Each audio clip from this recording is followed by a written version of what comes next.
screen that Thotto as Suplex is going to take down Lipinski. Already now a 4v2 in favor of Proteus.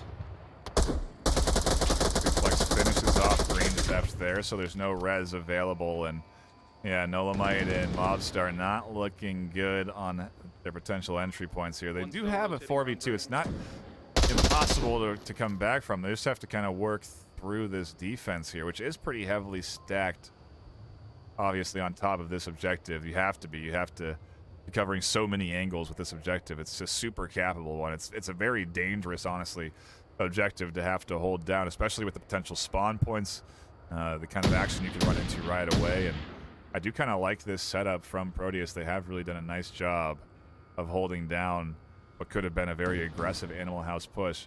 I do think it really does depend on now Mobstar pushing up to this AC roof and then firing down onto both Suplex and Goldbro. Yeah, Mobstar is going to be the key player in this round. Has to be able to get at least one pick, actually 2 picks really.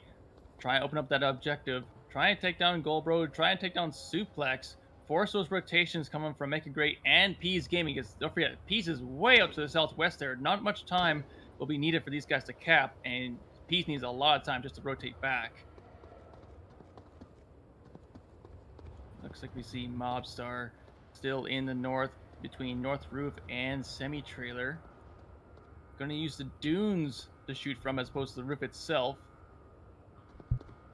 And Nolamite, way out in the south at the propane tanks next to the hospital, really committed to this cross, laying prone, hoping to minimize his exposure, maybe get a pick.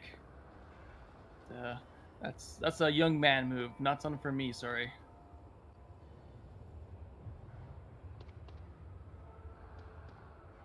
Slowly advancing forward here.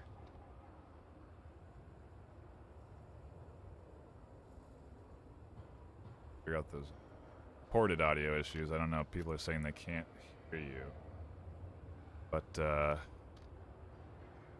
all my indicators are telling me otherwise, so not sure why the audience isn't hearing it, but see if we can sort that out. Maybe I'm being lied to. In any case, we'll focus on the game at hand as Suplex does catch Nolamite and Mobstar continues to advance here. Goldbro is tucked in tight against the wall. Maybe some utility could come in. Yeah, it looks like a flash comes up. Does get Mobstar, and so it puts a quick pause on the potential push. But there's no real frag or other utility coming up to actually get rid of Mobstar here at the top. No, but we might just see a few bullets go flying right shortly. Goldbro, Make Great both know where Mobstar is. Mobstar probably is not fully aware where Goldbro is until right about now. Tries to land the drop shot and can't quite secure it. That means Animal House go down on their offensive round, and Proteus take a solid defensive hold. A couple of kills coming in from Animal House and a nice effort. You could tell they were trying to go for that fast play, but ultimately Proteus really just shut that down.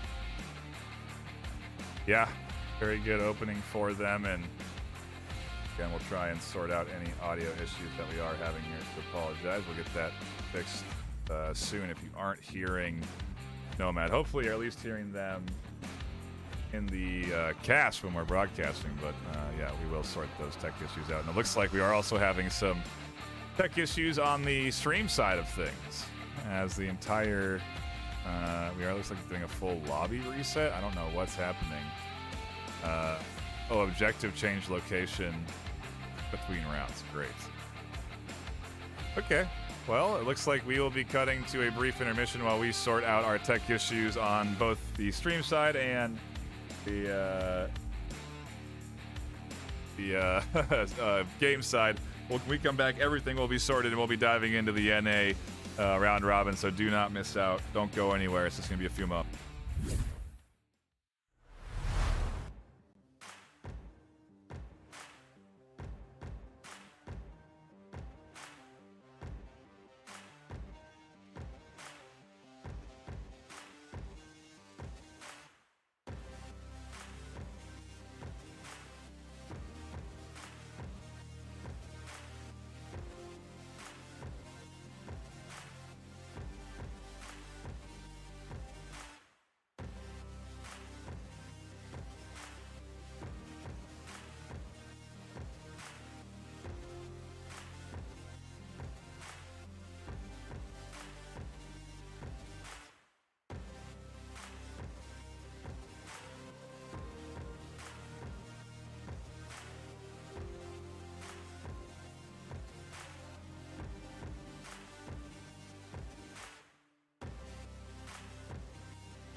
welcome back. We are just about ready to get into the action, and I think we have sorted all of our technical woes across the field here today. So I'm excited to get into the action here this afternoon, and Nomad, I'm sure you are too. I mean, this was an interesting start for Proteus, but defensive round wins aren't exactly that shocking, right? No, this is a defensive-minded game. You hold your angles, let the enemy come to you. So not surprising to see both win the very first round. And it appears that we have a substitution as well on the animal side. Mobstar has been replaced by Quokka Floka. Oh, interesting. Huh, I wonder the reason behind that sub, but maybe that was the intentional player and they just weren't available at the start of the round time and now they brought them in, or maybe someone just wasn't feeling good at the start of that first round, who knows. But yeah, the sub has come through, and so should be ready to go. Should give the team should be starting into this round 2 any minute now, as Proteus will now be going on to the attack. And we do apologize for the technical issues there and the eventual reset we had to do. The bug that occurred was actually that, after that first round, the objective changed location. For those tuning in that maybe don't know, the way that this game works is that every round the teams switch sides, but every 2 rounds the objective changes location. So that means both teams defend and attack the same objective. And right now, Proteus have defended the objective successfully, and we're swapping sides, and now Animal House will have their chance at defending. Proteus will have their opportunity to attack, and the only thing that is different here is that the spawns are random on the attacking side. And so you do see Proteus with a very different spawn. It means that they have a very different approach towards this objective. And this is a very bold move from Suplex, just to sprint straight down the street. Doesn't get identified on their push so far.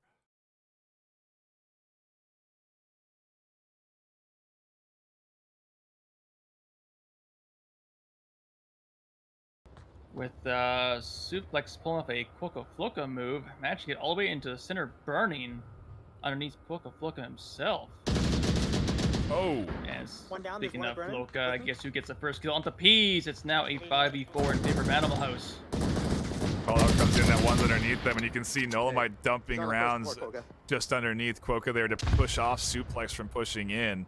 Quokka, meanwhile, throws a nade onto the other side, and so it's really good teamwork to try and get rid of, oops, sorry, part of the camera, this push in here.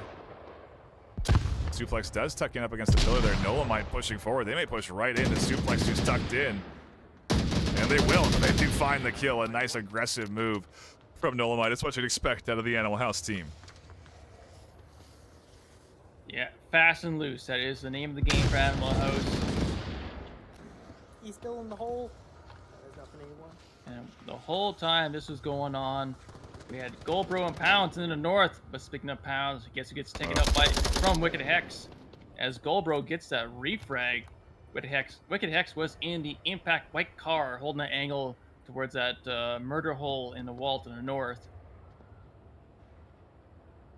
As Goldbro is expecting a push from the north as well in North Warehouse. It's not going to happen though. Down to a 4v2 in favor of Animal House with 4 minutes left on the clock. Yeah, they just don't need to get that aggressive, you know?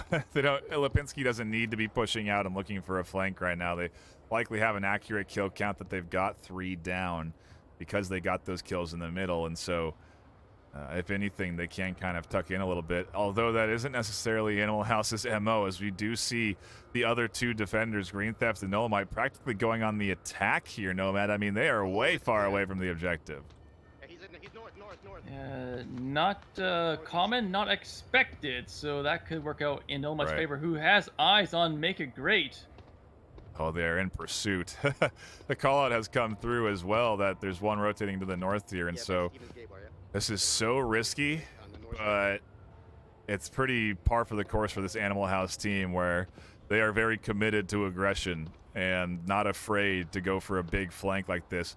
The fact that they've invested both Nolamite and Green Theft in it is kind of obnoxious as well. Again, the objective is just hardly covered, but it does pay off. Nolamite catches Make It Great, and now they're essentially converging around Goldbro on the west, and Goldbro has to kind of go on defense at this stage. Another 1v4. Make it 1v3.5 as Quokka Flocka thought he could fly.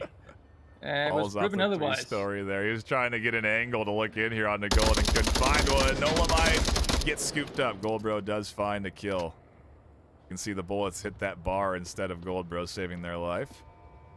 And it's a 1v2 technically. Quokka's a pretty easy res.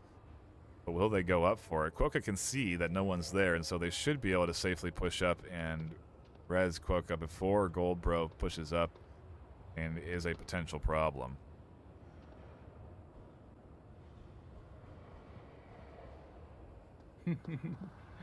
Quokka trying to call it to Green Theft, hoping for that revive anytime soon now, as players only have about 2.5 minutes after they're down before they bleed out and get sent back to the tent.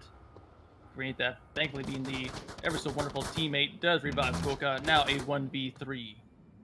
They've identified the final push here. Quokka's dialed in. Green's pushing into the flank. This could be the trap that Goldbro has just put themselves into. And maybe they recognize that as they do start to dial in on their flank. As I say that, they drop off, and in classic Onward timing, we're going to have Green Theft find the back of Goldbro here. And, well, unless they get team killed. Green Theft, there's the shots. Nice solid defensive round from Animal House. We're all tied up 1 apiece. Now, after we have played 2 rounds, the objective changes location. And they swap back to their previous side. So Animal House go back to the attack, and Proteus go back into the defense.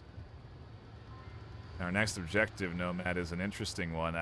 With these 2 teams, Proteus, you have to kind of be ready for a heavy smoke play to be coming, don't you? Yeah, expect smoke here. Expect people to attack from both angles, from the tank and from the mall itself. It can be tough to cap this, but it's very difficult to defend as well. Not much for cover and to hold angles. Lots of open places to be if you're a defender. So it can go either way. But typically it goes the way of the Marsuck in ways of elimination. Yeah, typically. It really does depend on your effective defensive setup, right? If you can't get control of the rooftop, or if you go for control of the rooftop and get denied, that can put you at a very early disadvantage on the north side of this objective. To be able to have those shots down into the objective space is pretty powerful. Some teams don't necessarily even prioritize that, though. They'll stay underground, they'll stay tucked into the objective building and really ultimately force the push. But even then, if there's good smokes, you have to kind of check out windows that can be covered from these powerful rooftop positions. So sometimes we see defenses almost playing like an offense, where they're sprinting to both the south rooftop and the north rooftop. And I'm curious to see what Proteus deploy here as we do get into the action for round number 3 of map number 1. The first map of the day in the NA round robin Group A. These are the best teams at the best duking it out, and no surprise that we're tied up 1 apiece. But again, I'm excited to see how Animal House are going to approach this objective on the attack. Oh man, I'm gonna have to crouch and shit, aren't I? So far, it's looking like typical Animals fashion. Quokka Flocka and Green Theft just giving her, going straight for the objective. Green Theft might find bullets from Suplex, or Goldbro, sorry, or possibly make it great. Interestingly, how little they prioritize that north side. And ooh, what a great flash that comes in. Catches out one. Goldbro then scoops up the blind player out in the open. Green Theft staying tucked in behind white car is safe for now, but if there's any movement or advancement up onto that north side, it's going to be very bad news for Green here. And right now, Animal House don't really have much control over any of the spaces that Green really needs control of to be here. Nolamite is slowly rotating to the north, but for now, I'm curious what the plan is here. Another piece of utility coming out. Green Theft drops back in time for that to be ineffective. Make it great, does find that rotation and does catch the back of Green Theft Auto. And Proteus looking good on their defense. As I say that, Nolamite clears up the north, and now they're going to have control of the high ground. He's gaming for a good 30 seconds there. Was it behind a semi, had a good angle, but then decided to go roaming. And as they start to rotate on the open, that's when Nolemite, with typical onward timing, peeks the corner and gets that kill, as we mentioned numerous times before.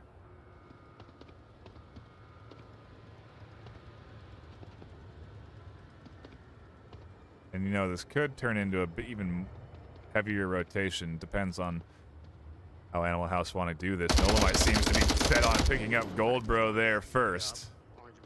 That's a pretty nice pickup too. And wow, Lipinski trying to drop a huge nade down onto what could have been someone at gas tank. No one there to defend, and Proteus are down to 3. Animal House have managed to even the odds just a bit, and I'm a bit worried about Pound's position, how far away they are from that objective. Yeah, gotta be careful. There's a long rotation back. Their goal is to cover the east entrance of Mall, as you can cap inside the building itself. But there is a gap in coverage now. Make it great. Can't see the objective due to the tank, as Wicked Hex starts tossing 2 smokes at objective south side. The free fire, keep their head down. We could see an attempt for the cap to make it 3-1. Seems like it's set up for it. There's good smokes. Defense is not home. Pounds trying to deploy an interesting bit of a rotation that could get caught out by Nolemite if they're not careful. Nolemite's on a big flank here. Make It Great is still being a pretty prominent threat inside the hole. It's a threat enough that Wicked Hex doesn't want to cross here, and there's Nolemite finding Pounds on the flank, and so it is just the one in the hole. And if anything, Nolemite could push inside the building and push for the cap. Instead, they're going to go on the outside. Animal House really kind of dialed in on trying to get this kill here rather than going for the cap, which they have an opportunity for. Ooh, that's a good flash. Make It Great's blind. They're not going to be able to see. Nolemite finds the kill. They could have pushed up to the tank, punched that code in undetected. Honestly, it could have been 2 points. So Proteus, fortunate, if anything, that Animal House only gets 1. But it is a Marsoc round, and it is Animal House going up 2-1 here on Quarantine. Yeah, I wonder if they had a bad kill count maybe, or maybe they just felt like it wasn't worth the risk. But either way, Animal House proving that this is a Marsoc favored objective in that win, and with Proteus being an aggressive team and with Animal House being an aggressive defense, whose aggression is going to win out in this next round? Yeah, that is the real question. And then from there, where do we go for map 2? What is going to be picked here? Without really knowing what the bans are on the table, there's a large variety there in that map pool in terms of range or close quarters. And, both of these teams, I think, would prefer something maybe a little bit close quarters. I imagine that's probably what's in the map pool, something like a Cargo or Suburbia. But at the same time, you would also maybe want to ban some of those maps against a team like Animal House. So we might indeed be in store for a bit more range, but we'll see. This isn't really anywhere near over. Obviously, Proteus have put up a good round. That round they did win was a solid defensive hold, but yeah, they just kind of let themselves get picked apart a little bit there on defense that last round. And it's such a hard objective to defend, so I'm curious to see how Animal House are going to set up on it. Find out right shortly as round number 4 begins right now.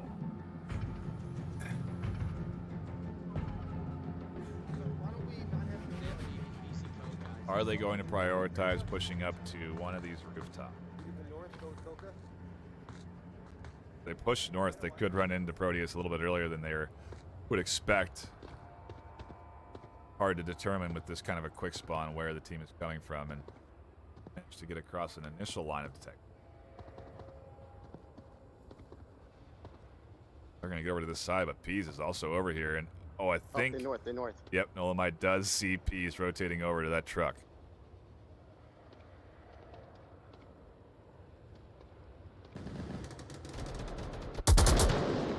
One Green is also here at the north, and Peas does get picked off, trying to rotate around and potentially refocus up to green. Quokka finds Goldbro. Animal House now have the chance to get aggressive on defense, and they're doing just that as Pounds gets suppressed from the roof. Suplex basically back in spawn, looking for anything they can up here on the roof, and Proteus not in an ideal place right now as Suplex tries to get their first kill in the round. There's one on top of AC, yeah. Yeah, we saw it in their last Volk round. We're going to see it here again. Animal House are roaming. They're going to be out and about hunting for these kills. They worked for them last time. It's 5v3 with 4:40 left on the clock. They got plenty of time to hunt for these kills. As Make It Great with a fantastic nade in the crater, downing Lipinski. That's big. That's their main on-objective defense down, but it is down, so they can actually probably just stand there and call out, hey, a push is coming, you know, and identify if that's going to happen. And you still have Quokka on that two-story that does have a line down in. Pounds is trying to get rid of that angle, but can't quite land the shots. Duplex, who has a nice high angle here on the Green Theft. And as we can tell right now, Wicked Hex is going for that revive. So we are going to see another 5v3. Dolomite trying to stay silent at impact, looking for the kill on the suplex. Might realize that suplex is on the rooftop. Oh, but can't land the shots on the Pounds though. Lipinski returns the favor to Make It Great for that nade, getting that kill as Green Theft finds Suplex. Suplex has been basically the prime location for this map. You can see so many angles from that rooftop. And right now, with 3:30 left on the clock, it's a 5v1 again. All down to Pounds. Have you been aware that Proteus are not the defending team this round? Because Animal House are on the absolute attack all around this round. They have been hunting and trying to go for these kills. It's a powerful strategy that's working well for them now. Little audio distraction with the flare, and Nade comes in as well. Green Theft does manage to swing in and find the kill inside. Can't quite defend themselves from that kind of action as Pounds goes down and Animal House go up 3-1 on map number 1. They're setting the pace right now, Nomad. Correct me if I'm wrong, but Volk, they're the attackers or do they defend? Like, who does what? I know. You wouldn't really know. If you are new to Onward and tuning in, you wouldn't really know. But yeah, it is the orange team that's defending the objective and the blue that's supposed to be attacking it. That round really was a reversal, and maybe it's why that defense was so successful. Rather than letting the team push to you on that objective, they really went to the team on defense, and it's a risky move. You know, you can lose 2 in the north, and then you really have a pretty weak defense on objective. You know, if they didn't find the kills they did over on the north side, things could have gone much worse for them. But instead, they do get the pickups they need, and ultimately they do put together a very powerful defensive round. And now a next objective, definitely attackable, and I think there is a quick spawn for this one.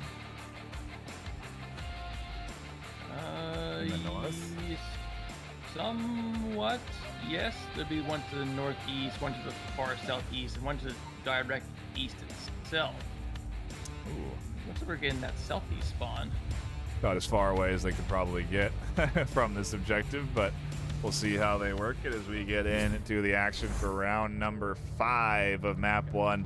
6 maps to be played here this afternoon, so if you are just tuning in, it is going to be a full day of North American battles. And like I had been mentioning, we are going to be giving away some HyperX products here live on stream throughout the course of today, tomorrow, and the next few weekends in the postseason. So you keep your eyes peeled for that. We'll announce when that's happening in chat, you know, on stream, and you'll be wanting to enter in a code word in chat to get that.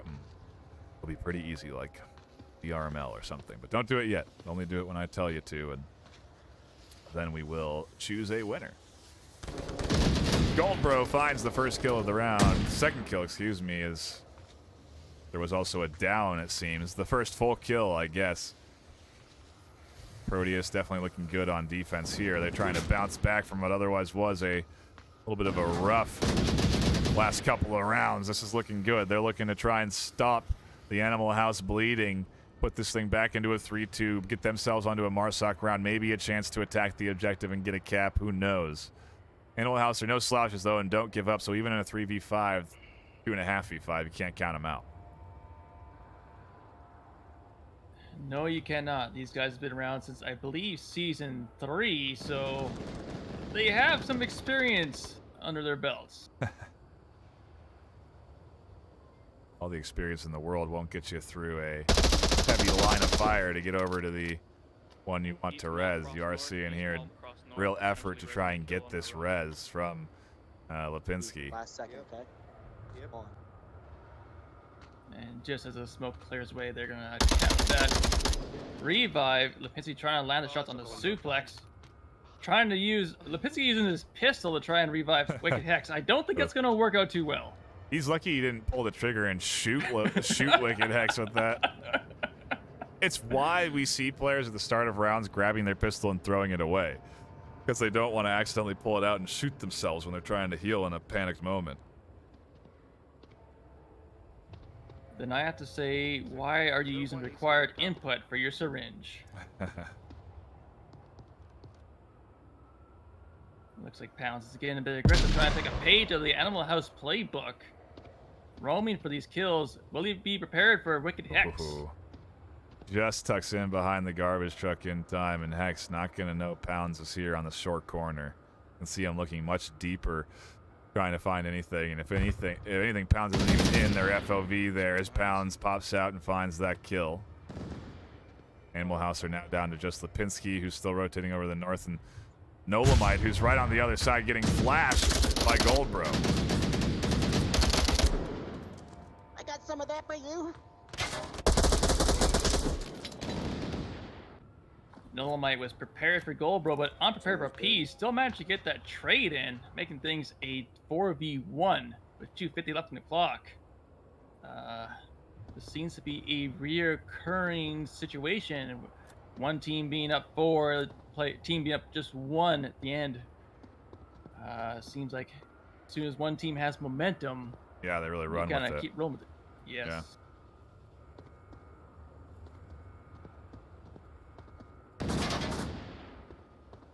Oh, and Pounds doesn't quite get Lipinski on that flank, and Lipinski's like, why is there someone shooting behind me there? I'm just going to keep pressing forward. As they now do continue to advance up to that objective, they advance into what is a very much alive and ready defense, and they do have at least a little bit of cover here, but both Suplex and was that over on the other side? Pounds are very much looking for Lipinski down in this space, and as Lipinski does rotate out, Pounds is there. Lipinski wins the gunfight, a 1v3 now. Doesn't last long as Goldbro finds the shots up from the top, and Proteus put another one on the board. Not gonna let this one get out of hand quite yet. It's 3-2. Animal House still looking at map points if they can put up a solid defense. Yeah, stronghold by Proteus. And now a chance to take the map away from Animal House. As they could potentially cap the objective, give them 2 points, winning the map 4-3. This map being Animal House's map pick. Last thing you want is to lose your own map you feel comfortable with, given the circumstances. Yeah, I'm intrigued to see where we go from here, and yeah, Proteus really, to your point, doing a very good job right now. For them to even be contesting this like this is an indicator that they're very much deserved of their position in this round robin, and to be battling up against Animal House is impressive. Both of these teams are certainly playing pretty dang aggressively too. I mean, we're seeing, like you said, Proteus also pushing forward on defense and going for those aggressive pushes.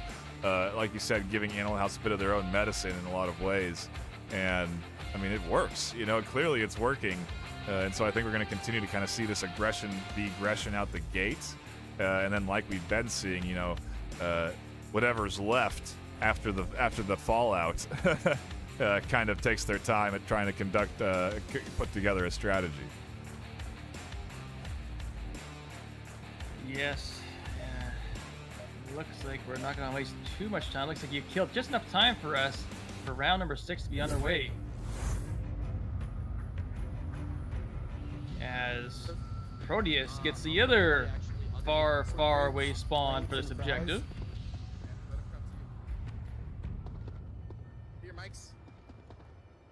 They'll have the opportunity to push straight north, though. See how that goes for them.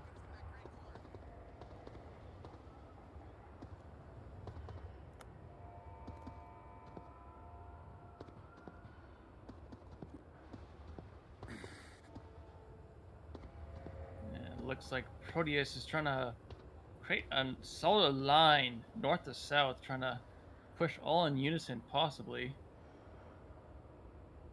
Have to get that south rotation all the way over there, though. That does take some time. It's all a matter of syncing up, and that's really what you see out of top teams, right? They don't push too far forward out of position. Goldbro does catch Nolamite. North.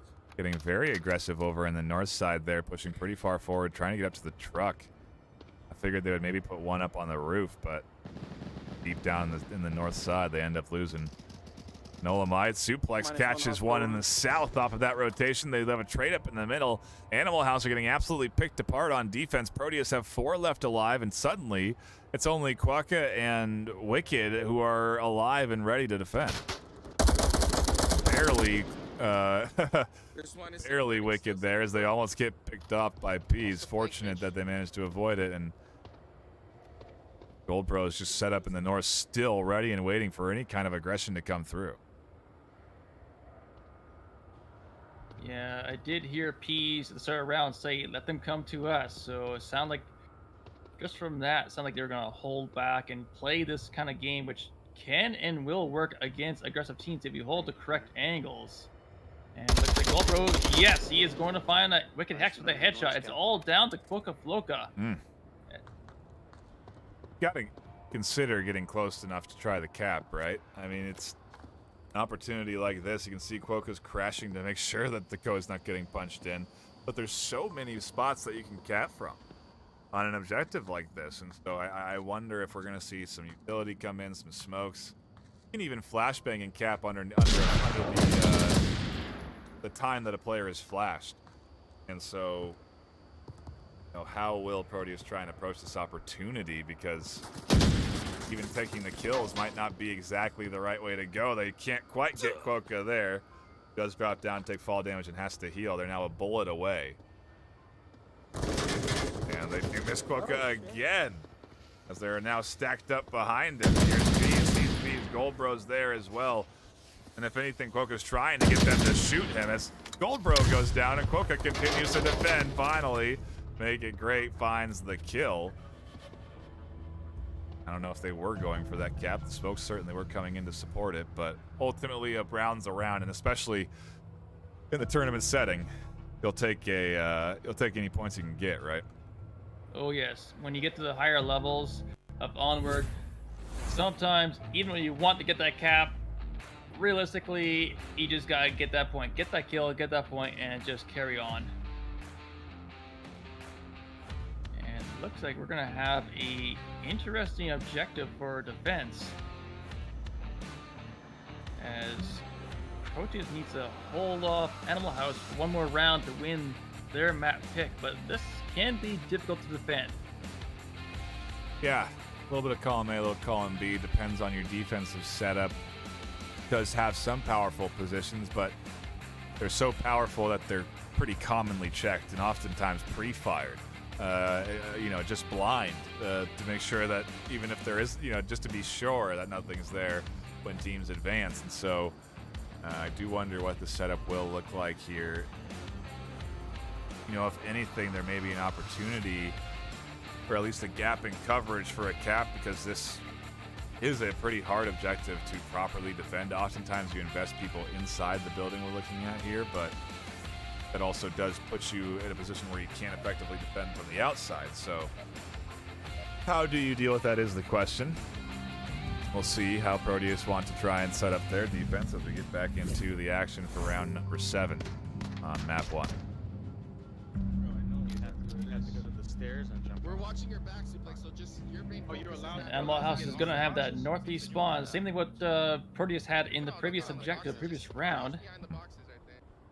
So we're going to be seeing a east-heavy push, possibly a north push. Doubt we're going to see anyone try and rotate around west, as it takes an awful lot of time to wrap around this map.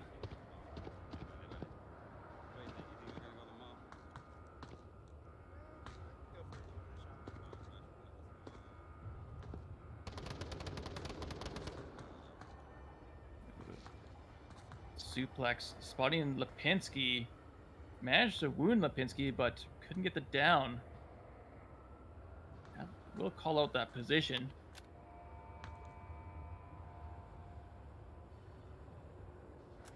Okay, we're still 5 up. Meanwhile, Green Theft in the underground parking, Coca-Cola north side of Mall. Everyone in Animal House is pretty far out, apart from Green Theft. And a very tight, tucked-in defense coming from Proteus. No kidding. Wow, I just looked at the spread around the objective, and we got 3 stacked inside, 1 outside, 1 on the deep outside, also covering the south. It is still somewhat weak on the outer defense. Goldbro also has an angle, but if they push up straight from the center where Green Theft is, right out that hole, up through these stairs, it's really just suplex. That's the main threat. Then they can smoke and ultimately can avoid a lot of the lines of sight here. Goldbro can check. It is nice. It is a good setup still, though, coming in from Proteus. But it does feel like there's an opportunity for Animal House to just kind of go straight at the objective. At least that may even be their best option. And courtyard behind tank. Finally, some action. We see Goldbro trying to take shots onto Coca-Cola. Cannot land them, though. Still 5v5. 4:05 left on the clock. And there's our first kill. Make it great. Does find Coca-Cola. That is the first time that someone has not died within the first minute of the round.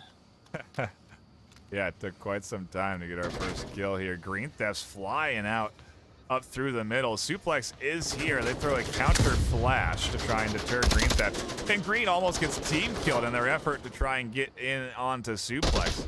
Suplex will finish off that kill, and Animal House is losing players left and right. Their south push isn't coming in from Lipinski. They can't get rid of Suplex on the front side. Where is Wicked Hex is the question. They're kind of waiting to see if Goldbro's going to peek out at all. Yeah, all this time, Wicked Hex was rotating out to the west. The guy looking out the windows of the hospital. And if Lipinski and Nolemite can keep up the gunfire, Wicked Hex could create some serious damage, as all of Proteus is looking to the east.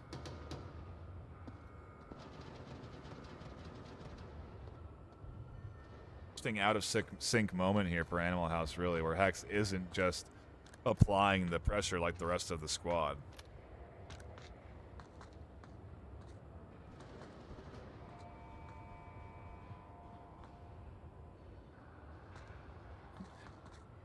But like you said, if they do push here, there's an opportunity where they could eventually find a couple of angles straight up through this warehouse building. And it is being somewhat covered. You do see Pounds periodically checking down this way. One's in the garage. But Nolemite's kind of being a bit of a threat up through the front middle lane here now. And you can see there's kind of a bit of a panic in rotations around trying to figure out how to defend from this. At least Pounds is seemingly wondering where they should be going to defend.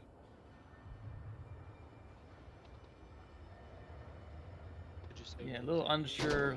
Looking only to the west. Still a good spot to be in to defend this objective. We have smoke. They're all just sort of right now relying on Suplex and Make It Great to watch each other's backs and get the picks. As Wicked Hex does spot Pounds, laying down suppressive fire with that SA-80. I'm suppressing inside from gas station. If anything, it means that the gas station, those people inside, can effectively rotate. If Lipinski does find Suplex and can push in, Suplex does go down.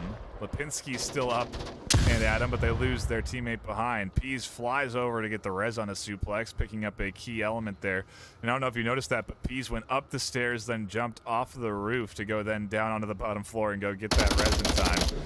Certainly one way to get up and get outside. Lipinski now finds themselves alone in a 1v5, and Proteus are looking to take this map. Do whatever it takes to get your friends back up.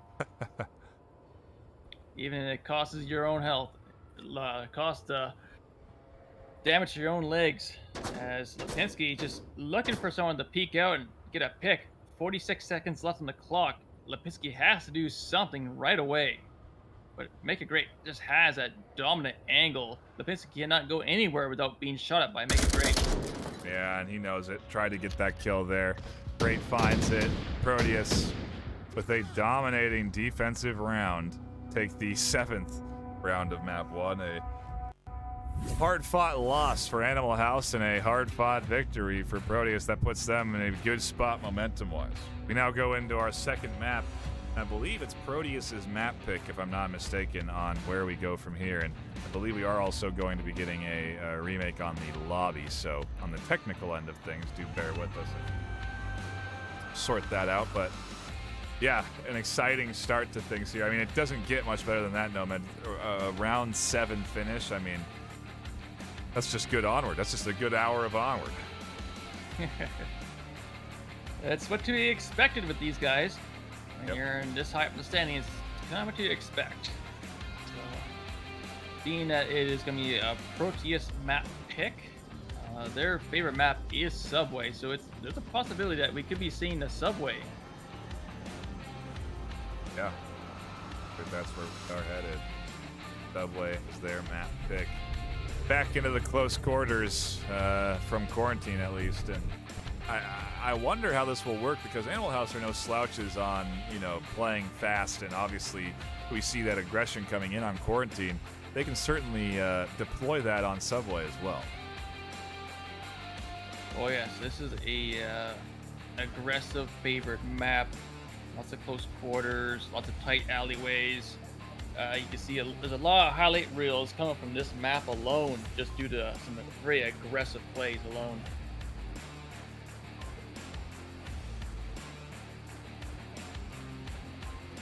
Curious if we do see any subs come in from either side for our second map.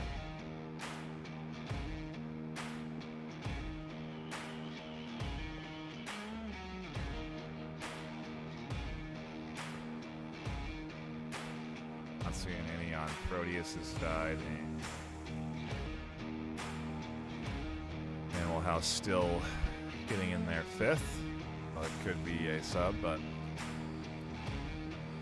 I suppose we have seen them already rotating players in here. It's not out of the realm of possibility, but we'll have to see. Quick shout out to everyone that is tuning in this afternoon, live on multiple platforms, Twitch, Facebook, YouTube, and I believe Meta Horizon venues, but we might not be. We might have missed the timing on that, in which case we do apologize for that hiccup. Hopefully we can have it solved for tomorrow's showcase. If not, we will be having it. We will have it sorted for the future weekends. So have no fear.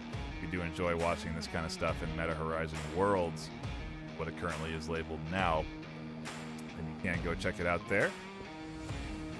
Appreciate support there. And I know a lot of folks do really enjoy watching those games in VR on a much bigger screen than you would really be able to at home. So cool way to hang out and enjoy the action.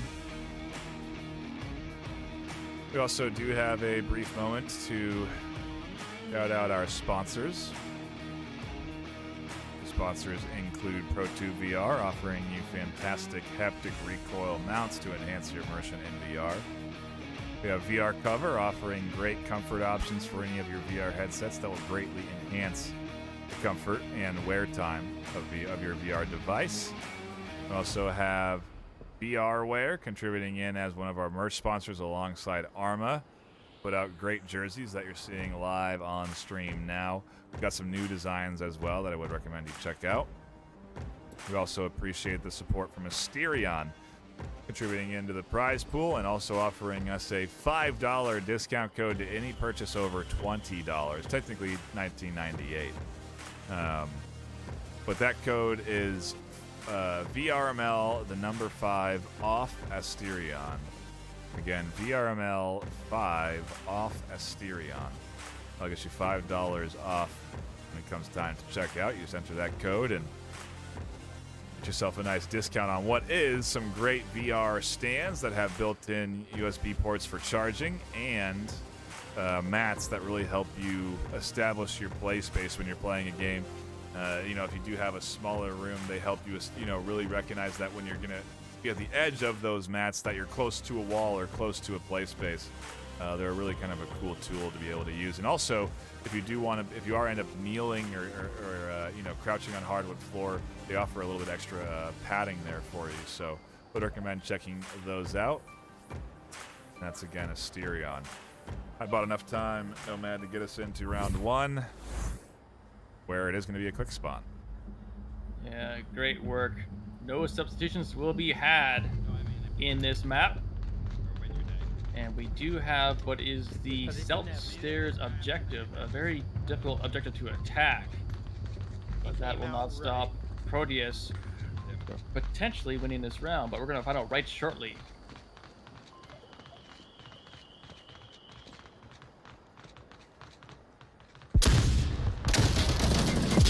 Wow, all that aggression. That means a kill apiece. No more, though.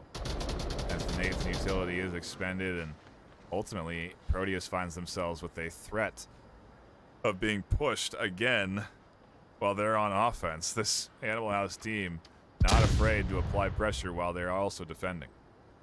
It must be backwards day for Animal House.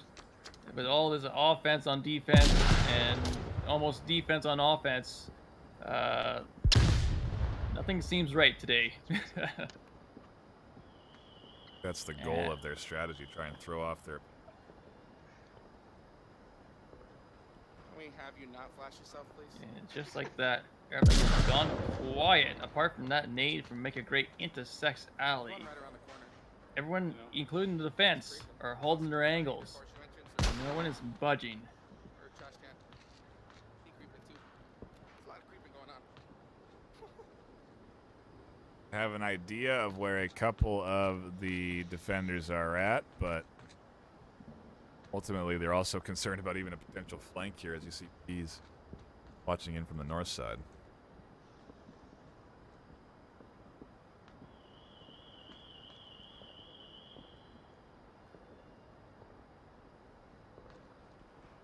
Beginning to see a push now from Make It Great and Goldbro coming from Sex Alley, but they'll have to be careful. There is a C4 right above this triple X sign. If they do not catch it out, they'll be in for a rough ride in this alley. Yeah, that could be bad news. If you want to try and clear that kind of stuff out, you'll have to see utility get utilized to clear it out. Nola might catches Peas trying to peek on that corner. It is well covered. You can see Make It Great is looking for C4 on the wall, but they didn't look high enough to spot what is a very elevated C4. Oh, now they're looking way up there, and they do see it. Take shots at it, that diffuses it so it can't be detonated. And Pounds is getting pushed by Quokka here on the corner. Make It Great goes down, trying to get up here through the smokes. Goldbro's flash gets caught up in a corner and doesn't flash Lipinski, so a trade there. And Pounds is alone on Proteus. Animal House looking to take the first round. Their opponent's map pick and get themselves off to a good start.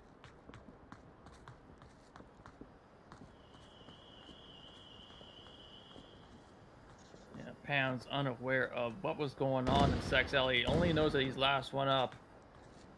Gonna sit tight, look for a flank, which we've seen quite a bit of coming from Animal House. Has 2 minutes 40 seconds left, plenty of time to stop, consider his options, and make the push. Yeah, not pressured yet by the clock, but you know, pushing that objective is not going to be easy, especially if they have no utility on them. A flashbang would go a long way, but I don't think they're going to have much of that. And now see their down teammate around the corner, so that's going to be a little bit ominous. They are slowly working their way towards that corner, eventually looking to peek it. A lot of info to try and collect on where these defenders are. And pushing out like that, not exactly an ideal idea as Quokka tucks in and finds the kill on an exposed player. Animal House go up 1-0, and maybe a bit of a, I mean, they were winning on quarantine as well, so even an early lead doesn't necessarily mean Animal House is in the clear here, but very least they do get their defensive round. Yeah, it doesn't matter what map it is, swings can happen at any given time. You can see teams go up 3-0 on a map, and they'll come back to lose. It's all a matter of resolve. Who can keep their calm, who can remember just to play the game. With teams of this level, you don't expect them to get tilted easily. It just doesn't work out at this level. Yeah. You know, that's kind of also a little bit of a test, though, because when you do get to the round robin, when you get into this level of the postseason, it is still, even for these teams, you know, a test. It is very much the most pressure-filled Onward that they've played in 15 weeks, you know, 16 weeks of playing Onward over the course of a season. And so things are a little bit different. Like we said, an opportunity for you to maybe break out some plays that you've been working on, not necessarily in league matches, but you know, in secret. I'd love to see something like that. We haven't really seen anything crazy yet, you know, but I'm kind of just waiting for that M203 launch or you know, something here out the gate. Wouldn't surprise me if we saw Animal House pushing in very early here with this spawn, as they are going to get the quick spawn for round number 2. Yep. Watch out for early nade. Yeah, like, the only crazy thing we've Say seen so running far for was Peas Yeah, jumping off possible rooftop to go for a revive. And apart from that, things have been pretty standard. Apart from that nade coming from Peas. Oh, And a no. C4. We were talking about surprises. I think we just got one right there. As now a round over, apparently. 24 seconds in, and yeah, that just happened. I wish I had caught that C4 play, but yeah, they down one on the corner and then continue to play aggressive, fly up and anticipate that a res is going to try to be, you know, they're going to try and get a res. And I think that C4 cut through 2, maybe 3, and then everyone else just getting picked off one by one, trying to move in. The sex shop alleyway, well defended by Proteus, and yeah, sometimes, you know, the aggression doesn't work, and that's what that looks like. You lose a round in 30 seconds. Not even 30 seconds. Yeah, 24 seconds. Yeah, I think Peas Gaming there, taking a page of Animal House's book of being aggressive on defense, and yeah, one of those few times where it does work out. Yeah.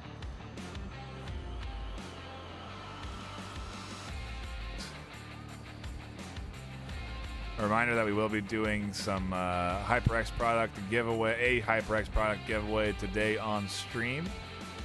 Not sure what we have slotted for today. I'll have to double check, but if you want to stick around, stay tuned. That will happen at, again, a random point throughout the course of this round robin. It's going to be a long day of Onward, but I won't force you to stick around. Do want you, of course, to hang in for at least these couple of games, because these two teams seem very well matched up, and it's really just kind of exciting to see this kind of aggression go up against, you know, the same sort of styles going up against each other. We'll see, I guess, how similar they are, and if Proteus does kind of try and charge forward here. Because as we do going around 2, we get an objective swap and maybe a different opportunity to try and push up. I'm gonna stay on the Yes, we do get the Chinatown objective, a OG objective for this map, and we get the south spawn for Proteus. Early utility coming out. Nade nearly gets Floka as Suplex goes charging in, gets the kill on the Floka, -1 horseshoe. making things an early 5v4 in favor of the offense. Holding that thumbstick forward, sprinting to this objective. Good utility use, flashbang there that got Suplex the opportunity to find that kill, and now they continue to apply this pressure. Flare comes in to disrupt any night vision and give them an audio distraction as they now get very close to the OBJ. It does dissipate, and smokes do start to come out here right on top of objective. They don't exactly have ideal coverage of this OBJ. It's enough to allow for Suplex to cross the lane and then tuck into a tight corner. There's a lot to worry about on the Animal House side of things as this trio is here, but some good flashes and good utility at least put a pause in what could be a bit more aggressive Proteus attack. We finally see Suplex get shut down, making things a 3v2 in favor of Animal House. Remember, the Proteus cornered in, but they're coming out swinging as Goldbro does find a kill onto Green Theft Auto. Oh, Dolomite tries to apply the aggression, can't quite get there. Peas able to push them back. And there's only 2 left alive for Animal House, but only 2 for Proteus, and 4 minutes are on the clock. Just like that, we're into this slow-paced 2v2 now, as these guys trying to figure out what their next strategy approach will be.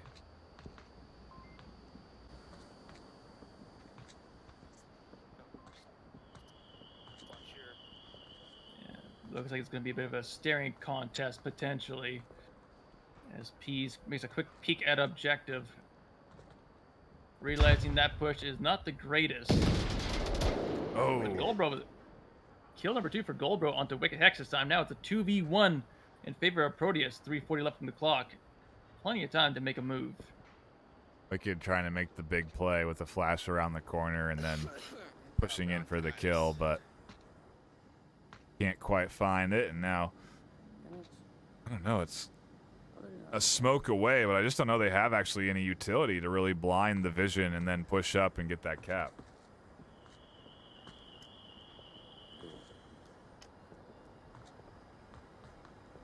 Might not be going for the cap as Goldbro is going to be splitting away. Looks like Peas and Goldbro are going to try and pinch Nolomite, or at least have one force Nolomite to fire and expose their position and potentially have the other get the kill.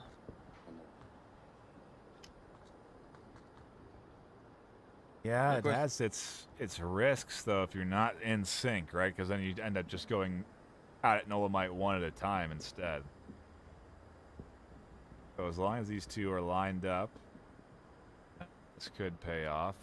2.5 left. Nolomite has a lot of time to sit there and try and be ready for an attack.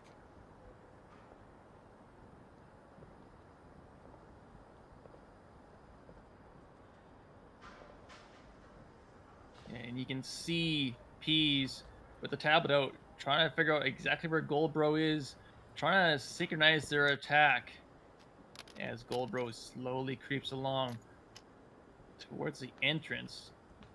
Nolomite this whole time is just swaying back and forth, trying to figure out where exactly he's going to get pushed from.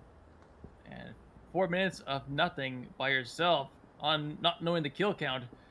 It's stressful to say the least. I guess you can assume there's some dead at this point, but yeah, I mean, for all he knows, there could be 5 pushing in to attack. They're tucked in, though, and ultimately they are holding the important angle they need to hold, where they have eyes on the objective and they can hear footsteps to their right, so they are also aware that Goldbro is potentially pushing in from that side.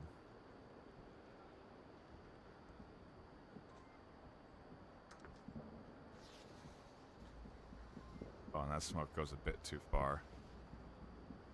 If that had denied Nolomite's vision, then that could have been very effective for Peas.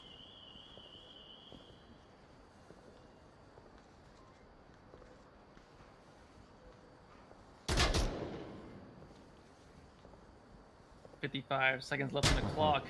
Plenty of time still, but they gotta make a move shortly."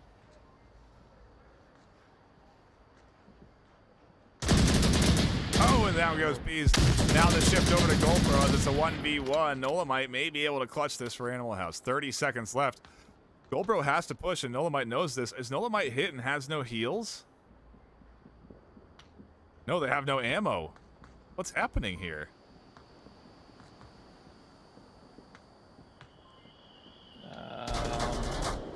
Is Nolamite hiding? I think he He's is playing for the running. clock. I think he's running away from Goldbro, trying to hide in this corner in the darkness. And it's Goldbro working. They are looking desperately for where this final defender is. And the Nolamite knife! knifes The him! knife! Oh, what did just happen? Oh my goodness. No way. That was great. I mean, that's such smart play. You know, like it really is. They're out of ammo. They recognize the position they're in. They're aware of the time. They're aware of the kill count. They know right where the last attacker is. And I mean, it's just they tuck into a corner where the only way to really clear them out is to get right up to the corner where you're then vulnerable to a knife kill. They stay crouched in the darkness. It's just such a smart play. It looks ridiculous, and it looks like it's a joke. It's like a joke almost that they're running away. But I can't believe that just happened. That was a wild way for Animal House to clutch that. You can't get more clutch than that to lock in a round. What a great job there. We were asking for surprise plays, and I think we found one. Yeah. Or at least Goldbro's gonna say it's a surprise. Wow. Oh. Okay, And well. as we begin to calm down from the excitement, round 4 is gonna be underway. Yep, round 4, same objective placement. Both sides, Proteus now defend and Animal House attack. We'll see how they do that. If we do get that kind of same aggression we saw from Proteus, it looks like they're going to be blasting up these stairs, utility in hand, and ready to challenge anyone that's going to be challenging them. Uh-oh, suplex is here. Ooh, almost got a couple more, but doesn't. 2 go down from Animal House as Pounds tries to flank down through Sex Alley. Aggression versus aggression is what we've been seeing, but now Pounds drops back. Yeah, suplex there in the down onto Nolamite as Pounds flanks from Sex Alley with the nade. Does get confirmed that kill, making things a 4v4 with 5:15 still on the clock. And this flank is doing one heck of a job just forcing Animal House to stay put, which has been a very difficult thing to do. They've been roaming quite often during this whole match, so for one player to just peek the corner and force Animal House to stop, that is an achievement right there on its own. Pretty good smokes on all of the potential threat points. Only trouble is, if there is anyone there, it does put them in between those threat points, but either way, good smokes to at least advance them up to this point. From here, where do they go? You know, they're not finding any C4. It's pushed into the tight corner. Green Theft just flies out. Guns blazing, and Goldbro finds that kill. No one even able to see what that move looked like, so they couldn't get any info from it. And so really, just an unfortunate death for the likes of Animal House.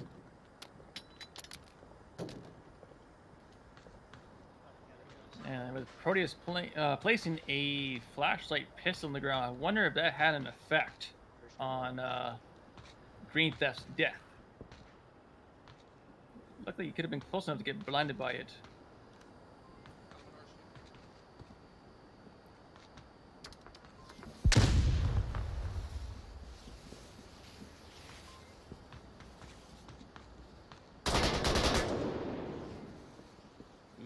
Quokka nearly getting shot by Goldbro, but will get shot by him in the end. Making things a 4v2 in favor of Proteus.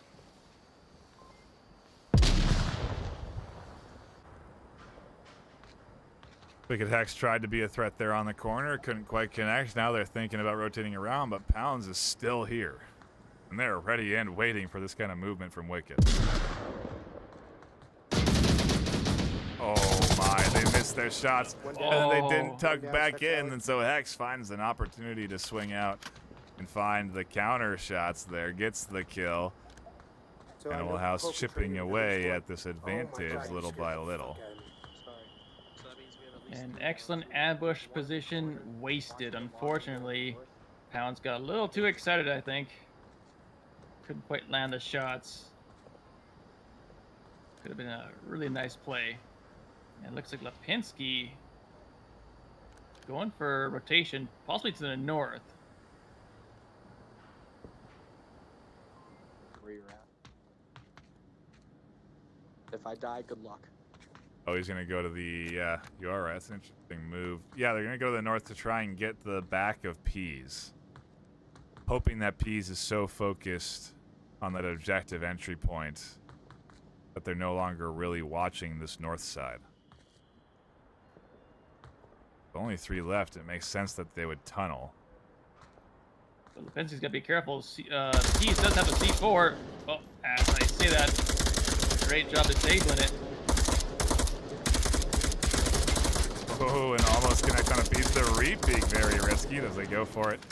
Can't connect, have to reload, and now as they've given away their position, are they going to continue to push here? Peace drops back. And now maybe, a minute 30, do they really have time to rotate all the way back around to their teammate? I'm on the rotate back now to help out. If they make it in I'd time, suggest let's they're rotate both towards gonna Sexal have and to take that push approach. immediately. As it'll I'm probably gonna be come- about stay in Main Street. 20 I'm gonna come seconds up through left. The tunnel, Sex Alley. We got a minute 20 seconds. So just be near tight objective for the- rotation. for the quick crack. Penske is going to try and pressure make it great.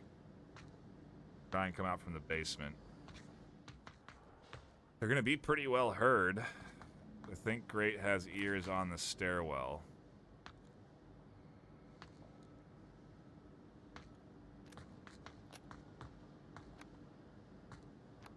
I have a feeling one's in the back of objective. Nope, he's in Sex Alley. Okay, one's Sex Alley, one's in North.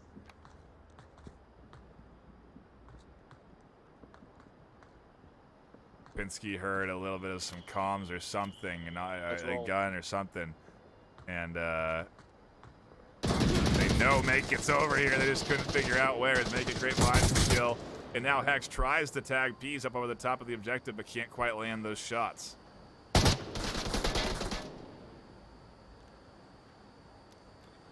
As that happens, Peas does take Wicked. Wicked having to use a syringe to heal himself back up partially.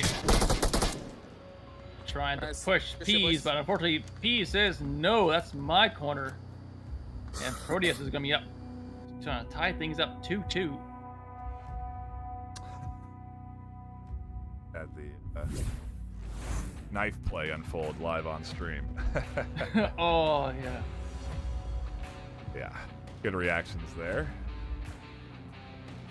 Crazy play, and I mean, at the end of the day, we're all tied up 2 apiece. Both of these teams just playing well, Nomad, and I mean, we could be going the full distance here on Subway as well. This is a long opening series.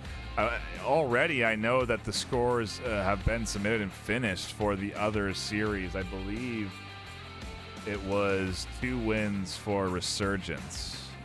4-0 on the first map, and then a little closer on map 2. Either way, Resurgence is looking 4-0 right now, and so I'm sure Proteus are hoping to lock in a similar score line. It could end up being where, much like we had with EU, 2 teams could go 4-0, and if they did, in those first 2 rounds, they would guarantee, at the very least, their...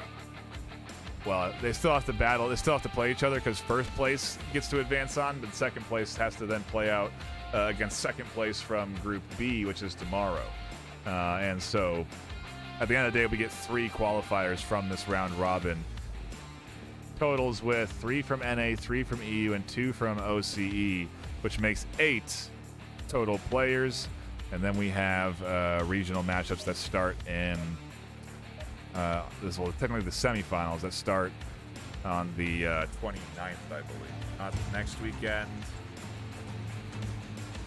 but the weekend after. Maybe it is next weekend.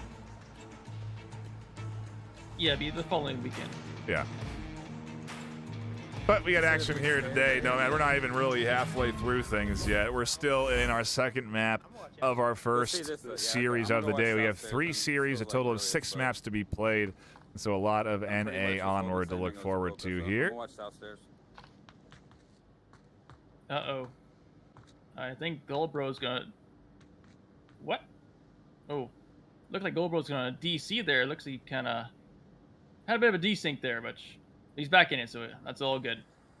We got Right. ourselves the center platform objective. So... this is a favored objective of Proteus, so they could potentially just take the map right here at the cap.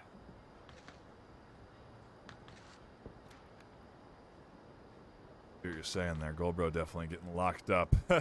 And there's the disconnect. Pease is able to identify it at least, so Proteus knows that they are down to just 4. And not an ideal way to start your Marsoc round. Unfortunate, but when you have online competitive play, it can happen, and unfortunately, we have it right here. Yeah, you have to play through it. We can't restart for every kind of bug or technical difficulty, and Nolamite's going to go ahead and scoop up Pease, trying to push down through the north, puts Proteus down to 3.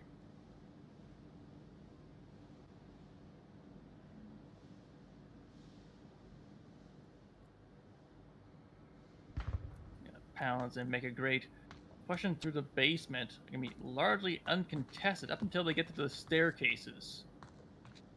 Meanwhile, there's also Suplex trying to be super stealthy in the basement as well, lagging behind, looking to take the train track doorway. Hopefully surprise someone through there.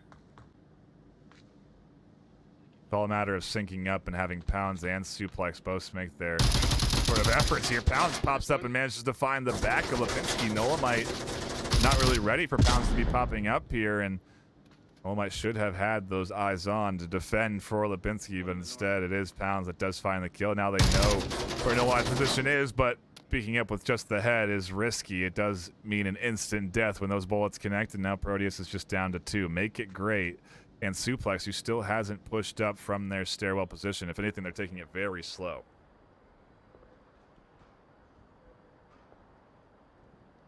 Yeah, Make It Great's gonna be careful. Pop in the same corner as where teammate just died is just asking for a bullet to the face. And Suplex trying to move super slow still. Not too sure what the timing is for this push, but at this rate, it's gonna be 4 minutes from now. Yeah, a lot of time on the clock.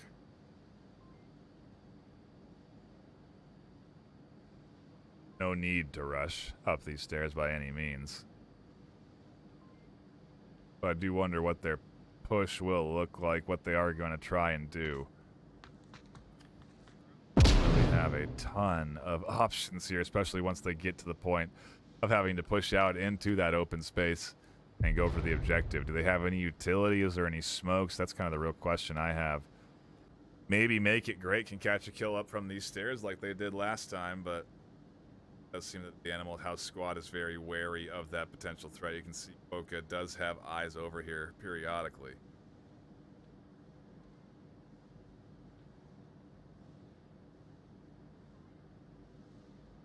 Surprised to see no one on covering the tracks, or at least on the tracks that Suplex is on. Usually you see someone on either the east side or west side.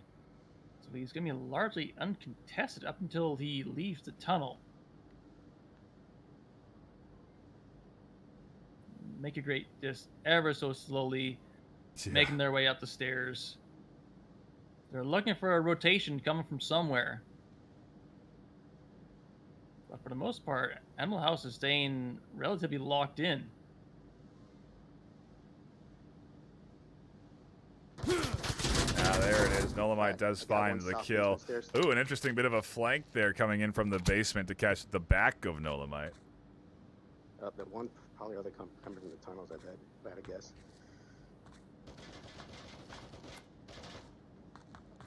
I'm coming up. And now shots are coming in from Suplex. The smoke is here out on towards the objective, and maybe Suplex is going to try something with a minute left.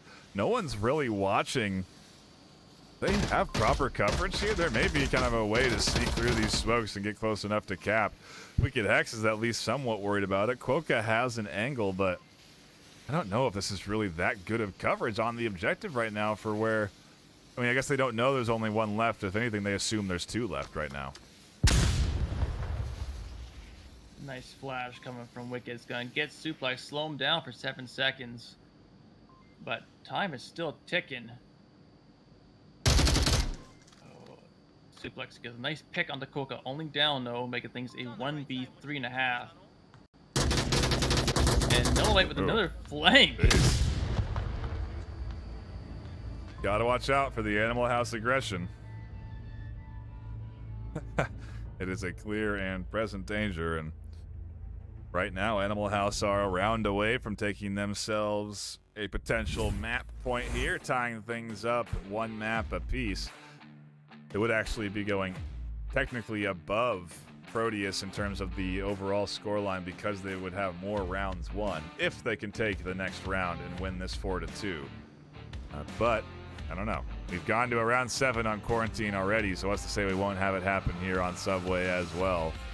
Both of these teams definitely locked in. I mean, we're just seeing really good efforts. You know, ultimately it's focused efforts around trying to break in fast, and we're seeing sometimes that works and sometimes it doesn't. You know, oftentimes it seems we're ending up getting culled down to like these 2v2, 3v2 scenarios, and it's just really kind of chaotic at the end of the day, where teams have to adapt and improvise their strategy rather than stick to something that's maybe a little bit more planned and coordinated. Yeah, that's the beauty of Marsoc rounds. You can plan all you want, but as soon as the round starts, it goes good at first, but then you just gotta, like I said, improvise. Sometimes things don't go the way you want, and you just gotta make the best of a bad situation. And I mean, we've seen on Quarantine, Animal House was up 3-2. Proteus was behind the 8 ball, and somehow they, like we saw there, they made the best of a bad situation. They came on top 4-3, so we could potentially see it here as well. This is Proteus's map pick. Yeah, it is. It wouldn't be surprising to see it. Proteus do have that defensive opportunity here. As this objective not exactly easy to capture either, and so I do think there's a real possibility we do go 3-3 here on Quarantine, but we'll have to see if Animal House can pull one out and get themselves a map win. Off a little Terminator theme celebration with the pistol. They throw that pistol away, as we have seen how dangerous it can potentially be if you want to heal instead of shoot. And do for a little bit of a split. You look at the overhead, it does seem to be a 3-1-1 split. Already some action right out from the basement. -1. Oh no, from the upper floor. Suplex here getting aggressive on defense. Proteus again not afraid to do what Animal House does and get right into the face of the attacking team.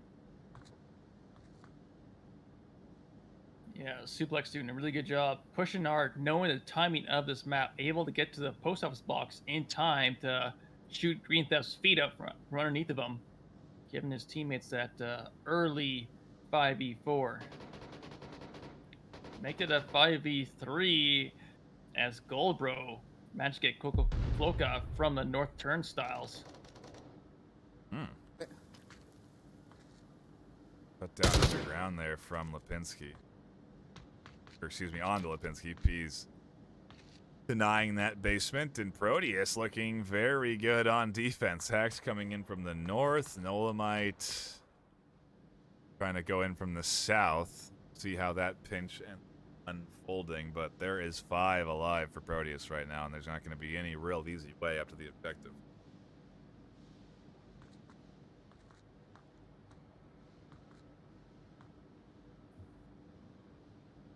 Yeah, we can see from Nolamite laying prone down the stairs, trying not to make the same mistake that Green Theft did, hoping to get at least a trade if they come across anyone. And Wicked Hex with the first kill for Animal House onto Goldbro, making things a 4v2. 4 minutes left on the clock. Still plenty of time to get a few more picks to whittle away at this defense and potentially walk away with a map win.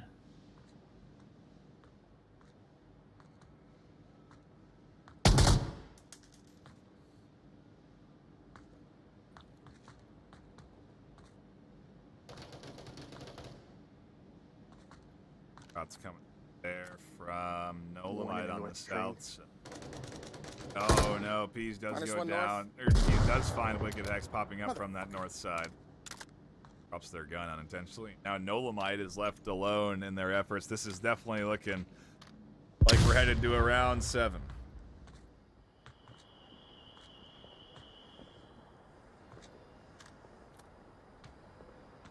Speaking of 7s, Nolamite with 7 kills, leading the way for frags on this map.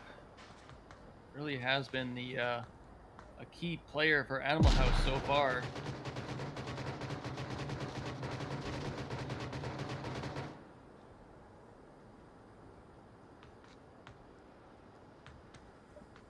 Or what Nolamite is doing. You know, what are they thinking? They're maybe thinking Proteus is going to try and collapse on me as the final offensive player, but at least not yet. Proteus hasn't really invested in pushing out, and why? You know, they can't. You know, at this stage, they can't afford to get too far away from objective. They're down 3-2, and you know, the best strat is really to just stick into their spots, wait for Nolamite to finally try and push objective and push this thing into a 3-3. They then do have to go on to the attack, which is going to be certainly a challenge. But the objective could be north. It would work out for Proteus quite well. So could also be in the basement, which would work out for Animal House. You know, it's really kind of a 50-50 toss-up for where we head to our next OBJ. I guess we're not there yet. Nolamite, like you said, a top killer and certainly able to find 4.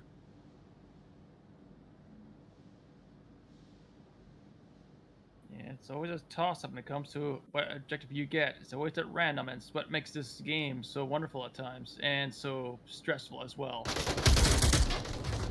Beast does catch the kill, and Right, we're boys, tied squeeze back. 3-3. Another round 7. 14 rounds for these guys to kick things off for their group stage. They got 4 more maps left after this. They a lot of Onward, to say the least. I am getting an update. I think I had my scores wrong, so I did say that Resurgence was up 2-0 in terms of map wins, but it looks like they ended up losing on Snow Peak 5-3. So that means that Notorious capped when it was 3-3 on Snow Peak to win. Yeah, so Notorious moves up. The Challenger Cup victor beats the #1 seeded team in North America by just one. You know, it's tied 1-1, but still, that is, yeah, quite an impressive accomplishment for the Notorious squad. I think our next game that we're going to be going to watch may be Proteus versus Notorious. Just to see how well Notorious is playing here today. But we could also go over to Animal House and Resurgence. Both games that you're going to be playing in your next round are going to be very exciting. And then those final rounds, Notorious, Animal House, Proteus, Resurgence. I mean, either way, we're going to catch all the teams playing here this afternoon. And so you don't need to worry about missing out on your favorite team. But you may miss some great games like that where it's a 5-3 winner. I mean, heck, I'm happy we're here too, Nomad. I mean, this would have been a sad one to miss as well. This is 2 great, I mean, incredibly, you can't get closer than this as we do get into a round 7. And it is a basement objective for Animal House. Oh, that's got to sting a little bit if you're Proteus. But I see this objective capped by Marsoc, so it's not out of reach. Yeah, it's cappable for sure, but it's also a favored objective for Volk as they have to attack from either a narrow tunnel or 2 staircases, which neither one really benefit an attacker. They're all considered fatal funnels, so we'll see what happens. Proteus has been able to make good on their Marsoc rounds. We may just see it here again. Wonder if they heard Green Theft get up in his forward position here.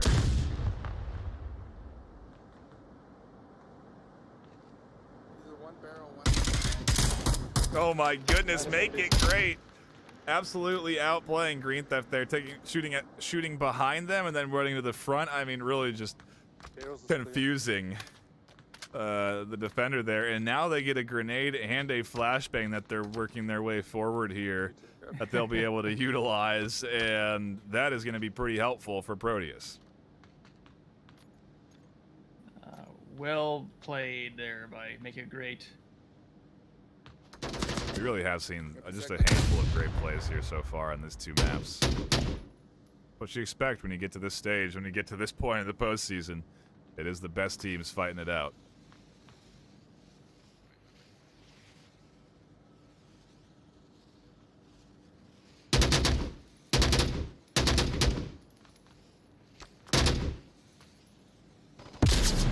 Oh, if that nade had been cooked, it would have caught Nolo, but it was just a little bit long on the fuse, and now Nolomite is able to push back up onto the tight corner on the stairs. Are they going to be ready for Peace to eventually pop out there? Because that's what Peace's intention is going to be, I imagine, from that corner.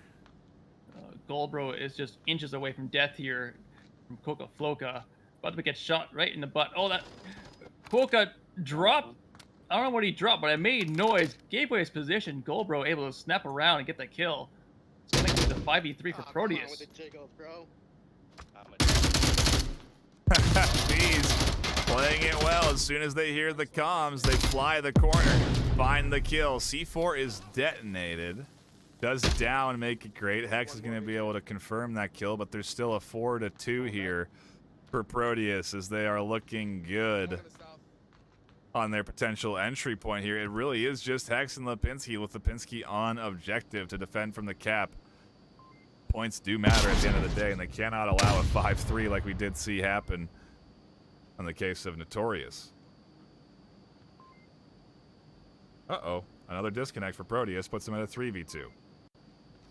And that was Goldbro again on the disconnect. Having a rough day. Yeah, no kidding. Lipinski does push up here. He gets the flash on the suplex, so it seems, and is able to push forward. Turns this into a 2v2. Proteus are losing their advantage. Animal House could clutch this and get around. Get a map, excuse me. Guess the round would get the...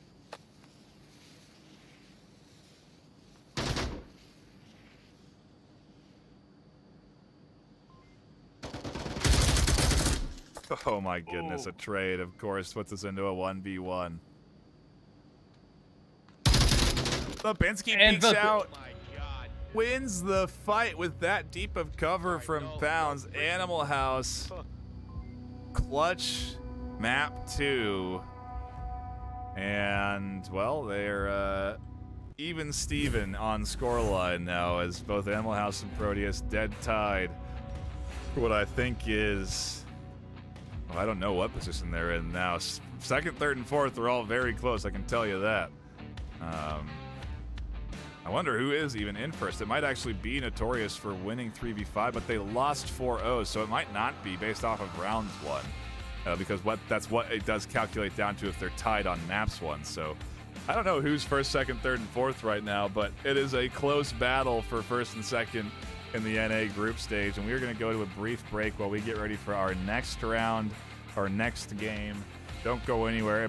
I think it's going to be Proteus versus Notorious, but we haven't decided yet. Either way, it's going to be a good matchup that you're not going to want to miss.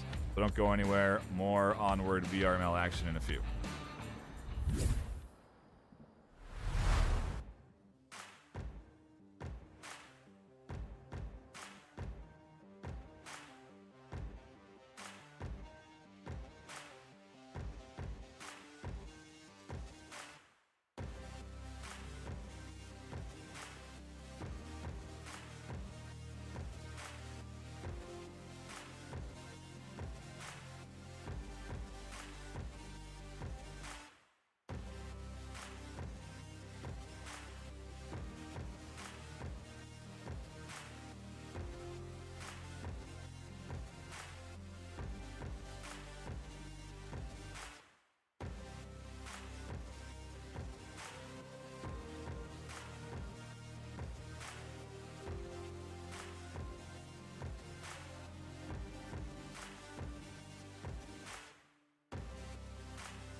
Welcome back, everybody. We are here and ready for our next matchup between Animal House and Resurgence. I know we had said we would jump into a different one, but we go with what's ready in front of us, and right now Animal House and Resurgence are in lobby. Everybody's ready to go. And this will be an interesting one because Animal House are coming off of a win on this exact map that we're headed to for map number 1, which is going to be Subway. And I mean, what are your thoughts here? Do you think Animal House is picking this map specifically because they did just take a win and they are feeling already loosened up on it, Nomad? I believe it's actually a Resurgence pick. I could be wrong though. Oh, yeah, you're right. Yeah, this is a popular map for Resurgence. But we did see Animal House, like I said, do quite well. They came out swinging, came out quite strong. So hard to say. Both these teams are strong on this map, so could be a coin toss like we saw with that 1v1 around 7 in the last match. Yeah, right. Could be. Could also be a pretty fast-paced, action-packed series because Resurgence full of players that do like to play quick. Ree got a Shinobi, Chwai faded, and we're waiting on that 5th to connect in so that we can get underway. They were in lobby, but maybe some technical issues preventing them from starting into the action for round number 1, but could be an exciting battle. Over on Animal House, we have the same roster that we did last round. Quokafloka, Nolamite, Lipinski, Green Theft, Otto, and Wicked Hex. And so, yeah, you know, a little bit of a battle of obvious comfort from Resurgence, but at the same time, you know, warmed up and ready to go as Animal House. Curious to see how they do approach Resurgence. And Resurgence will be starting on offense, so look at that opportunity to attack first. But they are coming off of a loss to Notorious. And that's kind of a hard pill to swallow, don't you think? Because Notorious is coming in from that Challenger Cup. Yeah, being 8th compared to when you're the first, losing, especially losing to a cap, that always sucks. So we'll see.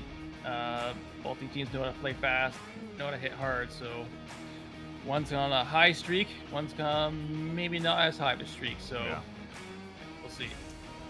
I mean, it's the same note. They are coming off of a 4-0 win in that first map too, you know. So they did do a little bit better in Animal House in terms of the point disparity between their opponents. But yeah, tough pill to swallow after a loss like that, and very excited to see how this one shakes out. Really, we don't know who is going to be. I mean, it's going to take a couple more games to give us a better idea of who's first and second.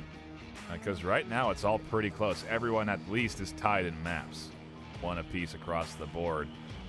And so it does come down to the overall rounds 1 to determine who's in the lead currently. But I don't think that's much worrying about because we're about to dive into another game. And this will help impact that leaderboard as we go into round number 1 on map 1.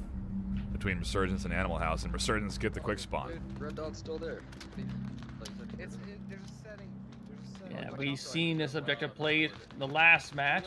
We've seen some impressive nades in C4. We've seen some tight defenses and impressive pushes. So it'll be interesting to see what these two teams can come up with.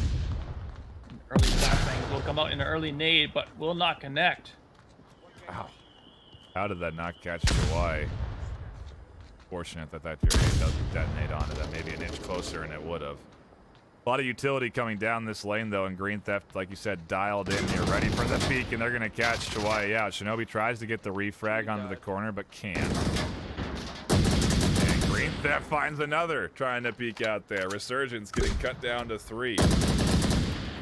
Resurgence is going to have to pick up the pace because Nolamite is on north stairs, going for a flank. Meanwhile, we got Rambo and Ree in Sex Alley.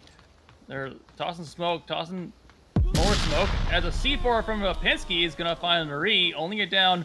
Could see a revive. Redirects of one of their smokes back to Rambo's face. But here comes Nolamite and Sex Alley. Could find Faded around the I-beam.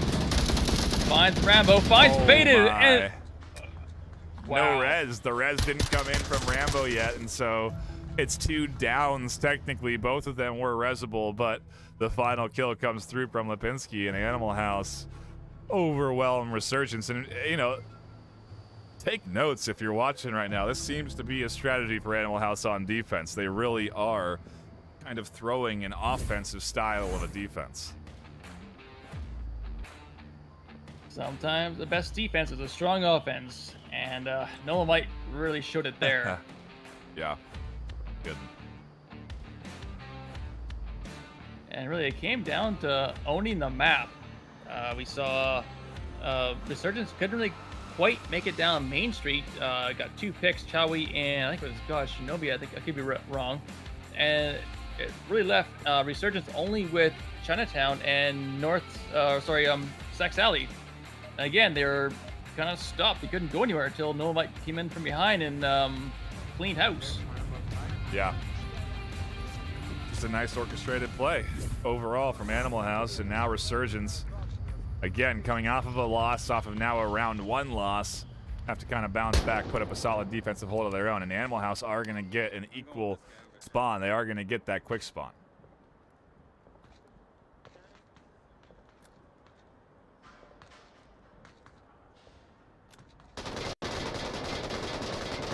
Oh, and look at this. Ree and Rambo taking a bit of a page out of the the Animal House defense, getting up here and aggressive on their setup.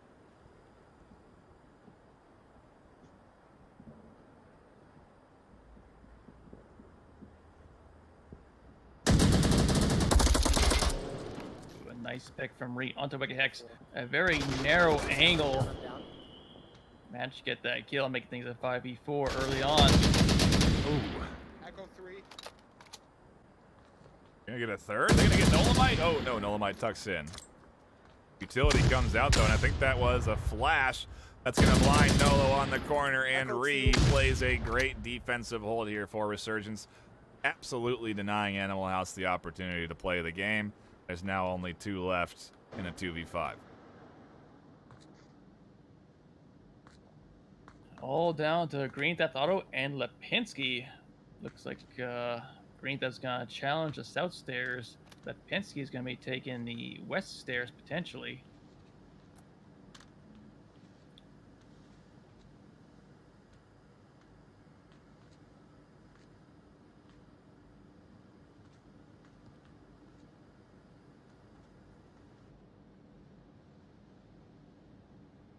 Really nice bounce back from Resurgence here. Really taking it back to Animal House, not, you know, putting the brakes on or letting that round 1 impact them and their strategies. Really set up nicely now, and Green Theft's going to have a hard time challenging Faded up these stairs.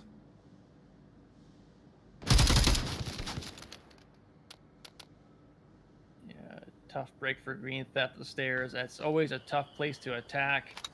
You're often at a disadvantage when you try to No, shoot you said up, Echo 2 before anything. leaving your feet that exposed. In was his one case, left, it was Echo his 1. face. As a bullet came by, now down to Lipinski. 1v5. Yeah, and he's running into a ready to defend I know Deep someone's out there. defense from Resurgence, I'm and a sick Lipinski boy, and seemingly hearing that defense I'll, above knife them. duel you for the win, for a chance to keep going. You already knew I was in basement. Someone want to knife fight me here? Oh, Ree's just Lipinski's gonna go having a bit of take a the gun conversation. to it. You don't want a knife fight? There's the trade, Ree. I mean, hey, they're locked in. They want to take wins. They don't want to be fooling around with any comms. Maybe a little bit upset about that. Well, I guess that knife clutch didn't happen this round, right? That happened last game. That was the last game, yeah.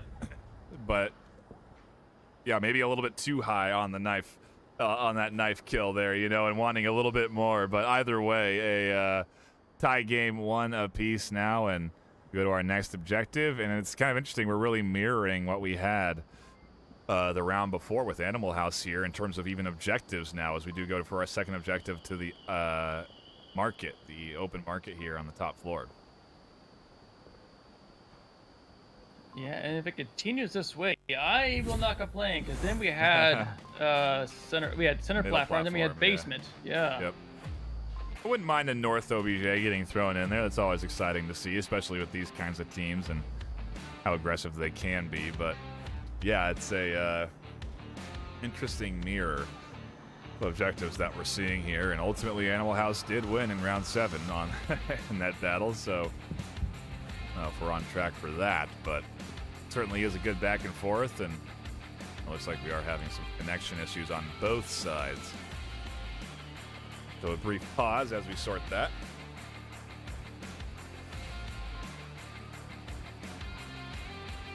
Should be quick as Rambo's already in. Just a matter of getting the 5th for Animal House, and then round 3 will be underway. Appreciate everyone that is tuning in here and hanging out this afternoon, enjoying the action. It is a good quality day of NA round robin gameplay, and this will continue throughout the weekend. So do be sure to put it down in your calendars. 10 a.m. PST for the EU Group B, 4 p.m. PST for the NA Group B. A lot of Onward. That's the moral of the story there.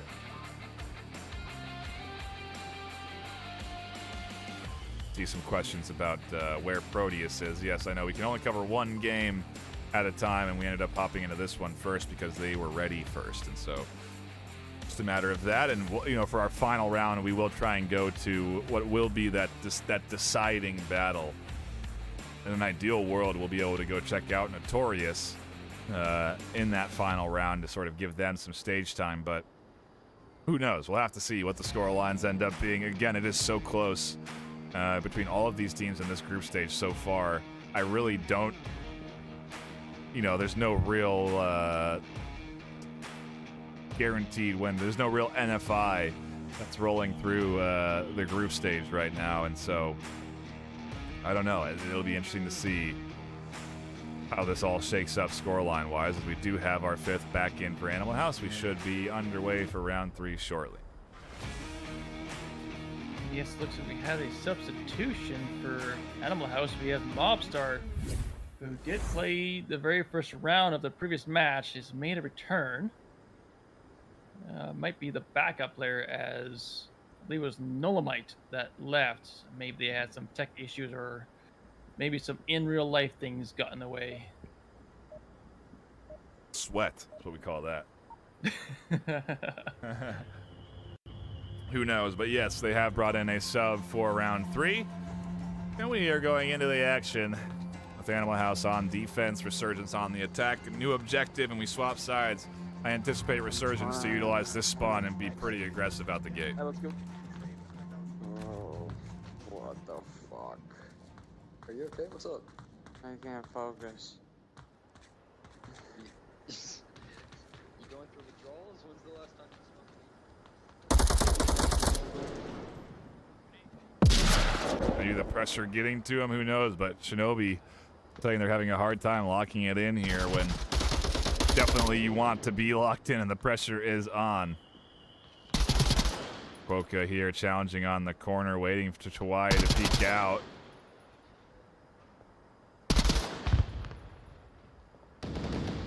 Really is just a peeking battle. Meanwhile, on the other side of things, we have an all-out brawl up the stairs. Kills coming across the board as now Lipinski is the last line of defense on this main lane, with Shinobi getting flanked. Nolamite catches 2 in the process. Animal House have 2 left alive, but so do Resurgence, and there may be an opportunity for them to push in from this sex shop alleyway.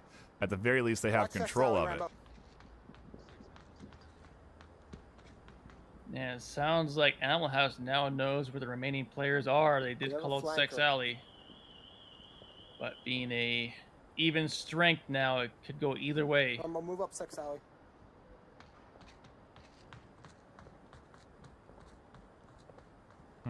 Wonder where they're headed. I'm going back down basement. Souvenirs? Yeah, I don't know.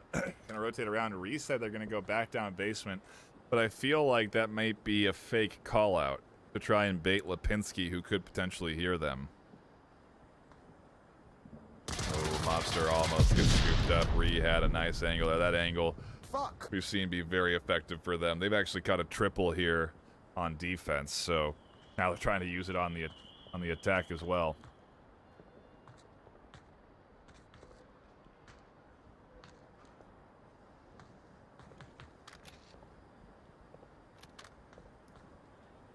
Not seeing much for rotations, although Rambo $50 bucks is for sending someone down basement. more or less waiting for a flank.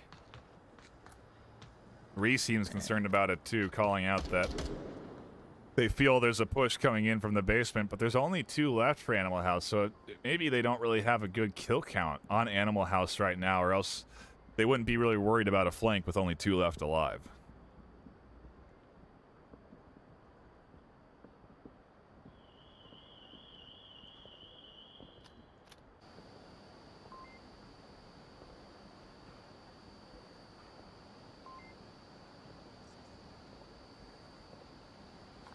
Not sure who Ree's talking with. He sounds like he's talking to himself, hearing yes and no's going on.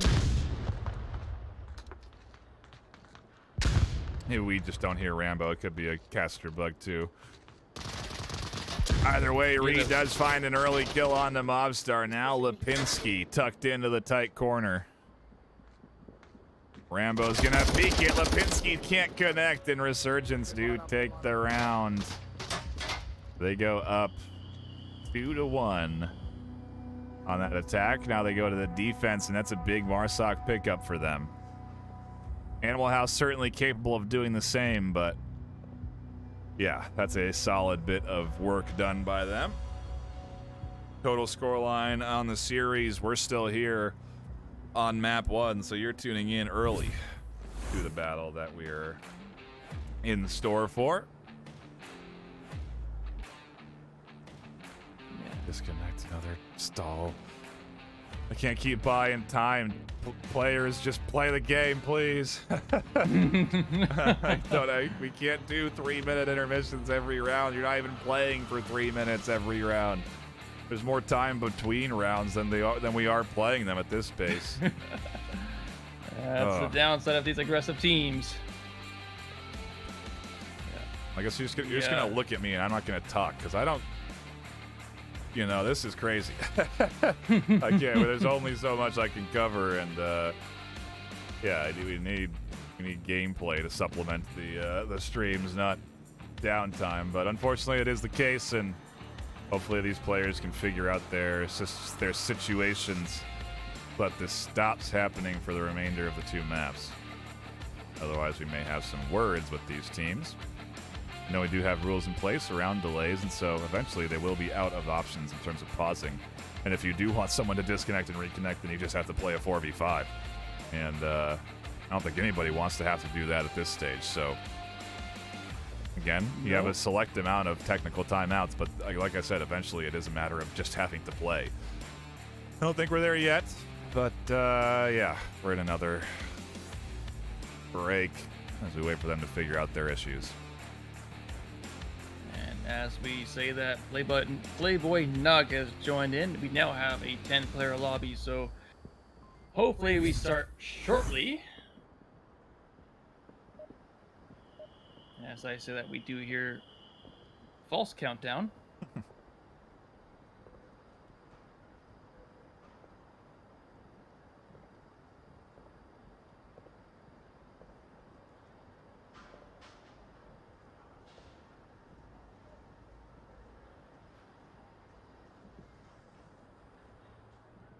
So yeah, they took the time to get their player in, and now they need the minute 30 to stock their strategy that they have already burnt through technically, but hey, who cares about the actual times?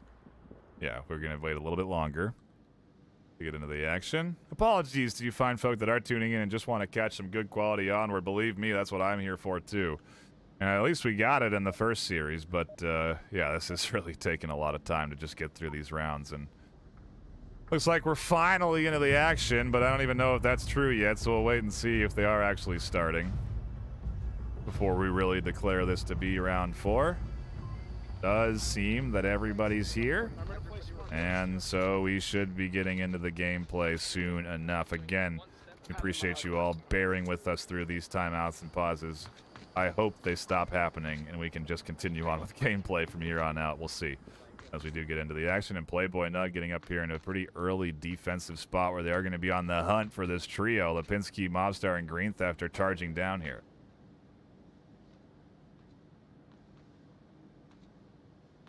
Playboy. Nug sitting in the overpass in an ambush position, hearing these footsteps. Could push out, but have to be careful as Lipinski doesn't shoot Playboy. Ends up in a double one down. Chawai. Oh, actually only... Oh, they're both resable. Wow, that's super fortunate for Animal House. Chawai isn't going to peek out here, so they're not going to get these confirms, and both players are going to get res. Now Chawai is peeking, and they may find a triple. There's 3 players here, and they get them all 3. Wow. Like, the power of the LMG, folks. Focus here. They'll shut down Chawai's kill streak.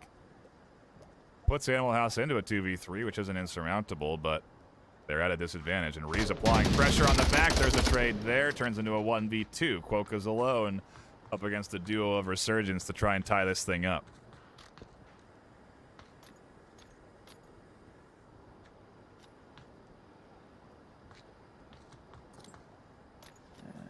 Looks like smoke's coming from Quokka, looting off the dead body of a teammate. Don't appear to be having a real effect. As I say that, their first one does land in North Alley.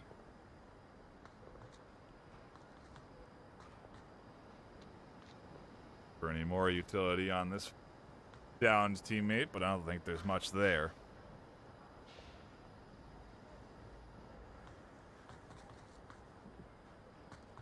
Rambo should be hearing these footsteps. Rambo's going to challenge.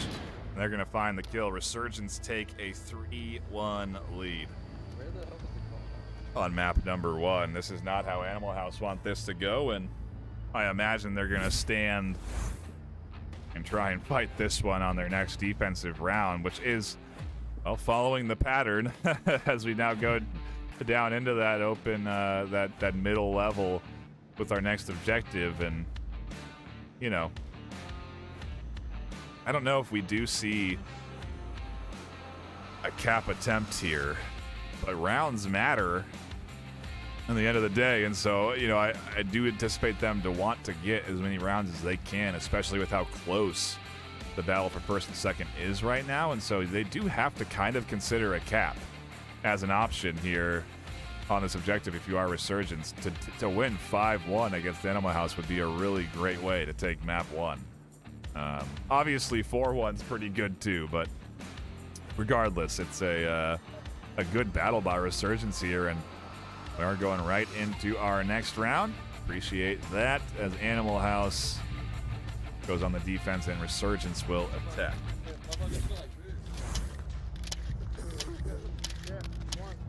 It'll be interesting to see if there's any changes in Animal House's defense on this objective, as they were, apart from the odd flank by Nolamite, it wasn't really a massive round the map kind of thing, but Oh shit. interesting to see if they'll be prepared for that kind of flank again, Oh, we gotta use it. as Nolamite is charging up south stairs. Or Charlie, one of you. But all the while, all members of Yeah. Resurgence are taking the basement.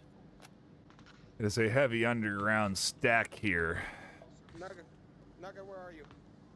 Where? Nugget, your job. You know your job. Two of them down there. Nug seems to be the bait, if I had to guess, for the C4 detonations. As they go up and find nothing. No detonations. Wait. Ree now feels safe enough to push up here as smokes come in. We typically see C4s placed on these light fixtures, but again, not seeing anything here in this tunnel, which is interesting because it opens up an opportunity to push out from this basement, which is largely uncovered. Team kills up top, and Mobster is here to try and deny this team from pushing in, but they get team killed on the 1C4 that is placed. Everything's going wrong for Animal House on defense. Green Theft at least denies Chawai, but on smoke objectives, smokes are on objective here, and Lipinski is doing their best to defend, but where is the rest of this defense? Oka's now dumping rounds through the smoke, and they catch Ree. And from a shady start, it is now a 3v3 with 4:30 left on the clock. Lipinski and Quokka are doing a good job keeping the Playboy and Faded in place. They're not moving forward. They're just feet away from the objective. Meanwhile, Playboy is now back in the tent as Puka, the nice snapshot, takes down one, takes down two, leaving things all down to Rambo in a 1v3. One more downstairs in the basement. Wow. And look, A quick bit of exchange here, and suddenly Rambo's alone.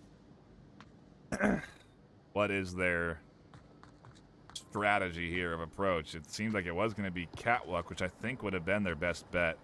They could then kind of ping pong from the north and south stairs from that catwalk, but what are they doing? Looks like they're going to drop back and take a basement approach of their own potentially here. I guess that's where all the utility is. yeah, it looked like they were pretty convinced of doing a horseshoe push, but they did get called out. Someone did hear their footsteps, so that may have spooked them. Now they're no signs of slowing down. Obviously, they're going to get heard and called out. As he'll run straight into Koka's bullets. Didn't even bother looking to the left as they went up those stairs, and Quokka didn't even ever fall into the field of view. And so, yeah, pretty easy pickup as they run right into him, and Resurgence, Animal House take that point. Resurgence still have the lead 3-2, but it is being slowly whittled away by this Animal House team. And now there is an opportunity for a cap where they could potentially take the W. Would be nice up against a team that is currently playing, I think, a little bit better. Resurgence just seem a little bit cleaner on their attacks.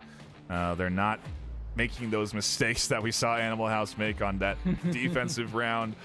And, yeah, I'm interested to see if they can put up a solid hold here, or if Animal House will be able to kind of step it up and put together a solid attack. Into the action we go with very little time between. Appreciate that again from both squads.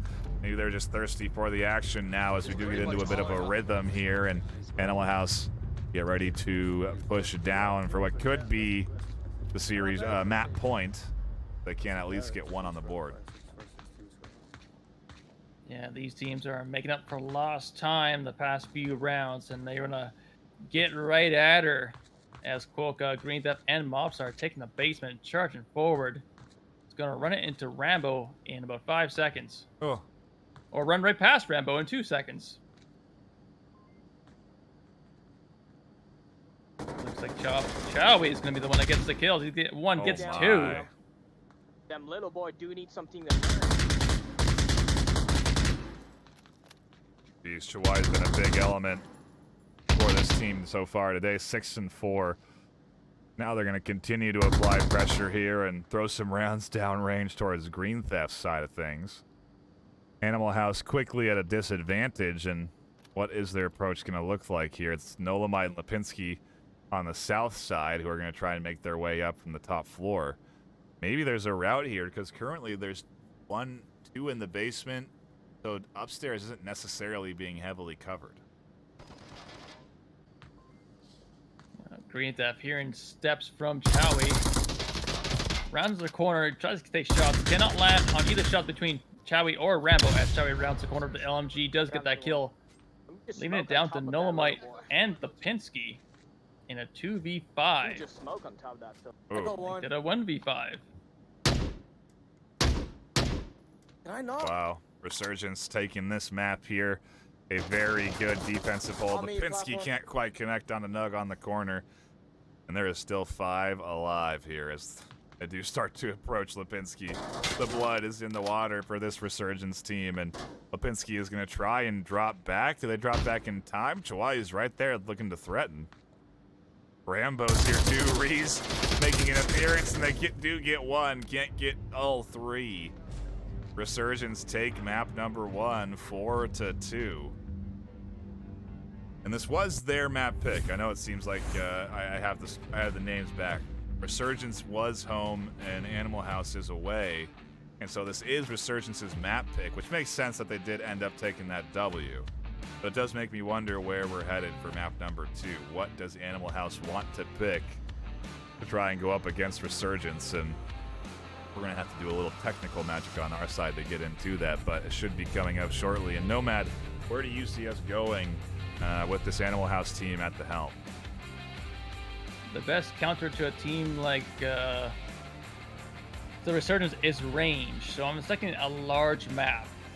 Could see a quarantine, as we did see them Animal House play earlier. It could also be let's see, Snow Peak. Could see, who knows, but typically if you're gonna go against a team like Resurgence, you want range. Yeah, and I wonder, yeah, to your point, what's left in that map pool? You know, where will they decide to take us here? And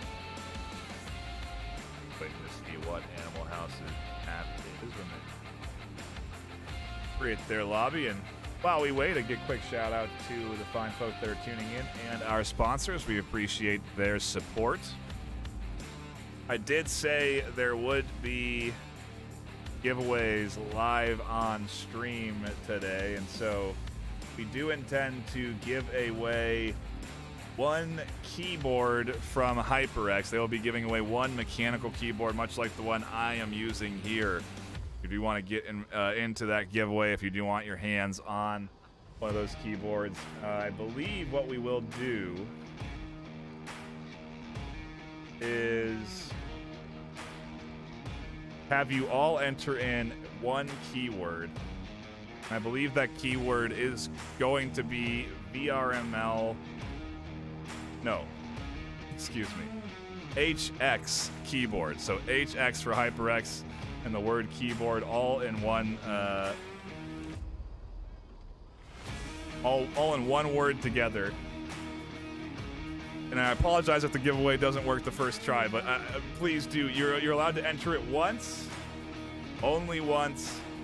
And if you enter it more than twice, you will be disabled from the giveaway. So I would recommend only entering an HX keyboard once into chat, and that'll get you entered into the giveaway for your chance at a HyperX keyboard this afternoon. This is only for folks in the U.S., so if you're not in U.S., do not enter the keyword HX keyboard, or you will not be eligible when we get down to the point of choosing you. And still don't think we have a map yet, do we? Actually, yes, we do. Oh yeah, quarantine. There it is. Are we just gonna see the same two maps over and over and over again? I don't know. It I don't. Yeah, maybe. Who knows? But yeah, we are. I mean, Animal House definitely no strangers to this map. They're coming in here and.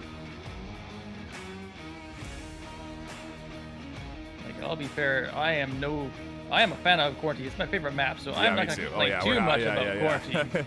It's a very competitive map, super fun one to tune into. Multiple objectives, positions, hard to predict where you're going to go, and really a very competitive map because of that, because you don't really have an assurance in terms of what kind of strategy of gameplay you're going to get. Yeah, it's all range and angles. Those who know the map the best tend to come out on top. Then again, you always see a few hidden surprises from those who are not too familiar. As I say that, we have all 10 members in the lobby. We should be underway shortly. There it is. Just have to ask and you shall receive. We can take a look at the active rosters for this map. It's looking like there's no swaps coming in. Resurgence taking in Faded, Reach, Hawaii, Playboy Nug, and Rambo. And over on Animal House, we have Lipinski, Nolamite, Wicked Hex, Quoco Floca, and Green Theft Auto. Yeah, it looks like we have. Yes, that's why I didn't want We to got ourselves the repost, but gas it's station still- objective.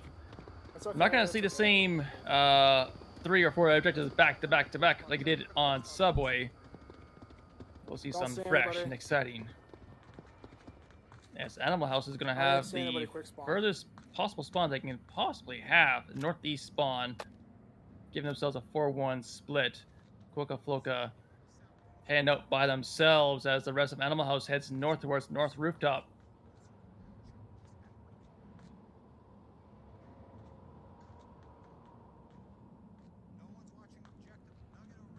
I got it. I got it. Yeah, I just saw a few of them were talking from the east. I got a fat line on it. Shots coming in from Quokka over the top. Playboy Nug Rebel, one rebel. almost gets scooped up. Ree does catch one at the cost of a little bit of health, and it's a dangerous place for them to be up here on this rooftop. They can get shot from that north side where a lot of the Animal House offense is. And right now, Quokka is doing a great job of drawing attention. The res does come into Lipinski, and so now, yeah, the call-out even comes in, re-identifies that res was entered in, and so it's still a 5v5, and Animal House definitely rotating heavily over onto that north side. And we saw last round, as I say, something cool. Quokka is going to get taken out by Chowie. And I was going to say, as we saw in the last match, Wicked Hex making a long rotation up to the west, already at the west scaffolding. Could be the one that tries and take some shots from behind the defense. It did not work for them last time, but maybe it will now. There's also maybe an option to kind of get through this defense where it could be challenging Rambo, and then they're on objective with relatively few contenders to the cap. Still one impact. We just lost one over there. Green Theft Lipinski very aware.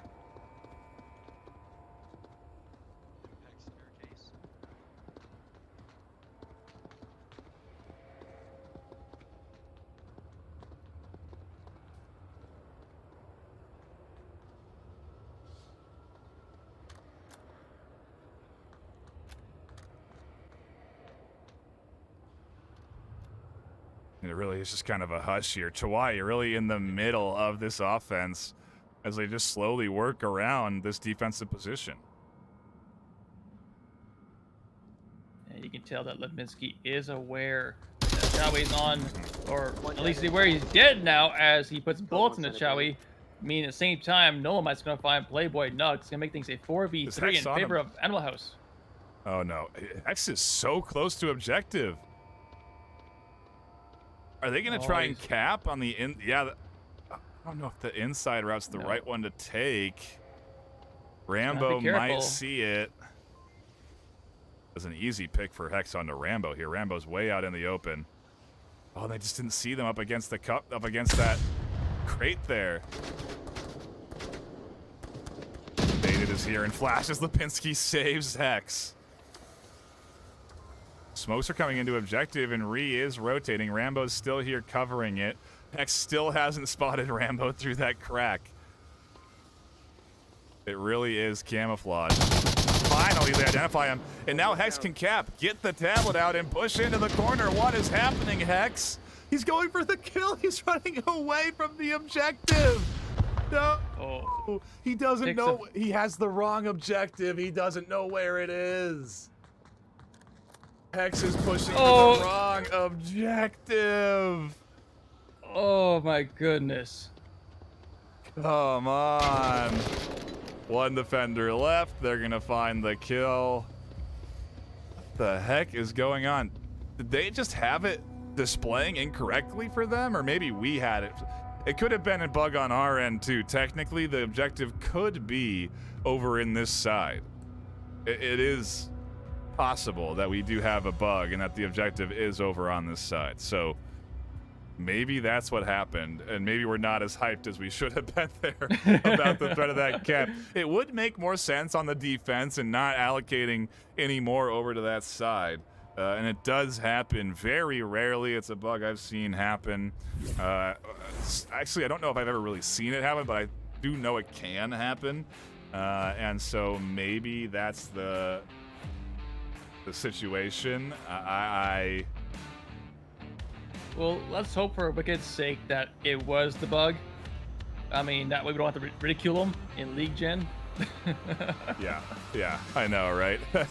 Otherwise, they're certainly up for a bit of a lashing. And yeah, I do see the entries in for that giveaway. Appreciate you all getting involved. Go ahead and roll it, as they say. And it looks like Camo Kid Cake has won the giveaway. If you can go ahead and enter in a message recognizing that you've won. I know it's a bit late on the delay. And, yeah, congratulations on winning yourself a HyperX keyboard. We'll go ahead and be reaching out to you to collect your information.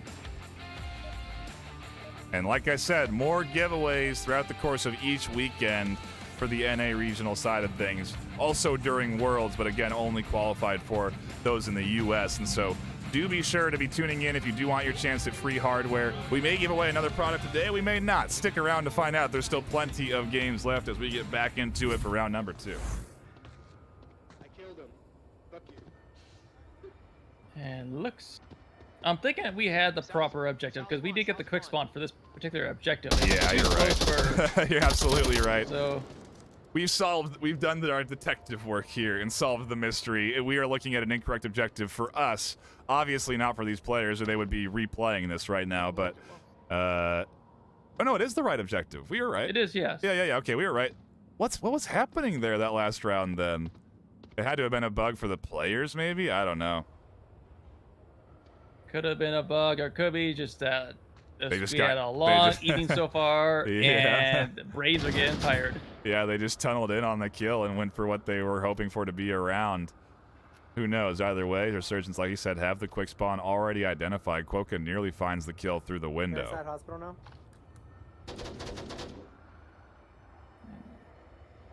Over at North Courtyard, Green that's getting spicy with the flank as Playboy Nug does find a pick onto Quokka Floka. Yeah, that flank could come into fruition here soon enough with this trio really focused up here. The whole team actually now, as there's a trade on objective. Smokes are out. There may be a cap attempt here soon enough. That rotation from Green Theft could be really that could impact them. Oh no, Rambo's just moving up here free. Oh, this is a cap, an easy code punch in for the likes of Rambo. Flashes are coming in from Wicked Hex to try and shut down Rambo's ability to cap. They may be entering in the code blind. Either way, they get it under pressure. Hex doesn't peek far enough. And Resurgence take a cap point and a lead, 2-1 on this map. And, well, we know Resurgence are no strangers to the cap, but I think that's the first one we've seen entered in on stream. It has, actually, yeah. We've been seeing lots of great gunplay, but no caps yet. That was the very first cap attempt as well. Yeah. But yeah, you see some well-placed smokes and some onward timing from Wicked Hex there. Looked away just at the wrong time as Rambo pushed in to get within range of the cap. And unfortunately, missed rotation is going to cost them. Yeah, and wow, I hate to look back at it, but I just wonder what happened with the Animal House, because it could be 2-2. You know, but also that Green Theft rotation. Just, we've seen these flanks really pay off, right? In fact, the flanks haven't been negative yet in this entire day of gameplay, but finally they get too far away from objective, they go for the flank, and it ends up putting their team at a disadvantage, a 3v2 that ends up getting exploited. It ultimately leads to a cap, and so that's the risk right there, case in point of, you know, trying to rotate around for a flank. You can end up completely leaving your objective open for that punch in. And now Resurgence have a nice lead. We go into our next round, round number 4, a new OBJ. Or round 3, excuse me, because we did just get a cap. Do the math correct. Wouldn't make sense if it was round 4 and we got a new objective. But yeah, round 3, a new objective every 2 rounds. We swap objectives every round. We swap sides. And Animal House do get that kind of distant spawn. Distant enough where Chawai can set up in the south and prevent them from rotating. He's going to try and find another, and he does. Nice, a quick 2 peeks for Chowby there, making it 5v3. We do have that hospital objective. We did play it before in a previous match. Okay, you at your spot. And fortunately for Animal House, if they want to come ahead on round wins, they're going to come up with a 5-2 score line if they want to try and stay on top, or at least tie. It's one of the things you got to keep in the back of your mind when you play these postseason games. Meanwhile, we do have a bit of a firefight going on between 3 members of Animal House in the north, and all against Ree, who's in center burning.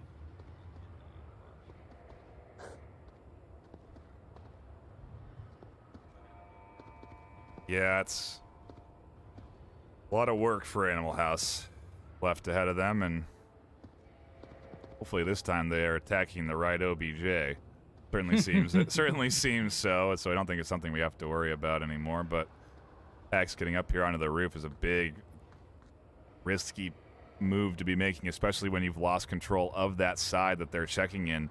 Because you also do have to be aware of that rooftop across from you. You obviously have angles you can peek from, like we're seeing here with Hacks minimizing their exposure. And they are going to catch a very interesting and odd rotation to try and rotate across. Hex runs out of ammo in the effort to land those shots, and they can't connect on their opponent, who now tucks into cover. One's trying to rotate back to hospital. Oh, Chowie just on a murder spree. Wow. Kill number 3 for him. This time against Lipinski. Now a 5v2. Oh no, is Chowie gonna go for the ace? That's kill number 4. No. Gonna be Ree that finds it, and Animal House get absolutely picked apart. Resurgence are on pace to take 2 out from underneath the Animal House, and if they can do that, oh gosh, I wonder what the scoreline is in the preview. I think that other series is already done. Oh no, I don't think we've got an update yet. I'm sorry, I was thinking of a different series. We haven't gotten an update on the scoreline yet for that other matchup. At least I haven't seen one. Maybe there has been one in chat from our lovely mods who are doing a great job managing the event here this afternoon. We do appreciate you and your support. But yeah, this is definitely a little different pace than when we had our last matchup with Animal House versus Proteus, if I had to say so myself. Resurgence really just commanding the overall pace of this game. Yeah, they've been doing a really good job of landing their shots, finding the cover needed, finding those angles, and getting those rotations in. Animal House, unfortunately, just having a little bit of trouble here.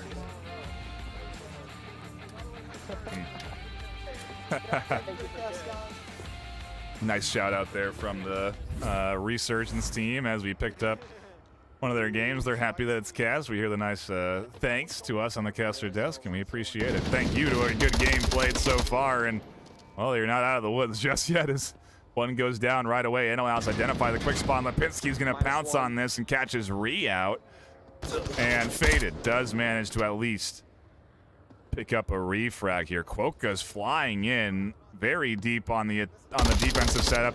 Faded finds that as well. And so now they can rotate into the deep divot here. Rotate up, pick Ree, come over here, confirm the kill on Lipinski, and it's going to be a 4v3. It's going to be a little tough for Resurgence to get this confirmed onto Lipinski as he is behind a wall. But Nolomite going to get that refrag onto Faded. Lipinski calling out Ree.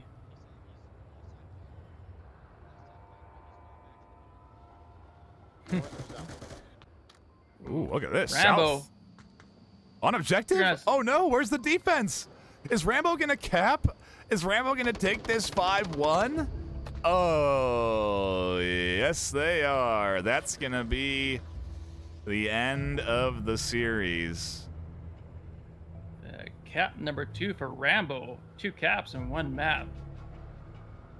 Yeah. You rarely see something like that, especially in this high level.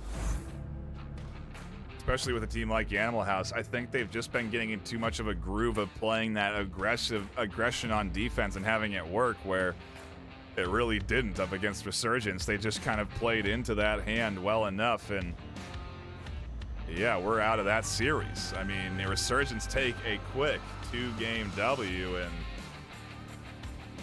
now let's see if we can hop into the other game, Proteus versus Notorious. Is still live. We will try and hop into it.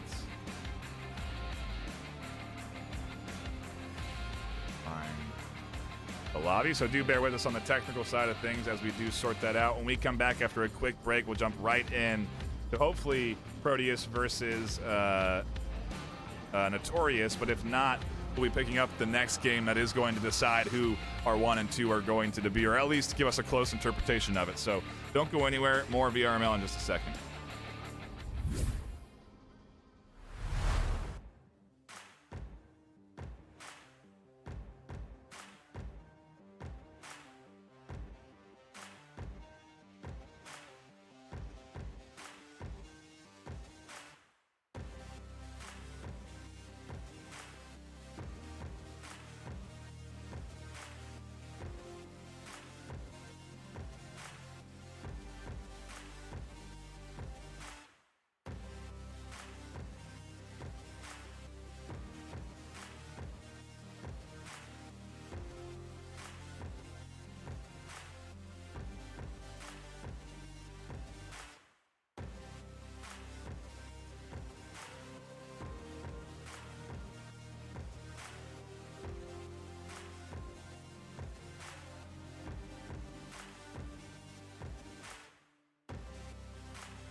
Welcome back, everybody.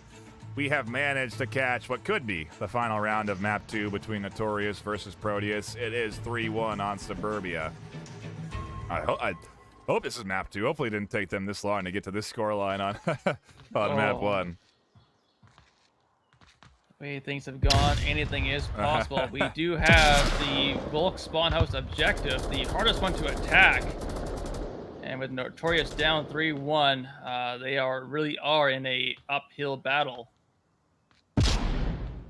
Very much the underdogs in this situation, too, coming in from that Challenger Cup. But they do have a win under their belt, and I wonder what the scoreline was for Map 1.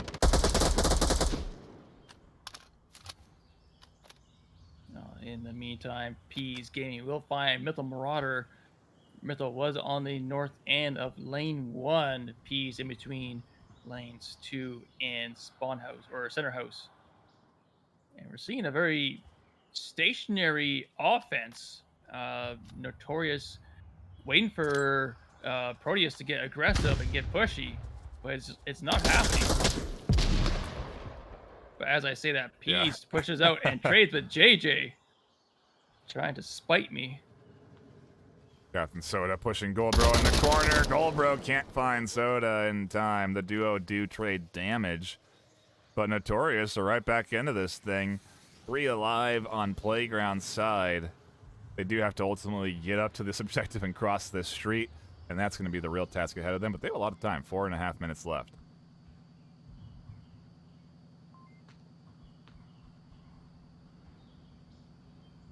Yeah, we got Ring Monster over beside the tank in a very exposed position. No real cover for him. He's got to hope that they can pull the trigger before the enemy can. And they may just get double peeked by Captain Soda and Wicca Wicca over in lane 4.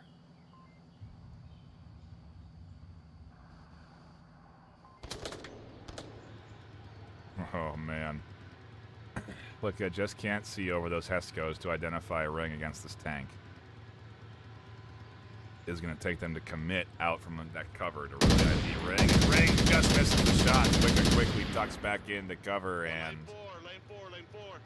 now Ring should try and move, but to where? They don't really have options to really relocate their position, especially since Mad Matt and Soda are up here in the center, potentially a threat if they do want to put... I mean, I don't know. There is maybe a move for Ring to be making here. They also do have at least the overwatch from their teammate on that backside. So Beardsteak is doing a good job of drawing the attention. It does make it into a space where maybe there could be a, 1-for-2 bullet kind of thing happening here if they're not too careful. But Wicca can't quite connect under the pressure. Oh, there is one. Almost gets Ring. Is the follow-up? Oh, they connect, but they run out of ammo. Have to duck down and reload. Meanwhile, Make It Great is flying around inside, threatening Soda, catches the kill in the middle building. Matt has to check their pad, and Ring Monster is able to live a little bit longer. As I say that, they die. Wicca finds the kill, and now it's up to Make It to hold it down. Yeah, Make It's probably in the best possible last man position, holding center house, able to cover any entrances towards the objective, forcing Matt to clear the house out. Bloody. Almost ID'd Wicca there. Big shots. Matt's here on the bottom floor. Make It has so many things to be concerned about. They're going to fly down and find Matt not ready for the push down the stairs. Make It Great's going to pillage some resources off the floor, maybe for later, who knows. But Wicca is the last attacker, and Proteus could potentially clutch this up. Make It Great could take this round and lock in map 2. They've already won map 1 4-0, so... Oh, wow. Yeah, Notorious not looking in a great spot right now. They need to win around here and at least keep this thing close.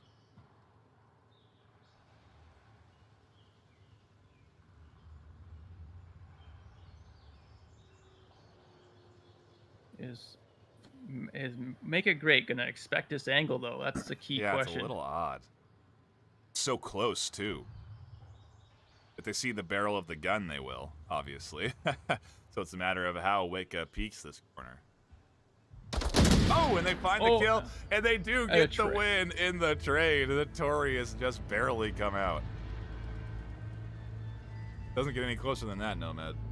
No, what a nice snapshot between the two players. Unfortunately, yeah, Make It Great just couldn't get there soon enough. Maybe 2 or 3 frames per second faster. Maybe they could have won that trade, but oh no, in the end, we're going to have a 3-2. And now it's going to be up to Proteus to attack this objective. And as I said, it is a difficult one to attack.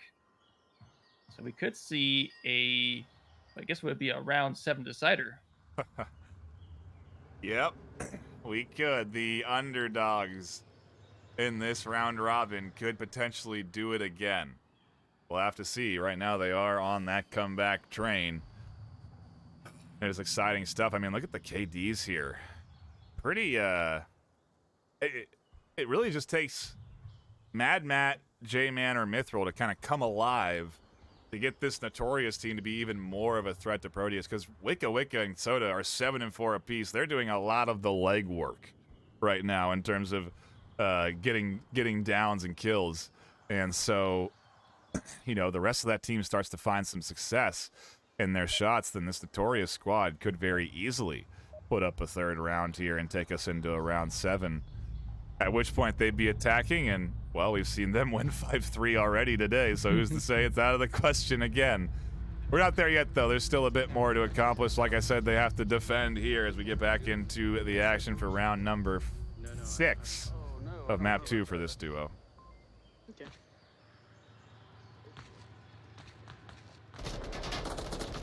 Oh, wow. Well-timed pre-fire dump from Goldbro, taking down Captain Soda. Oftentimes we'll see players just sprint there and start shooting right away, but to your point, it was timed. They waited just a little bit to get that defense into a false sense of confidence on their rotation. Yeah, and this map is just synonymous with free fire, as Lord Bierse clears out the first floor of center house, taking down JJ. It's going to be a 5v3. And only 30 seconds in, as Wicca finds Ring Monster. Gonna slowly even things up now, 4v3. Is Mithril gonna push this down? Oh, Beardstake sees the ankles of Mithril there through that crack. But Mithril's not sticking around to make it an easy shot for Beard. And Mithril does come flying down, does find the kill, but they go down themselves. They will be resable. But who could get that res? Maybe Wicca could rotate around here to scoop them up. Make it great, might not let it happen, though. They're here on the backside. Proteus have a 3-2 advantage. And Wicca at the school bus going for a flank. Could get picked off, though, and a long angle come from Goldbro. Not safe to hit him right now. As I say that, a few shots get rang off by Goldbro. Giving Wicca a good idea, and that's a no-go zone. She better turn back. I would suspect make it great to almost use Marauder as bait to some extent to try and draw Wicca out here. Can you watch my lane 4? I can watch the cross.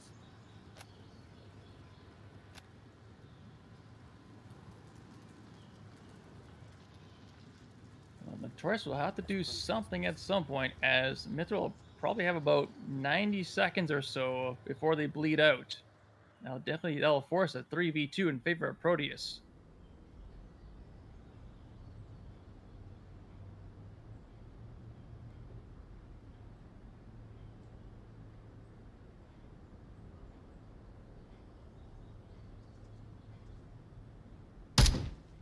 There's the confirm, so no more radioing in from that position, but I don't know. Mad and Wicca, they're not holding the APC side, and that's where the push is seemingly rotating around to.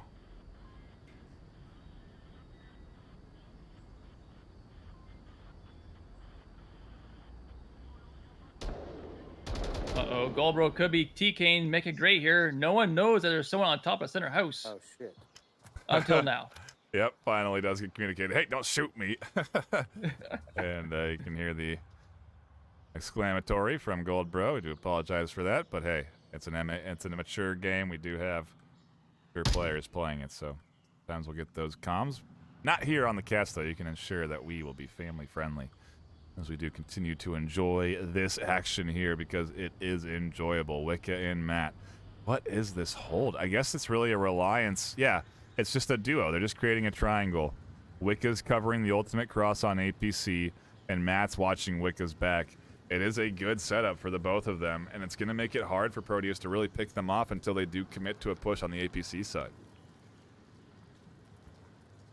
Yeah, this here as a defensive position. This is what you expect throughout an entire round. You want your teammates supporting each other. Meanwhile, everyone's holding an actual angle, covering an axis of approach. So, getting those possible refrags, getting those possible early picks, forcing the offense to come to you, and looks like Goldbro at lane 1 could looking to get a push here, but a little hesitant now.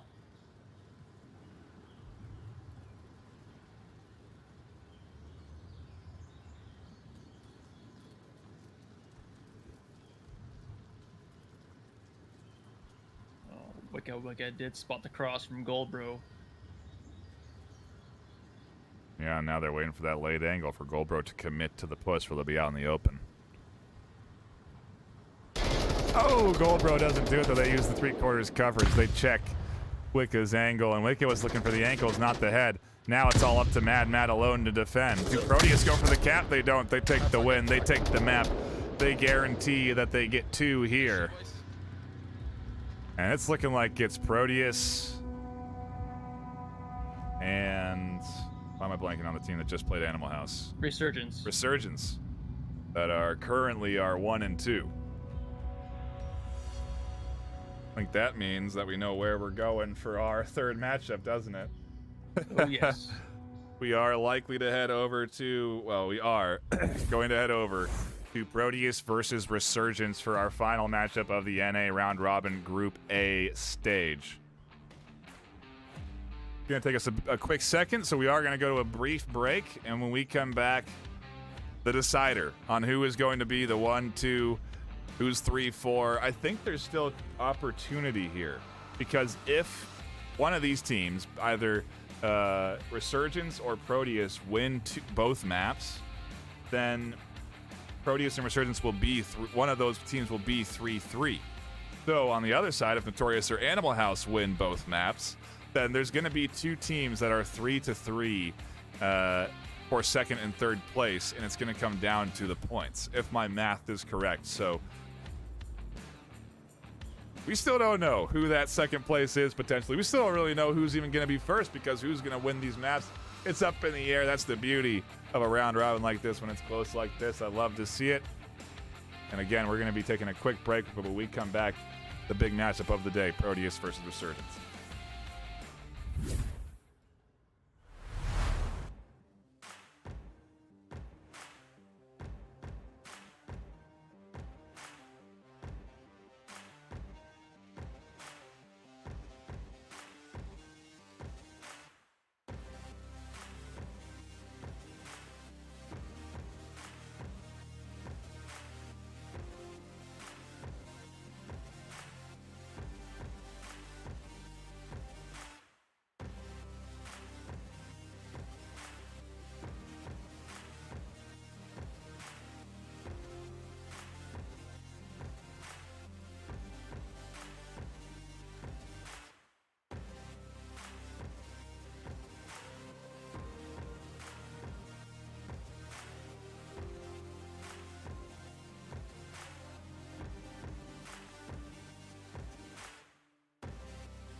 Welcome back, everybody, to our final matchup of the round robin North American Group A.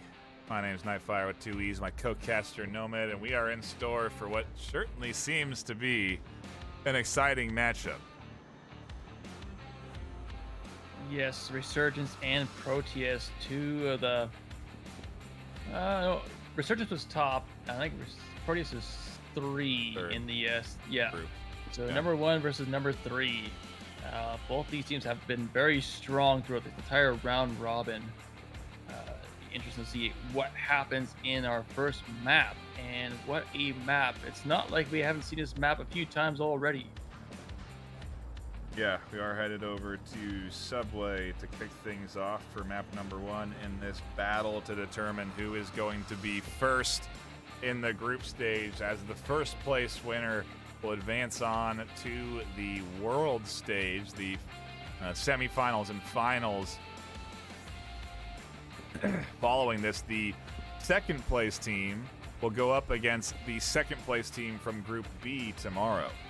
And so even if you, there's really actually a lot of value in getting your win here, because you're then avoiding that additional option of having to play in order to earn your spot into that top 3 in the region. And so, yeah, there is certainly going to be a lot on the line for these battles here, these next few maps between Proteus and Resurgence. And if I were a guessing man, I think we'd be in for a Subway quarantine matchup here this afternoon to round things off. Which isn't the worst thing, you know. Both maps are super competitive and fun to watch. Lots of strategy to be deployed here, and so I'm curious to see what we get as we do take a look at the active rosters of the afternoon. We do have Ree on Resurgence, Faded, God of Shinobi, Chawai, and Rambo. Everyone we've seen there already today. And over on Proteus, Lord Beardsteak, Make It Great, Goldbro, Pounds, and Peas. They bringing in a couple of a little bit of a different roster here on the Proteus end, if I'm not mistaken. Yeah, it looks like they swapped out Ring Monster for Lord Beersteak. Interesting. Maybe basing that off of a past performance the game before. I believe they were in for that Subway round against the Animal House. Yes. They did manage to win that, though, so interesting to bring in a sub here. Maybe trying to throw off Resurgence. Who knows? Either way, we're ready to go into the action for round number 1. It's a basement OBJ for Proteus to defend, and see how Resurgence decides to approach this one. I'm going to guess it's going to be a pretty heavy basement approach, and yeah, it seems that everyone is piling in down these stairs.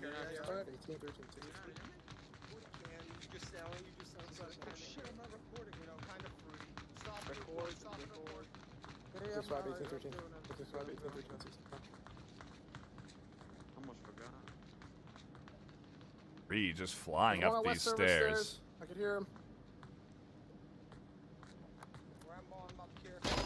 Gotcha. Meanwhile, in the basement, Make It Great is here. Little battle in the server room. Gold Bros tucked into an advanced position as well, and so if they do try and rotate around for the flank, could spell bad news for them as Gold Bros ready invading. Either way, they are dialed in here. And, oh, the flash comes in. Great does get across. And Gold Bros still tucked in on this short corner. Is trying to be ready for it. They're not. C4 detonated. Not even necessary there. And oh, Make It Great was going to peek out to try and get the confirm. It ends up costing them their life because there are still a couple more folks in this basement. Gold Bros' position has to be known at this point. And Ree taking some shots here up on this top floor. Gold Bro, I don't think radioed that in because they are staying silent as Faded approaches ever so closely onto their position. Yeah, Rambo, I can't do shit right here. I'm just gonna be a little bitch and sit here. Hello down there. How are you guys doing? Ree calling down there. He's unable to do anything. There's the kill. Just a second too late, huh? Fox 3, Fox 3. Still a good refrag. Still able to clear out this basement, making things a 3v3 with 412 left. Ree still unable to really do anything. Keeping pinned in by Pounds at north basement stairs. Okay. Anyway, how many are dead? How many do you guys have dead? It looks like Rambo's gonna be looking Okay, for that okay, pick. Echo 3, Echo 3. Also advanced up into a position where they're going to have a line down onto Ree, and they can't quite connect on those shots. It's going to cost them a team kill as Beardsteak pops up in the chaos and kills one of their own. It puts Resurgence into an advantage 3-2, and now Proteus have to crash down into the basement to properly defend because there is only 2 left. Probably fair to say that Lord Beardsteak was unfamiliar with what the sound of a Taro 21 is. Just a simple reactionary snap turn to pick onto Peas. You can tell that Peas will not be too happy once they get back in the tent. Yeah, no kidding, especially in a moment like this. But that's when it happens, when the pressure's on and you're trying to get the kills you need. You end up kind of hard to identify.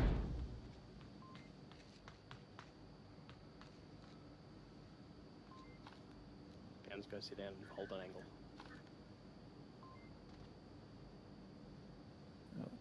Beta has made its way down to the basement.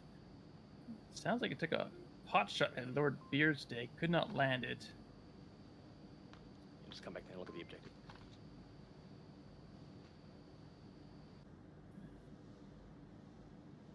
Yeah, trying to get any info they can, looking for a very tight little slice of an angle underneath the bars and over the top of that ledge there, and well, they're at least able to clear out a good bit for Ree to safely make their way down the stairs. Still no entry from the north, though, and right now this defensive setup is the right one. Interesting use of the flare gun. From Lord Beardsteak. Faded out on the wide corner, does go down. Ree's going to take the short corner, does catch Lord Beardsteak. Pound's still alive on objective, and Ree, maybe I'll actually rotate around and get this res. I wonder if Pounds is going to try and work off of that.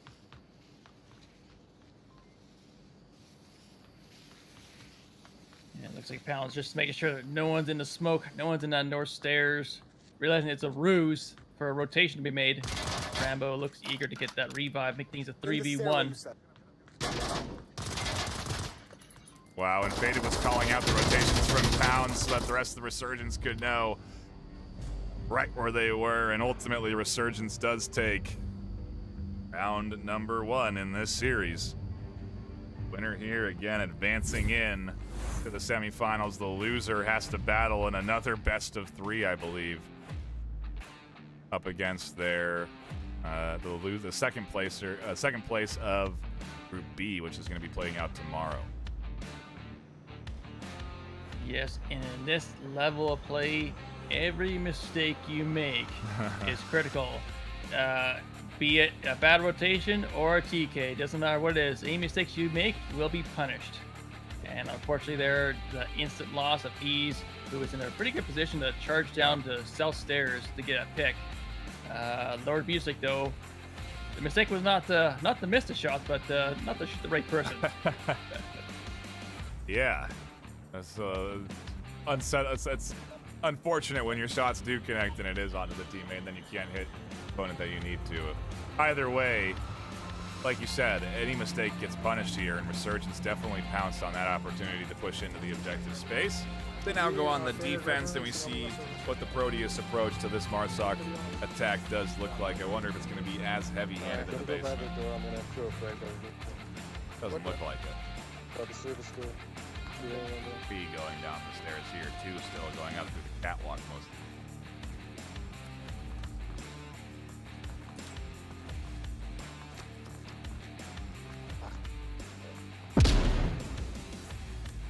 Aggressive push coming from Ree into the red room. Might find themselves a Pounds right shortly. Whoa, yeah, really pushing forward here. Seems like Proteus are almost kind of anticipating this, playing it a little bit more reserved, not advancing up into this server room. He's ready here and defending, but can't find the kills on the Ree, can't find the shots. Ree does advance, and they end up going right into a nade. So does Pounds. And Shinobi on the backside is going to be able to get these confirmed kills, get the res, and Proteus are going to be down to just 1 left alive from Lord up top. Just like that.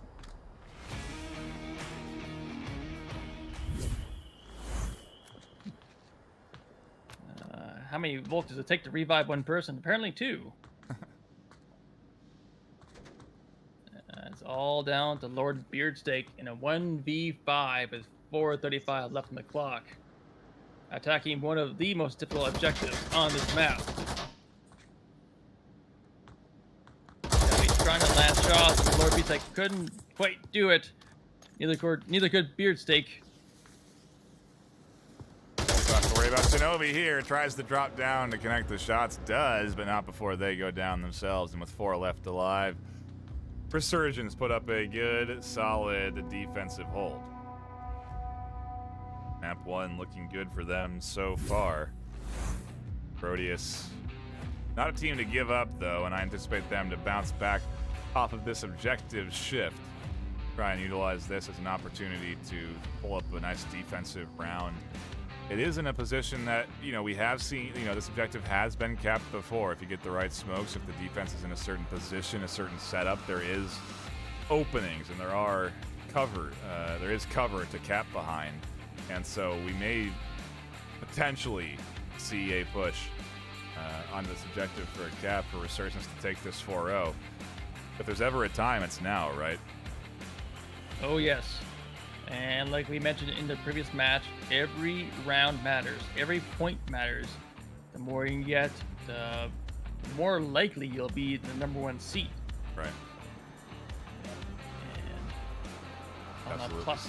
Ooh. Looks like we do have a bit of a disconnect on the Proteus side, so On the plus side, yeah, I should say on the plus side, Lord Beardsteak does not have a TK no more. He's now, well, he's gone now, I guess. Yeah, maybe that's why they left, so that they could clean the slate here on the scoreboard so they wouldn't be negative any longer. But I think they weren't, to your point anyway, because they had found some kills. But yeah, a brief pause as we do wait for that 5th to reconnect. And man, what a long day for these teams. You know, these guys have been playing a lot of Onward today. Yeah, the average match, of course, lasts about an hour and a half. We're going on, what, almost 4 hours by the time this is all said and done? You know, it's basically 2 matches, almost 3 matches back to back to back, or literally 3 matches back to back to back. Right. So it's a real strain on the mind and on the body sometimes, too, depending on how active you are to crouch and prone. Yeah, People like me don't do that. We're seeing players, at least on these teams, that are really snapping down in their crouches. That's a very quick duck down in real life to that you know, you're going into a quick crouch and then you're popping back up to take the shots. It is a very physical game in the end, and so yeah, I wonder if that's maybe impacting these players as well. And we're, like you said, we're going on a much longer session than they are normally used to. So hopefully, if there's a couple of players on quests or on mobile headsets, they are charging their devices, you know, whenever they can in between these rounds while they're playing. Who knows? But oh, look at this. We're getting a sub. Maybe not too happy with the first 2 rounds coming in from. Yeah, maybe there's one of those times where you're just having a bad map and maybe you just need to get someone else in. We've seen Suplex come in, play, and do quite well in previous matches, so maybe he is what they need to come back and beat this Resurgence team on Subway. Really is the value of having that sub, right? Is that you run into these grooves or you run into a position you're not comfortable in, you can bring in someone else that may bring in a lot better energy than you are bringing, you know, and so it'll be interesting to see, like you said, how this impacts not just their, you know, Suplex's performance, but the overall team performance here out the gate. And, you know, if there's ever a time it's on a fresh objective when you can kind of reset the mindset. And so let's see if the sub is enough to get Proteus back into this one, as they are down 2-0. They have not had a very optimal start.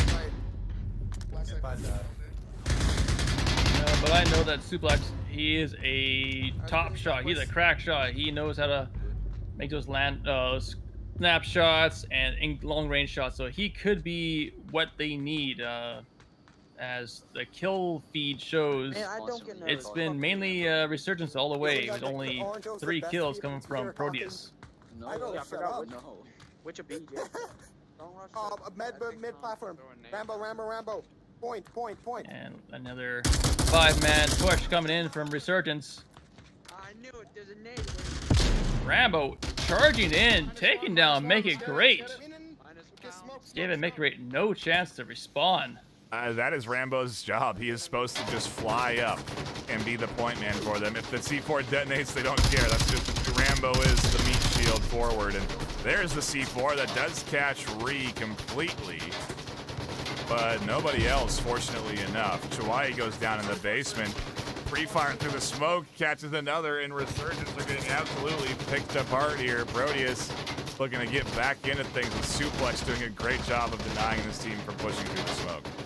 And Peas here doing a flank in the basement. Managed to pick up one. Took out Chowie. Could find Rambo. Unless... Oh, man. So close from Peas pushing up a Rambo. Oh, a team kill! Oh. Well, to be fair, there was already one for the Proteus side, so it only makes sense that Resurgence has a TK will. It make things even. But Peas here moving so silently. Beta has... Yeah, they Beta's don't gonna need get it. a shot. Suplex is gonna find the kill. Suplex comes in and picks up 3 through the smoke. If there ever was a good substitute. Oh, it was right there. What a great job from them. As they do definitely deliver. And just like that, Proteus has shifted momentum at least a little bit back into their favor. They now have the opportunity to attack.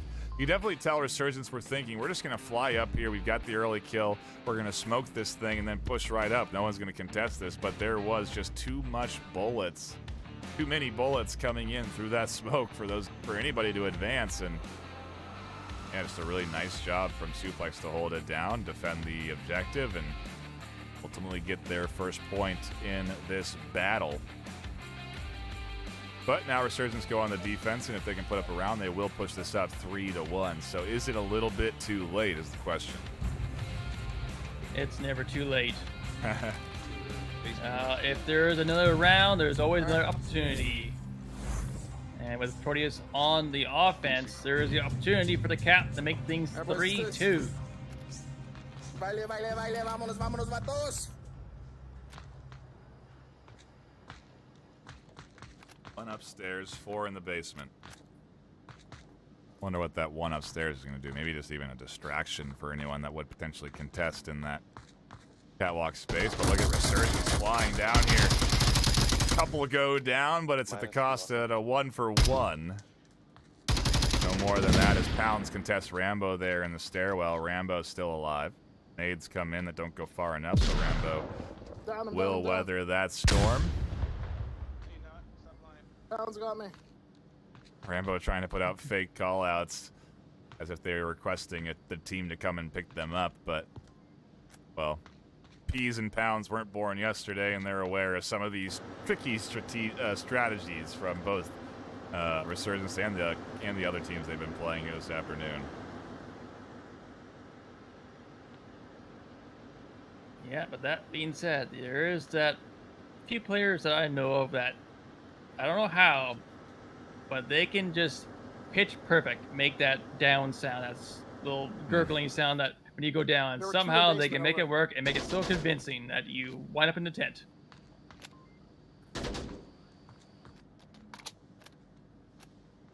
In the south, he came down south stairs. Peas tossing the flashbang in basement.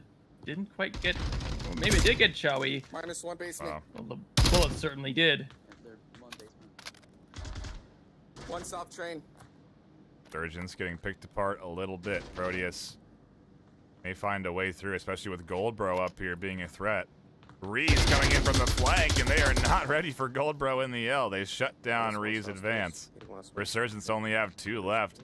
A definite opportunity to smoke objective and try and push their way through it. Rambo is still here contesting, and Rambo goes down. Make It Great flies past him, gets the kill. I think they got flashed in that process and ended up dropping back down the stairs, but look at Peas, they're on that objective. Tablets out, Proteus get the code, faded, it doesn't defend, and Proteus have the lead, 3-2. Suplex doesn't find any kills there, so they weren't the element that ends up getting that cap, but I mean, hey, What a great bit of teamwork from Proteus to lock themselves in and take themselves a 1-point lead on, I believe, their map pick. Actually, no. No, This is a Resurgence's, right. Resurgence's pick. And like I said, if there's another round, there's an opportunity. And Peas there did find an opportunity to cap. And what a cap it was. Wow. And now we get a spicy and fresh objective, one we have yet to see tonight. The North Stairs objective.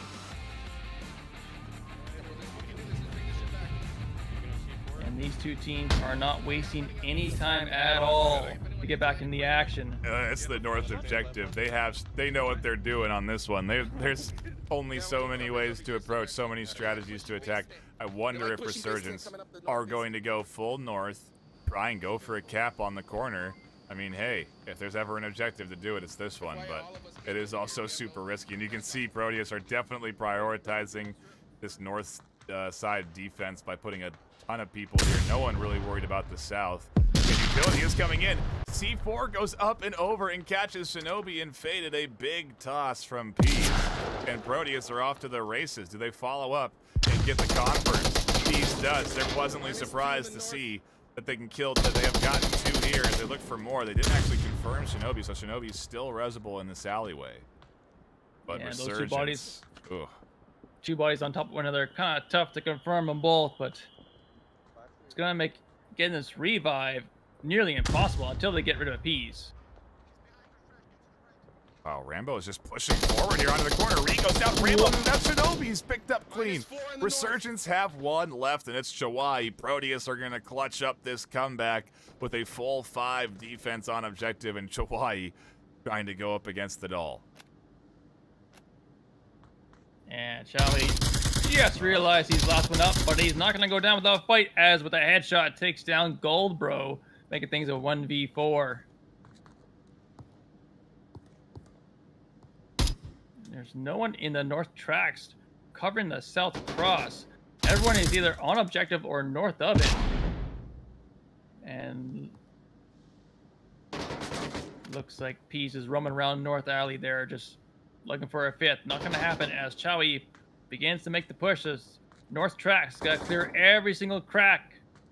Not too sure where the rest of the team is.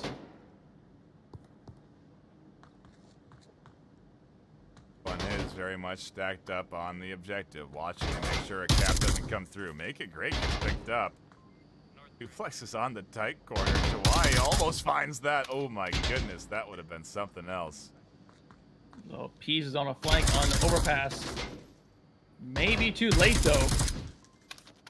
We've seen flanks impact teams very negatively here. Peas has to full sprint. They cannot afford to let up here on this advance. Suplex is doing a good job of buying time very nicely. And Peas is going to get there just in the nick of time. Proteus are going to come back and take this game. Map 1 4-2. And that's an ace for Peas right there. Oh my goodness. What a way to end the map. Down, wait, so what, 2-1, bring it back to 4-2? What a play. It's close. I think Resurgence were in, I think their talks in chat were that Resurgence was going to win there and be the one to advance on, but wow, it is 2-4. That ends up Proteus getting them that map win, and yeah. Where do we go from here? Like we said, it's Proteus's pick now, so if we were gambling men, we'd say Quarantine. We don't know what the bans are, of course. Quarantine could have been banned. Maybe we go to Suburbia. There's plenty of other close quarters maps. Who knows what's on the table? It's all a matter of waiting and seeing what these teams decide on for the last map of the afternoon, the last map of at least Group A. Again, a shout out to everyone that was tuning in here or has tuned in for both group stages, Group A EU early this morning at 10 a.m. and now Group A NA. Again, tomorrow, the same time, same place, Group B EU will start at 10 a.m. PST, and Group B NA will start at 4 p.m. PST. Live on this channel, we'll have another giveaway that you're going to want to get in on.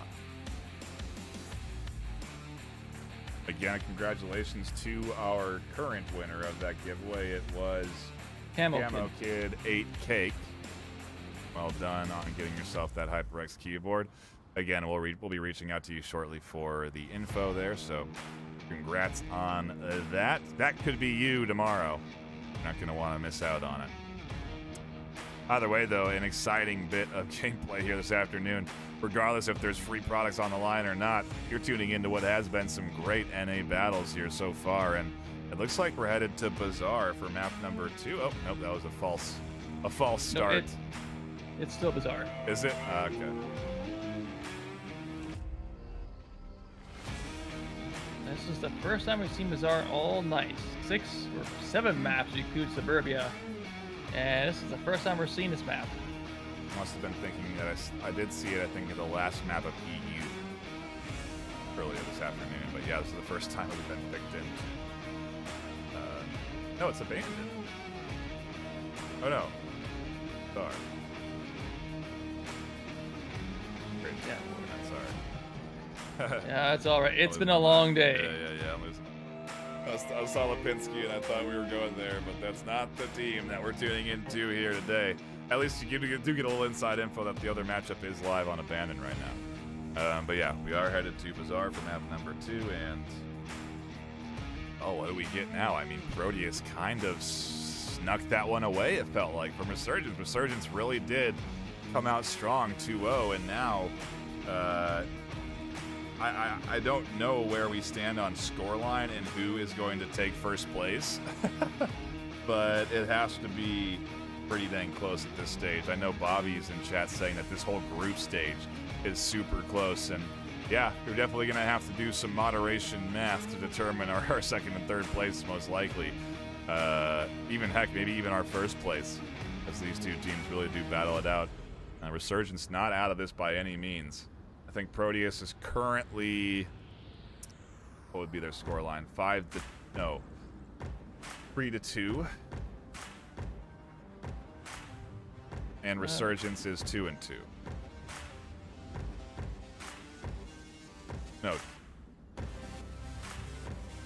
No, they'd be. No, Yep, no. yeah, you're right. 2-2. Yep, because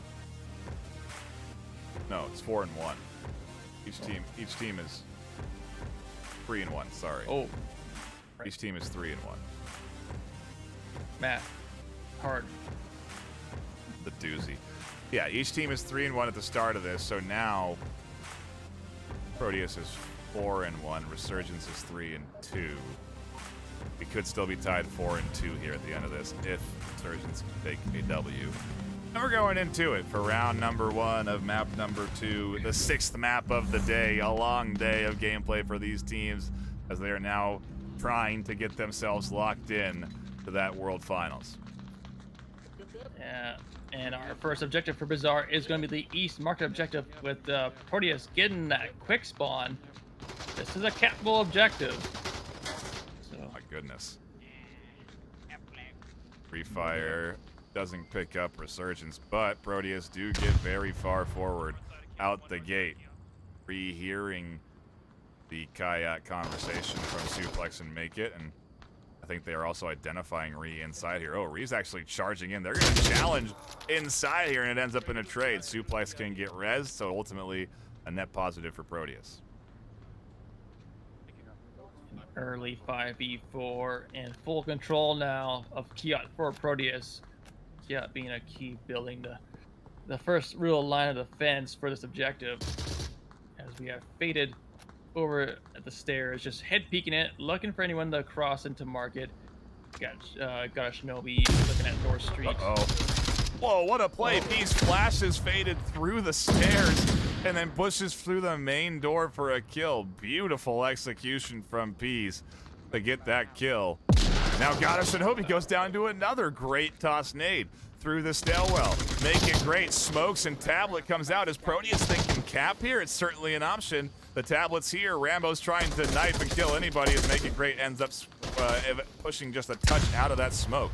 Rambo's here, again, trying to deny any cap attempts, and Suplex has the opportunity to play off of this. can't quite catch Rambo out. There is nobody else pushing, as both Goldbro and Pounds are too far away, and so maybe a bit out of sync, but almost an opportunity for a cap by that Proteus offense. And like I said, these guys like to be aggressive. Proteus likes to push, and Peas likes to cap. He is a very quick capper, so you got to be on objective at all times. And with some great shooting come from Chowie, denying 2 capping attempts, we're already with 3:54 left on the clock. Now a 2v2. What could have been a near 2-0 round win already. Yeah. Could have been. But, yeah, I don't know. Goldbro just not quite pushed up with the rest of the team. If Pounds had been there on the east, they may have been able to shut down some rotations, and so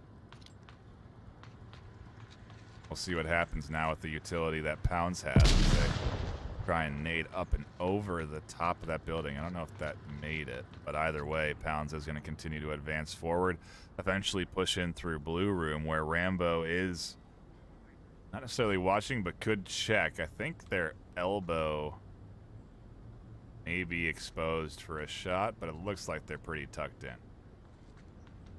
And Pounds doesn't even seem to be pushing Blue Room anyway, as they do rotate up through the center.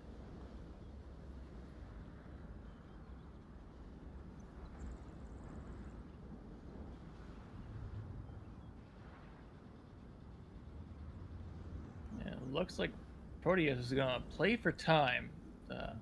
Let the clock run down.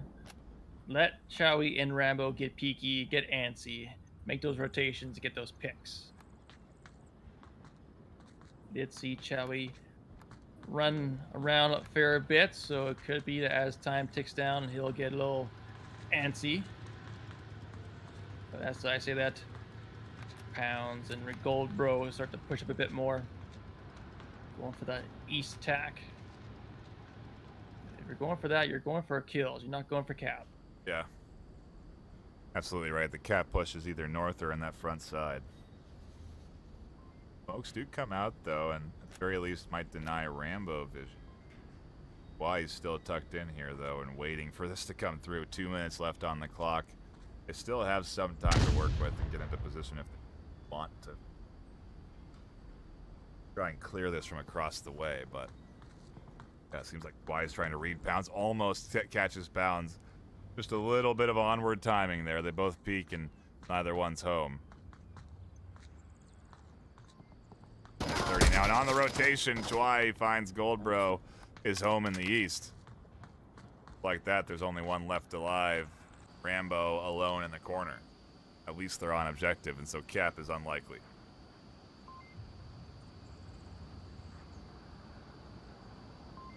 If Goldbro can just serve as a distraction, it could buy Pounds enough time to get a tablet out and get that cap in. Or they could just pinch, go for the kill, take that round win and carry on. Flash comes in. A little too far. Rambo should be safe from that.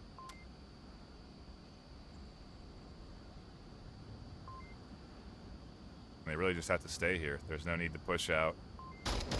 Defend objective from this position. Another near TK coming from Proteus that has grabbed Rambo's attention. Flare gun does come out, trying to blind anyone but themselves. Rambo takes shots, give away the position, and he gets double teamed as Pounds trades with Rambo. Goldbro is still up, giving Proteus round number 1. Wow.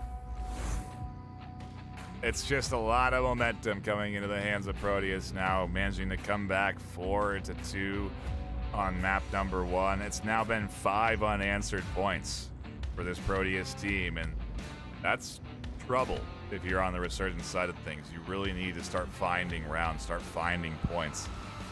It's tough to lose a 1v2 like that for sure, but technically a 2v2. But either way, Proteus are really getting a good bit of momentum now, and you got to be careful if you're Resurgence. You really, like I said, you really do got to lock it in these next couple of rounds here, because they're not. There's still a chance that they could take first. if they do manage to win this map. The calculations are out there, and so we'll have to see where it all lands, but there's still a chance they could take first and auto-qualify into that finals, not have to play up against the other second-place team from Group B tomorrow. That matchup will be some point next week. We hope to be catching that on this on the Onward VRML Twitch channel if we can.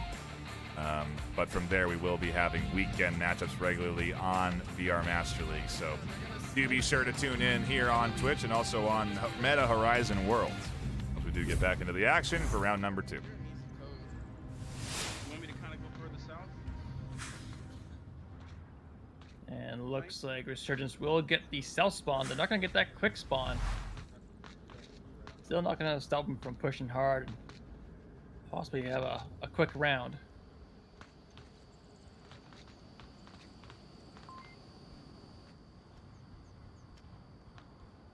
Yeah, still advancing up pretty fast. Playboy Nug and Chwai in particular flying in through this middle street. Getting right up to this objective building essentially right away. Playboy may even be challenging inside the objective space soon as, yeah, they're already here in the middle. Naked Crate's not even thinking that there's one here. Could Nug just kind of slip through this defensive line and crouch block their way into cap? Goldbro's dead. Is Peas still alive? Peas is gone. Tablet comes out for Nug. They check the code. They're capping it in. Where's the defense? Are they going to get here in time? Is Resurgence about to go up 2-1 off of Playboy Nug's aggressive swing? It seems like it, but they can't get this code in.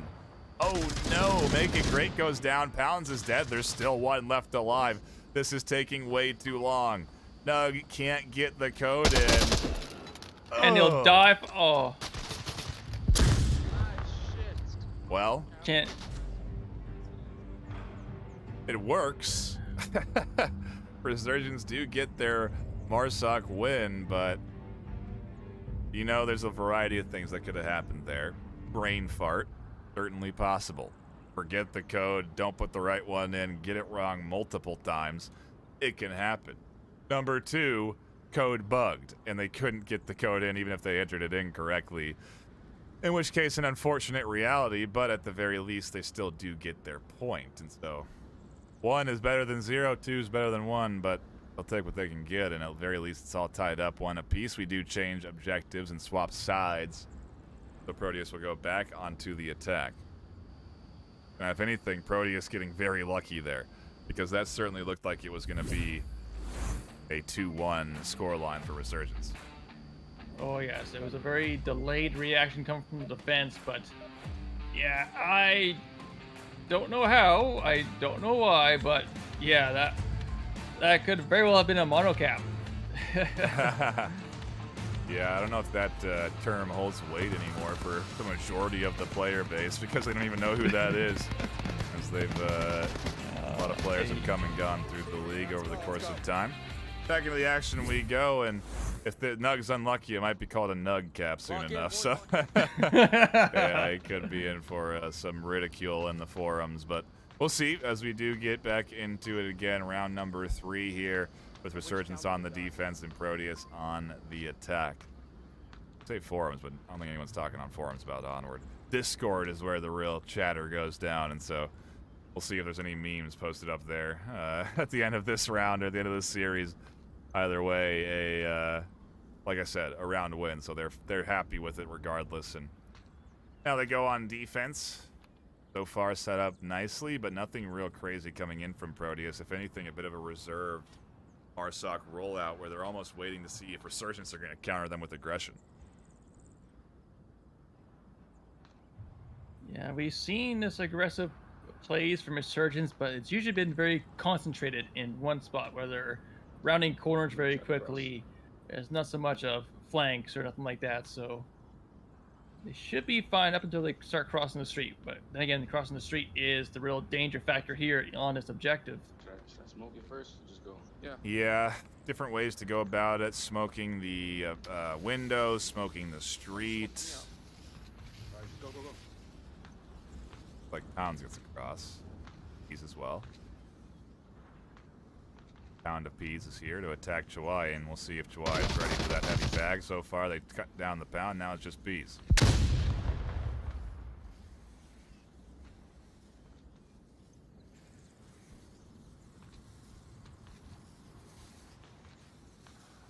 Suplex has crossed as well. Also going unnoticed. Rambo on objective. Periodically looking to the west, but every time he looks, there's always someone that's crossed, so... The only person left to cross now, I believe, is Make It Great and Goldbro. They're both watching objective building, looking for rotations, looking to get picks as Suplex and Peas make their way in. He's in the soup, trying to work their way up here to Rambo. Rambo not likely to accept that dish too easily, as they are ready and waiting out the window, and now up to Make It Great and Goldbro really to draw that attention effectively so that Suplex and Peas can push up. Because Rambo is a major threat out that window. Oh, and look at this pickup. Reed does go down. Suplex with a nice one over the top. Reed making a nice rotation onto scaffolding, just unfortunately could not spot Peas in time. And will pay the price. It's going to make things a 4v4 now with 3:05 left on the clock. Nate comes in from Make It Great. Will not find anyone. But will bring the focus to objective now.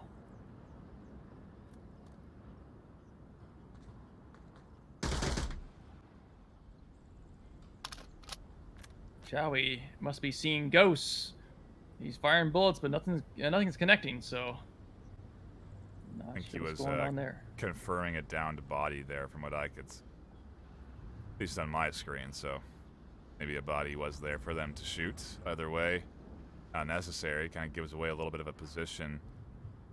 If anything, they need to start rotating here soon, because who has eyes on this push to the objective? Nug's not looking out the window right now, and Suplex and Peas are going to be able to get across. There's Nug trying to take shots, but they don't connect.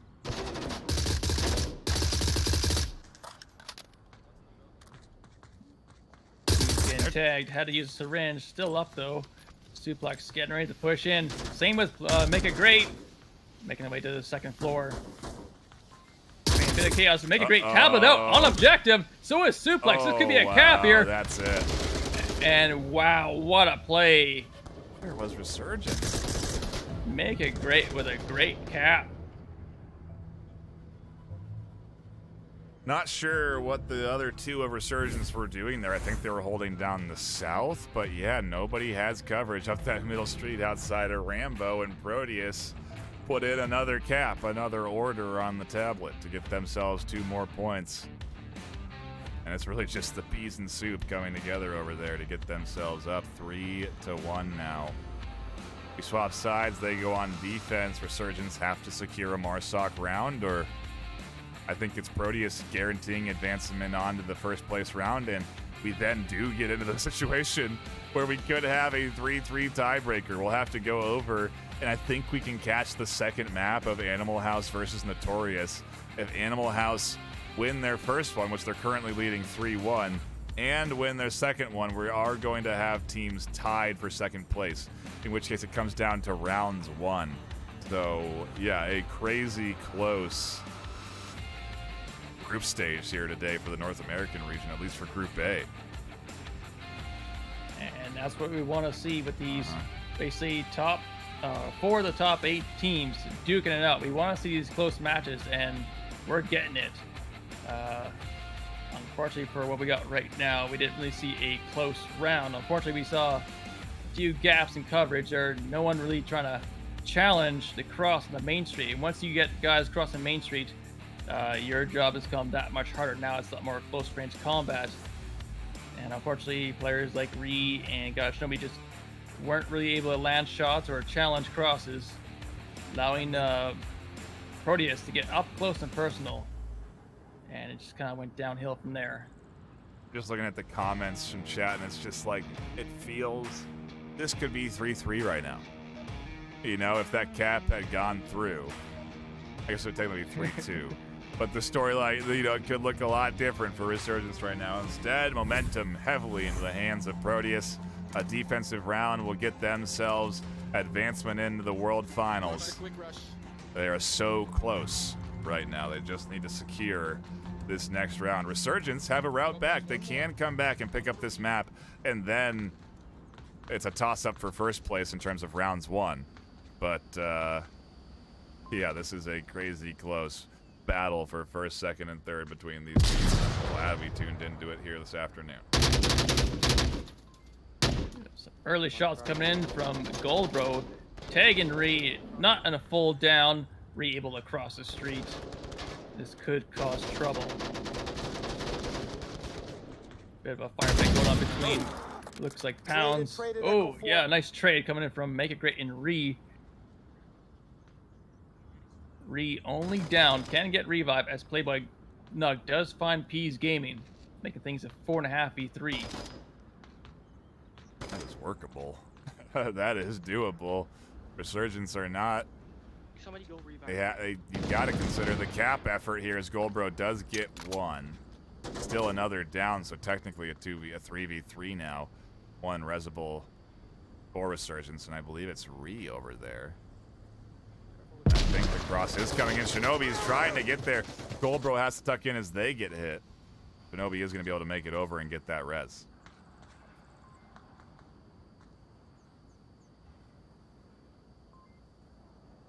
Huge amount of smoke right in front of the objective building. Could create enough noise distraction for Ree to push in. As I Ree killed does get another. the kill onto Pounds, making it a My spot, my spot, 4v2, let me 4:25 left on the clock. Nade on objective. They have to Here go comes for the Rambo, cap. here comes Chowie. They have to go for the cap. Suplex is here. And a team kill comes in on a nade. They eventually do get the kill on the Suplex inside. And Resurgence hang on. You can hear the call out from Choi. Hey, I could have cashed, but Ree saying that's fine. You know, they'll take the points they can get. And we're not done yet. No, man. We are not out of the woods just yet. We are not at a... Proteus have not guaranteed their advancement into the finals just yet. It is continuing to be a close battle here, and wow, this is... Well, I mean, this is important for Resurgence. Rounds 1 could ultimately matter heavily for them if they lose this map. So if they can at least get this close, maybe get another defensive round here, tie it up 3-3, that is going to be the premium situation for them, because then at the very least they're looking much better for their opportunity at a second place placement there if they end up tying with Animal House 3-3 in terms of map wins. So the math, it's a lot to think about, and it's exciting stuff we have to be considering here, because I'm sure these teams were also calculating it internally as they get ready for each game, talking about who's doing what, who's winning what. Hopefully they're not, and they're focused on the round ahead of them, because, well, Proteus really need to lock it in, try and wrap this thing up. Resurgence need to keep drawing this thing out and continue to do what they've been doing as we do get into round number 6. Well, technically round 5. Yeah. Remember. Yeah, and our final objective is going to be the southeast courtyard. This one, it's a coin toss. It's easy to defend. It's not easy to defend. It's easy to attack. It's not easy to attack. It's so many different ways to play it. It's like I said, real coin toss to who can win it. No, they got opposite spawn. Early shots coming off from Suplex. Calling out Ree at the south. Gosh, Shinobi returned fire. No one can land the shots yet.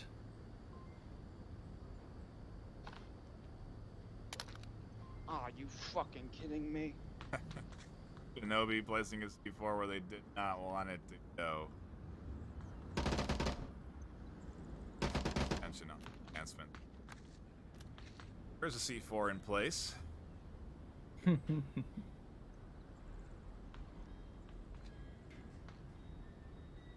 Yeah, you gotta be careful with the C4, as any proximity to it, it'll stick onto it. So you can toss it, and sometimes it'll just wind up in the worst possible spots.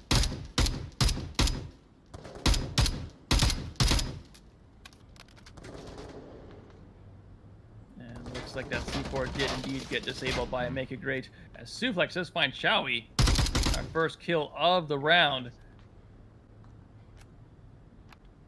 5, 4, 5. Suplex really been playing good for this Proteus team.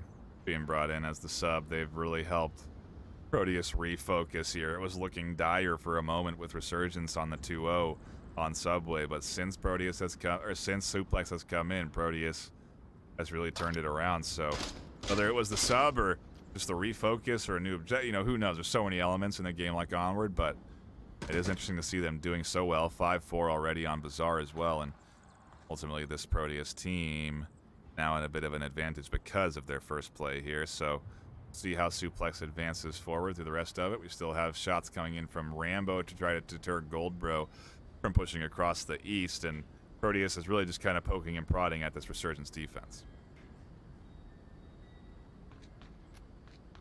Yeah, they're waiting for Resurgence to get peaky again like they have in the past. With the 3:35 left on the clock, they still got time. They'll be a little bit calmer, but not till this smoke grenade comes in, covering up what is almost covering up the ideal capping position.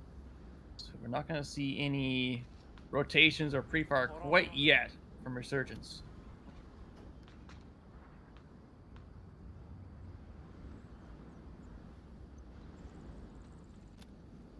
Smokes are here, and now they're starting to leap them forward here.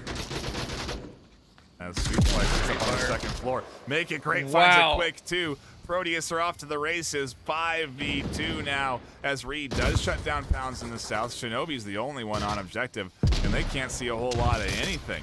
As now P's tablet out, pushing to the objective, looking to secure the game. It's going to be Suplex that ends up finishing things off, and Proteus confirms map number 2, technically number 6, and ultimately the 5-1 scoreline for Proteus. I think they're our #1 team this group stage, pretty uncontested at this point in scoreline, so congratulations to Proteus for advancing on. We still have to see who our second place team is, because right now Resurgence is 3-3, and I think Abandon has wrapped up. But I saw a score report, it being 3-2. So I don't know if Animal House did win that one or not. Either way, if Notorious end up winning, then they'll advance forward, and it looks like, yeah, they're playing in quarantine. We may be able to catch it right now if we're quick. As we do hop into that lobby. So map 1, who did it go to? Oh yeah, we were here just in time for the start of map 2. Literally, I got in here just in time. We're gonna do a quick reset. While we adjust the scores internally, we're gonna cut you to the gameplay because it's happening. We're going to find out who our #2 team is after the end of this Notorious versus Animal House battle. I know, a bit of a false start. Dang it. Hyped up before we go, and I guess, again, it does give me a quick moment to adjust our score lines, but what do we think is going to happen? I mean, Notorious at this point are just playing spoiler if they want to try and take this map. Yeah. I gotta do my research here right quick. I gotta know what the heck. I know. How good. A lot of math and a lot of calculations to be done, so good luck with that.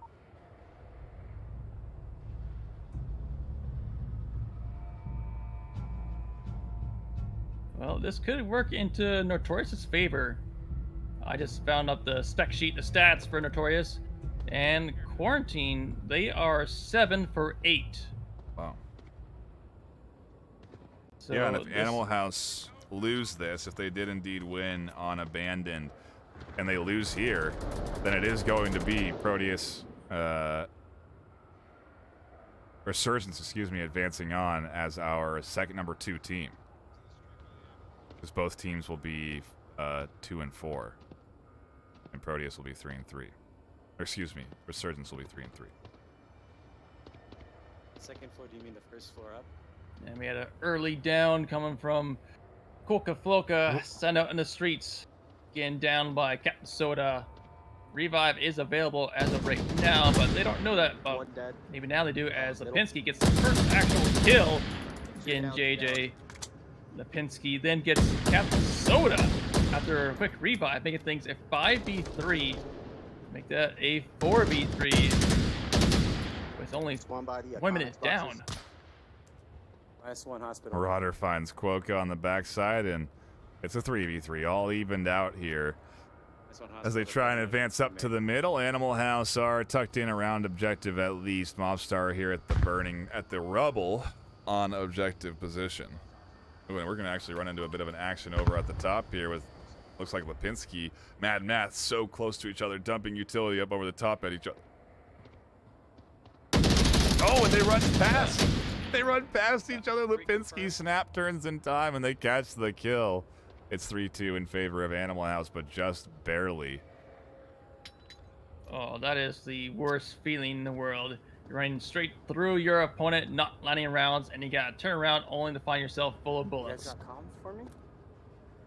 I actually don't know who won map 1 now either, Only because two the of us left. current I don't scoreline I'm know seeing anything. is 3-3 on Abandoned, so I don't know who is the team that's looking to take and tie this up 3 and push this into a 3-3, but it could be Notorious right now, which would be crazy, as they are the Challenger Cup winner, and it would be a big come up for them, but we're not there yet. We don't know who won that first map. Well, when I find out, I'll let you know.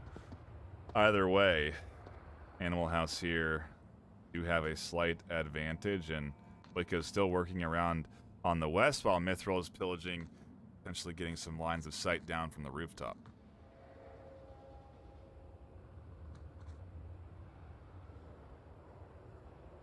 Yeah, Mithril might be able to get Mobstar at the rubble if Mobstar rotates just a little bit more. Oh, it does spot Mobstar. Cannot land the shots. RNAC in the rubble area. As we see Lipinski rotating back now at Tank Courtyard. Looking to possibly go to the hospital and try and take out Mithril. As I Upstairs, AC. One pushing me. Well, here's it. I know Lipinski's coming in from the back, and oh man, they're dropping knife and tablet up there. Now Mithril doesn't have that tablet if they did want to push in for the cap. Lipinski does catch the ankles of Mithril Marauder, and we're into a 1v2, technically a 1v1, as Wicca could push this objective where only Nolamite is. And they must have an accurate kill count as Nomai is pushed away from the objective into the approximate location of Wicca, but Wicca rotating, getting those nice shots on the Nolamite. Now it is a true 1v1.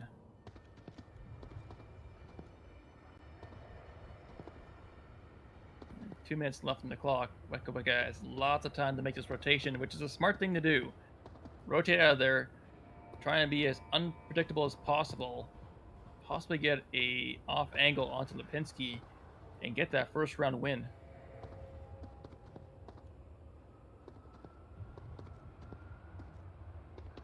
Man, I'm really curious who won that first map. Really want to know what that score line was, but yeah, it is. I mean, can't get any closer than this on the first round of this final map for both of these teams.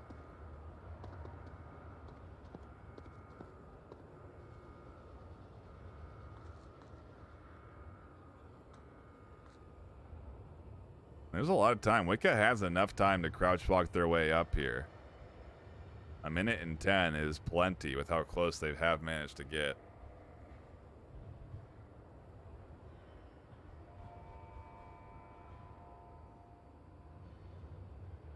Oh, I just noticed. Score was 5-3, but I'm not going to tell you which team it was, though.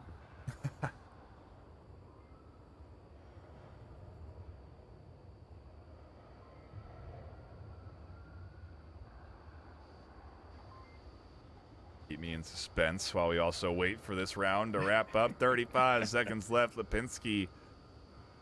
I mean, there's a weird way here where Wicca could, like, oh my gosh, they see each other. And Animal House does get the kill in the trade. Lipinski comes out on top. Who won map 1? It was our dear friends of Animal House. Okay, well, they're now on the quest to win map 2. they can. Wow, a 5-3 win, that's huge. That's big. Getting the points matters. And if they can win here, again, we will have a 3-3 tie, and we will have to wait for calculations before we know who our number 2 is for Group A. Either way, Animal House are off to a good start then. They do have the lead in map 1. Go ahead and populate map 2 here with Quarantine.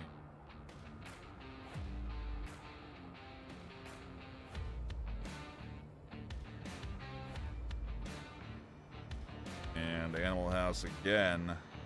Wow, this could be quite the finals. Well, not the finals, but quite the end to this group stage.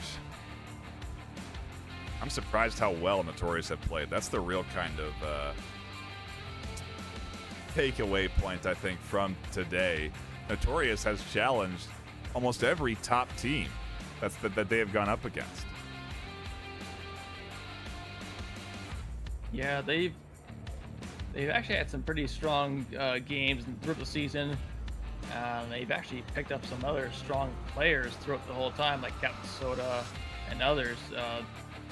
They have come a long ways through the seasons since their creation since season 10.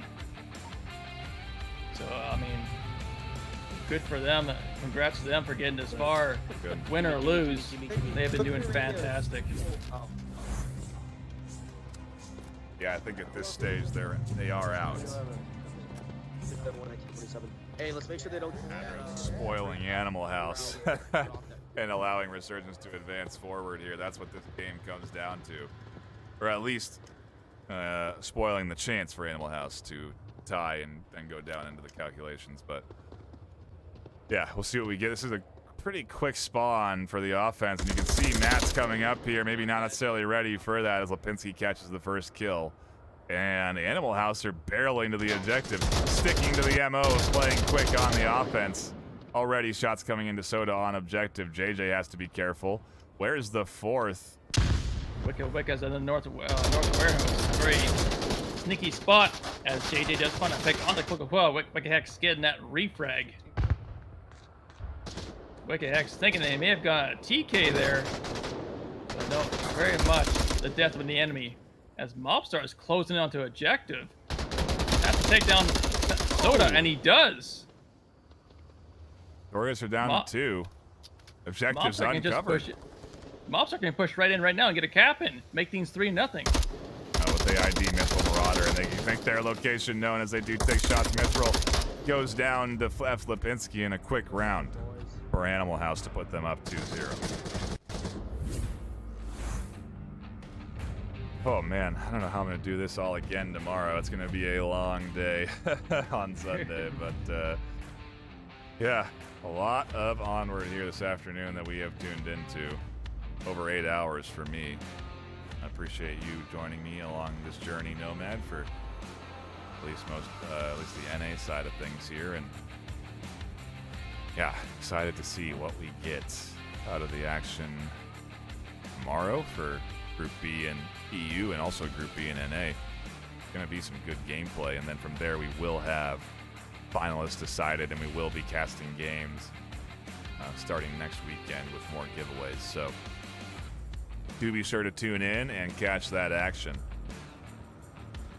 But yeah, a really long day of Onward, and I mean, if it's been a long day for us sitting down talking, just imagine how long it's been for these players who are actively crouching, standing, leaning, working their core. It certainly has been a pretty, I imagine, tiresome day for them. So at this stage, I'm not surprised if Notorious do just kind of end up letting Animal House have a 4-0, which would be the best case scenario for them because rounds 1 matter.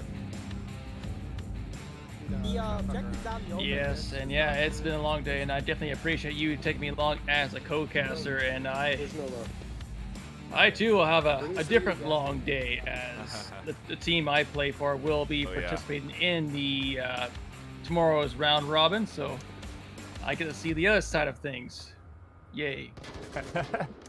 Hey, you get to play a lot of Onward, and I guess that's at the end of the day the thing you're looking for, right? That's why you play in the league. You like the game of Onward and you want to play it at a competitive level, and that's certainly what we're seeing here today. This is definitely Onward being played competitively. Oh, yes. And Quokka Flocka up in the center burning may have an angle onto Mythal Marauder. But no. Captain Soda on North Roof will find that angle, making things an early 5v4 in favor of Notorious. That second floor, right next to the tail of the plane.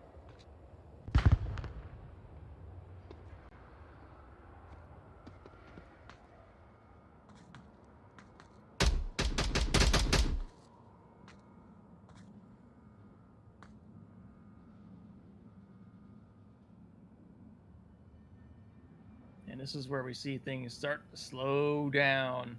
Everyone's just looking for someone to get peaky, get those early shots in. 3 members of Notorious to the west side, just holding angles. Matt, the far east, going for a long rotation, trying to get into the backside of the defense. Nolo, where's that C4? We've seen this before numerous times amongst other teams. Unsuccessful, but maybe it'll change this time. C4 goes up at gas station, nearly taking out Wicca Wicca. I just like tossed that shit over the white car because I couldn't even make it a gas station. Yeah, and I One knew cross Lipinski was far watching south, that one side, cross so they far are going to south. see the cross. Information conveyed, and now you can see Southeast, Mobster is a little bit worried about that as they are exposed to that south rotation.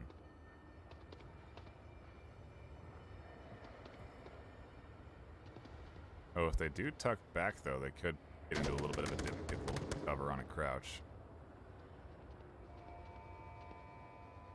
See? Finding the south kill, though. Mad Matt definitely known on their location.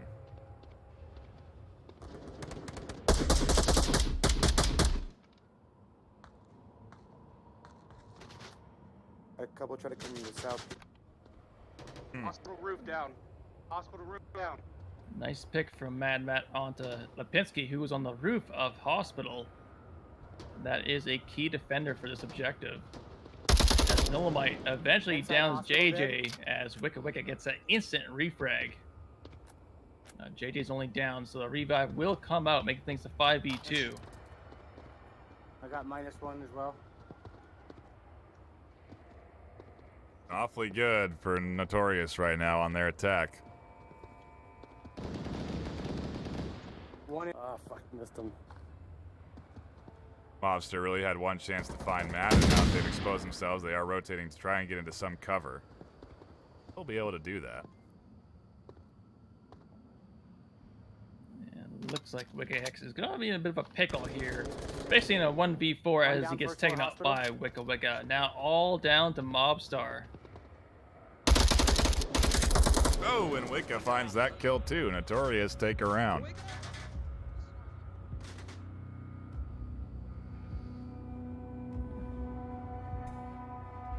Take a little breather and let you look at the KDs for a moment. Yeah, Lipinski with a 7-2 leading the pack so far on this map, with Wicca Wicca not far behind with a 6-2. Everyone else is either 1s or 2s or 0s, so heavy hitter for each team coming into this map. So coming down to whoever takes out the lead fragger is going to have a much easier chance of winning the round.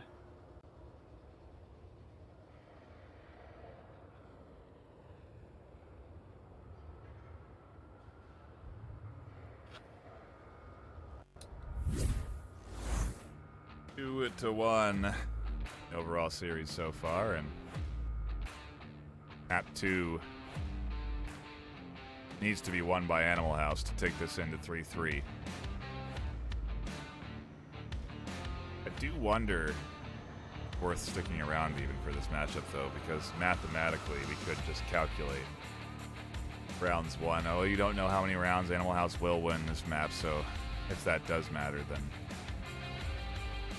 who knows, but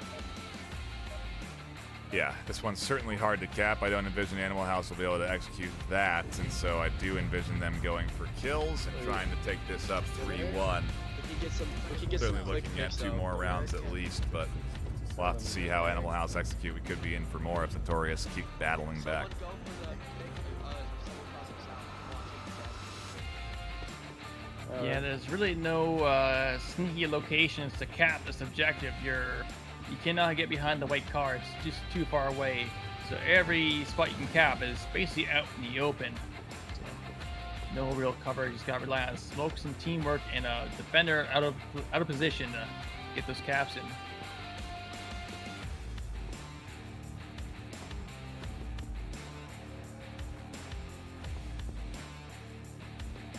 And we're seeing Mad Matt to the far southeast now.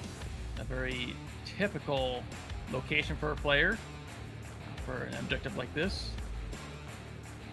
Might be able to find themselves a mob star, as mob star is at East 2 story, making their way south. Shots coming from Captain Soda. Potentially spot Coca-Floca at North Route. One by airplane.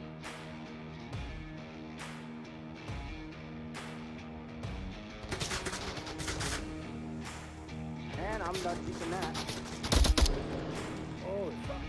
Ambulance is still there behind the wall.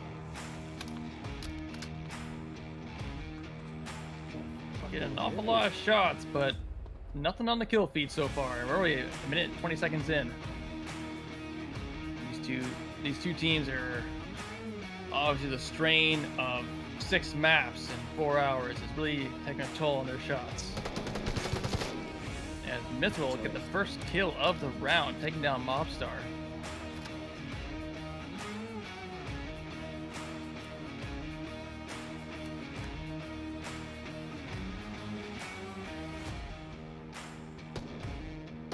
Everyone flipped over Humvee area. M203 is going to come out. Not going to really blind anyone. Flipped over Humvee. Incoming smoke grenades.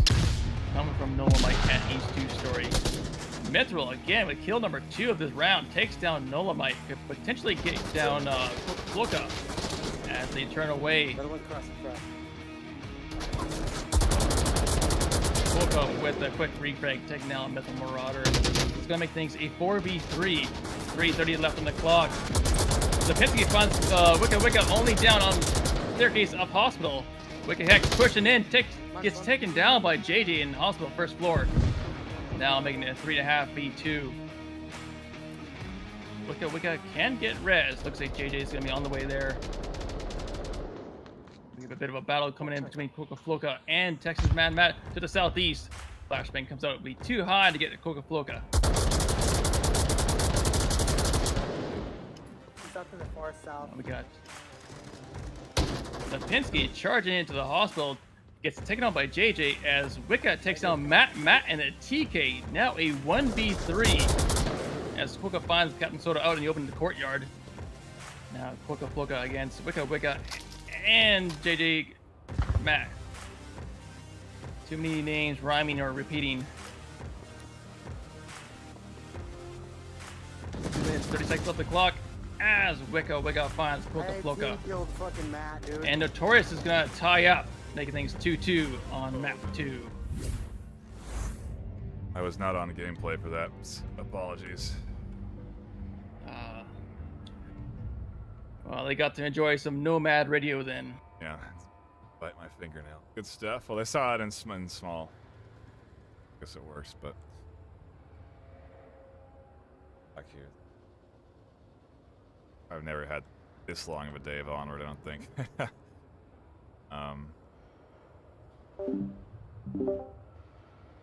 Take a look at the KDs though. We'll keep it full screen on, so we that issue again.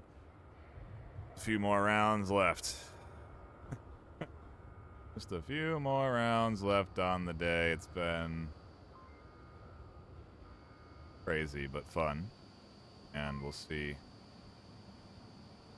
if Animal House can put up a defensive piece here. This next objective definitely tough to defend. Yes, See there how is they do it. multiple locations to cap on this one. You can cap inside the plane, you can cap outside the plane, you can cap right on the objective after a flashbang. There's all sorts of places to cap on this one, so Last man up on defense is always a struggle.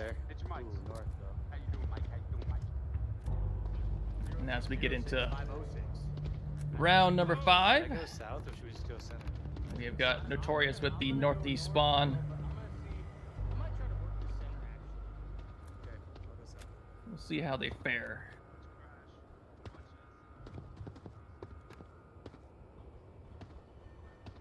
Looks like we are going to get a 2-2-1 split from Notorious. And once again, coming from Animal House, a very spread out defense. Lipinski taking the ABC as Fluka from center burning takes down Matt, making an early 5v4 in favor of Animal House.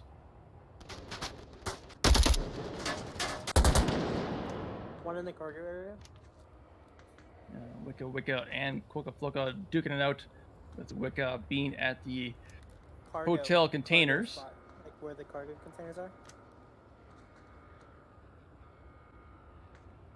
And all the while, Captain Soda and JJ on North Roof should have an angle onto Fluka. Yes, they will get the kill onto him. Clearing out center burning. Could potentially get a kill onto Lipinski, but they're unaware of his position.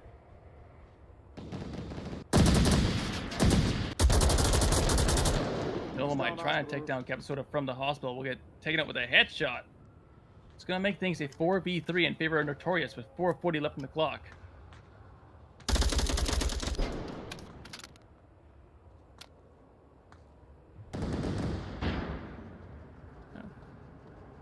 Lipinski finally getting a kill. He's going to tie things up, or was going to tie things up now at 2v2 as Wicked Hex gets a kill onto Soda, but JJ gets that refrag.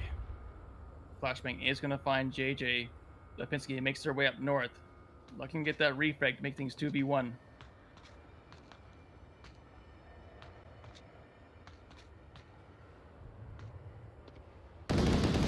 Oh, not ready for Lipinski out in the open. One ambulance still. I got 2 down. Animal House One up ambulance. 2-1. Last attacker is Mithril across the way. They may be actually able to get Lipinski here if Lipinski's not careful.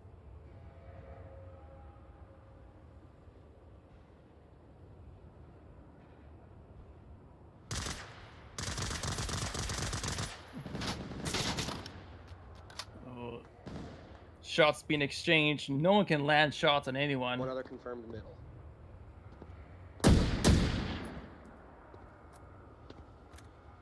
I'm rotating back towards objective. One on hospital rooftop. 3 minutes, 15 seconds left. All down to Mythal Marauder from a hospital. Begin to make their rotation. Gonna have to contend with Mobstar on objective and Lipinski inside impact, rotating back to objective. Could be a difficult approach for attack for Mithril.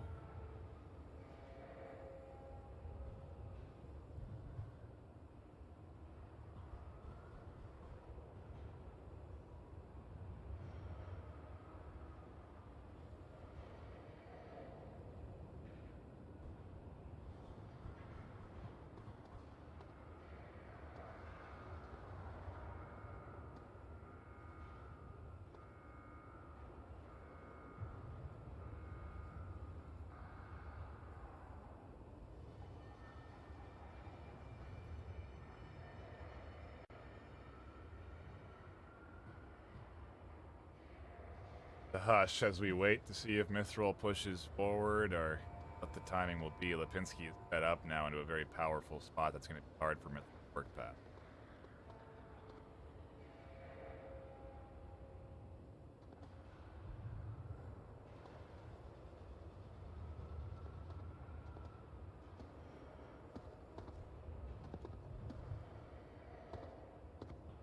And after a full minute of zero activity, Mithril finally begins to be on the move, this time into a gas station. Might be able to bypass Lipinski and be able to just take on Mobstar if they make the right rotation. And a cap. Yeah. Cap and the map and the match and round robin, we all get to go home. Come down to if they find the kill on the Mobstar and how quick React. How quick they jump off of that kill. Yeah, a lot of question marks.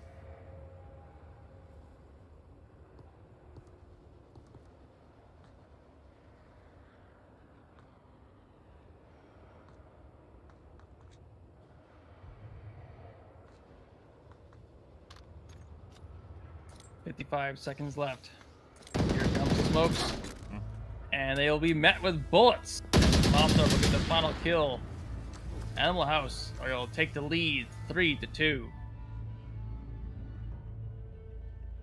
9-3 for Lipinski. Finally shooting well here.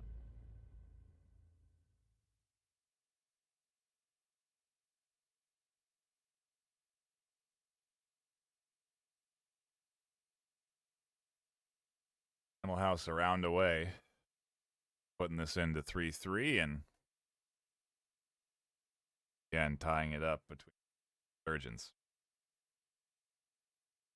You have to take a Marsoc round, but it's on an objective that it's doable on, so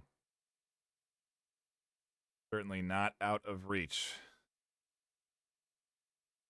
Rather one. I guess Notorious really have been playing well. For them to do so well against Animal House on map 1 even is impressive, but then also to take I guess the only map against Proteus, impressive as well. I mean, they are definitely a team that's looking good, but unfortunately won't be qualifying no matter what they do. So we'll see what Animal House does on the attack as we get into it. Mobstar, rest of this squad trying to roll out and lock in the final round of map number 6 today.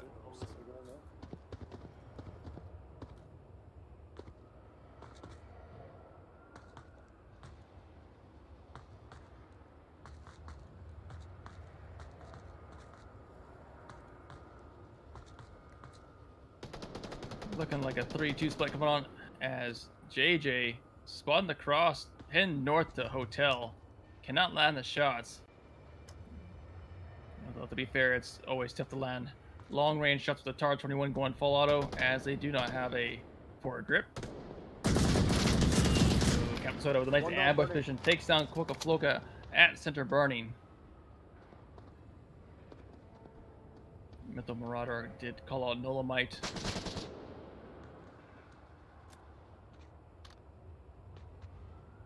He's downstairs. Yeah, ground level. I'm not. I'm upstairs. Yeah. Looks like we got Mobstar Yeah, no, you're moving up to yeah, the no, north you're, at Humvee. You're downstairs. We'll have to take care of Wicca Wicca hiding out at the semi-truck. I'm pushing far north.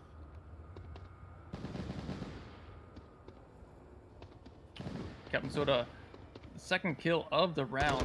Taking down Nomite at center burning. Transport. Clear up the center. As Wicca Wicca does clear out Mobstar, making things a 5v2 in favor of Notorious. One dead north, one dead north. Nate comes in from Mad Matt, landing short against Lipinski. As Lipinski will trade with Wicca Wicca. Lipinski will be the victor of that trade. It's now all down to Wicca Hex. Heard.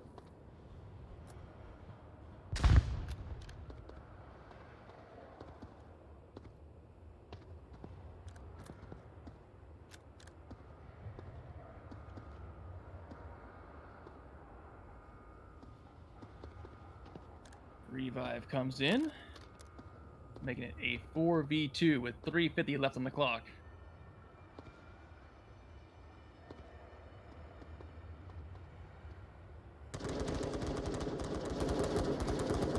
Lipinski spotting Mad Matt could not land the shot, so manages to sneak right past Wicca Hex.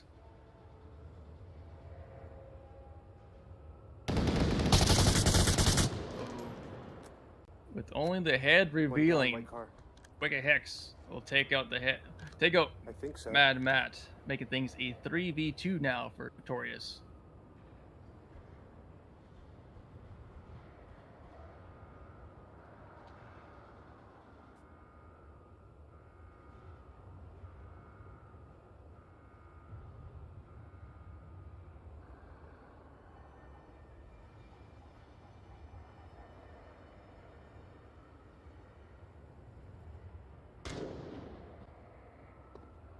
White car down, white car down. Confirmation shots coming from Lipinski.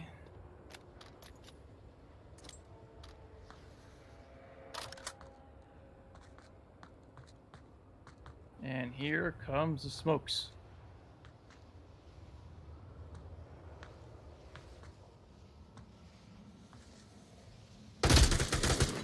-1. Lipinski not expecting the ambush from JJ. He will get taken out. Nice. And Soda does find that final kill. Kill number 3 for him, the round. Tying things up 3-3, forcing a round 7 decider here on map number 2.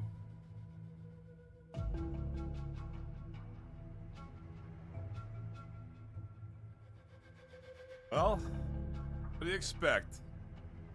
No way we get out of here early, and so we go the full distance.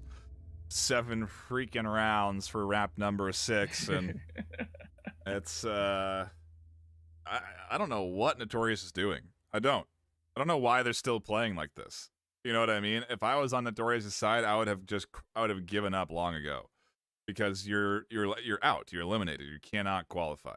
You know, they do not have enough wins to advance forward at this point. But they are literally just trying to ruin Animal House's day at this stage. That is the purpose of Notorious. They are just trying to prevent Animal House from getting an opportunity at second place. And it is certainly an interesting effort here. Unfortunately, we do go into a... I mean, why would we go straight into round 7? Of course, we also have a pause before we get into round 7, just to really drag this sucker out, because we need it to be as long as possible.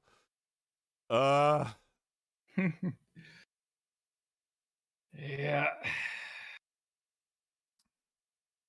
Case of what can go wrong will go wrong, but luckily don't have to wait too terribly long, as Mad Matt does rejoin the lobby. And we're gonna have an instant start. I wouldn't have been able to take it if there was even a second of delay. I wouldn't have been able to take it if there was even a moment Calm, please. longer on the delay. We'll have to see how the offense rolls out. Yeah, it is. And We playing do get really into the action for round number 7. And Round. Alright, let's pick him off.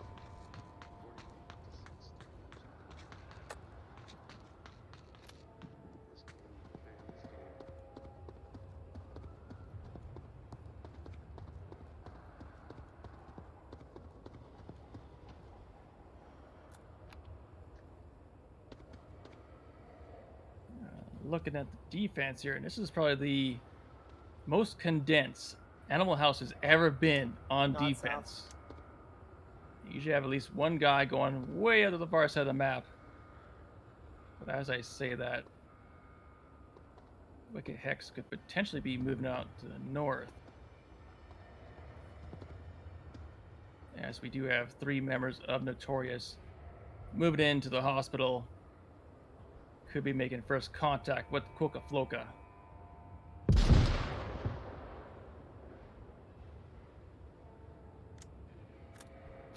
One is in hospital.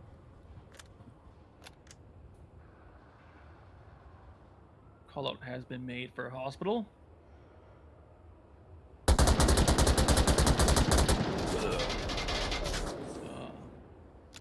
2 inside hospital. No one able to land any shots. Coca nearly missing JJ. Flashbang will come out. Will not spot anyone.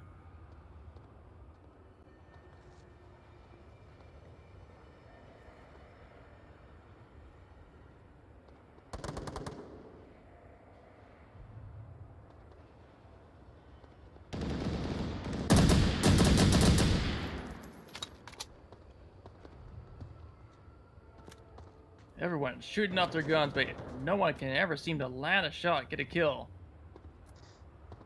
Oh.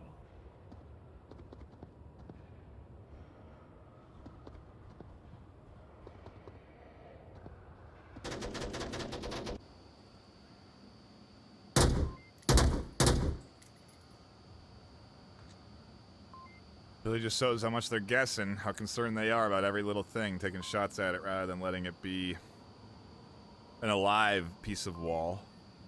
A dead piece.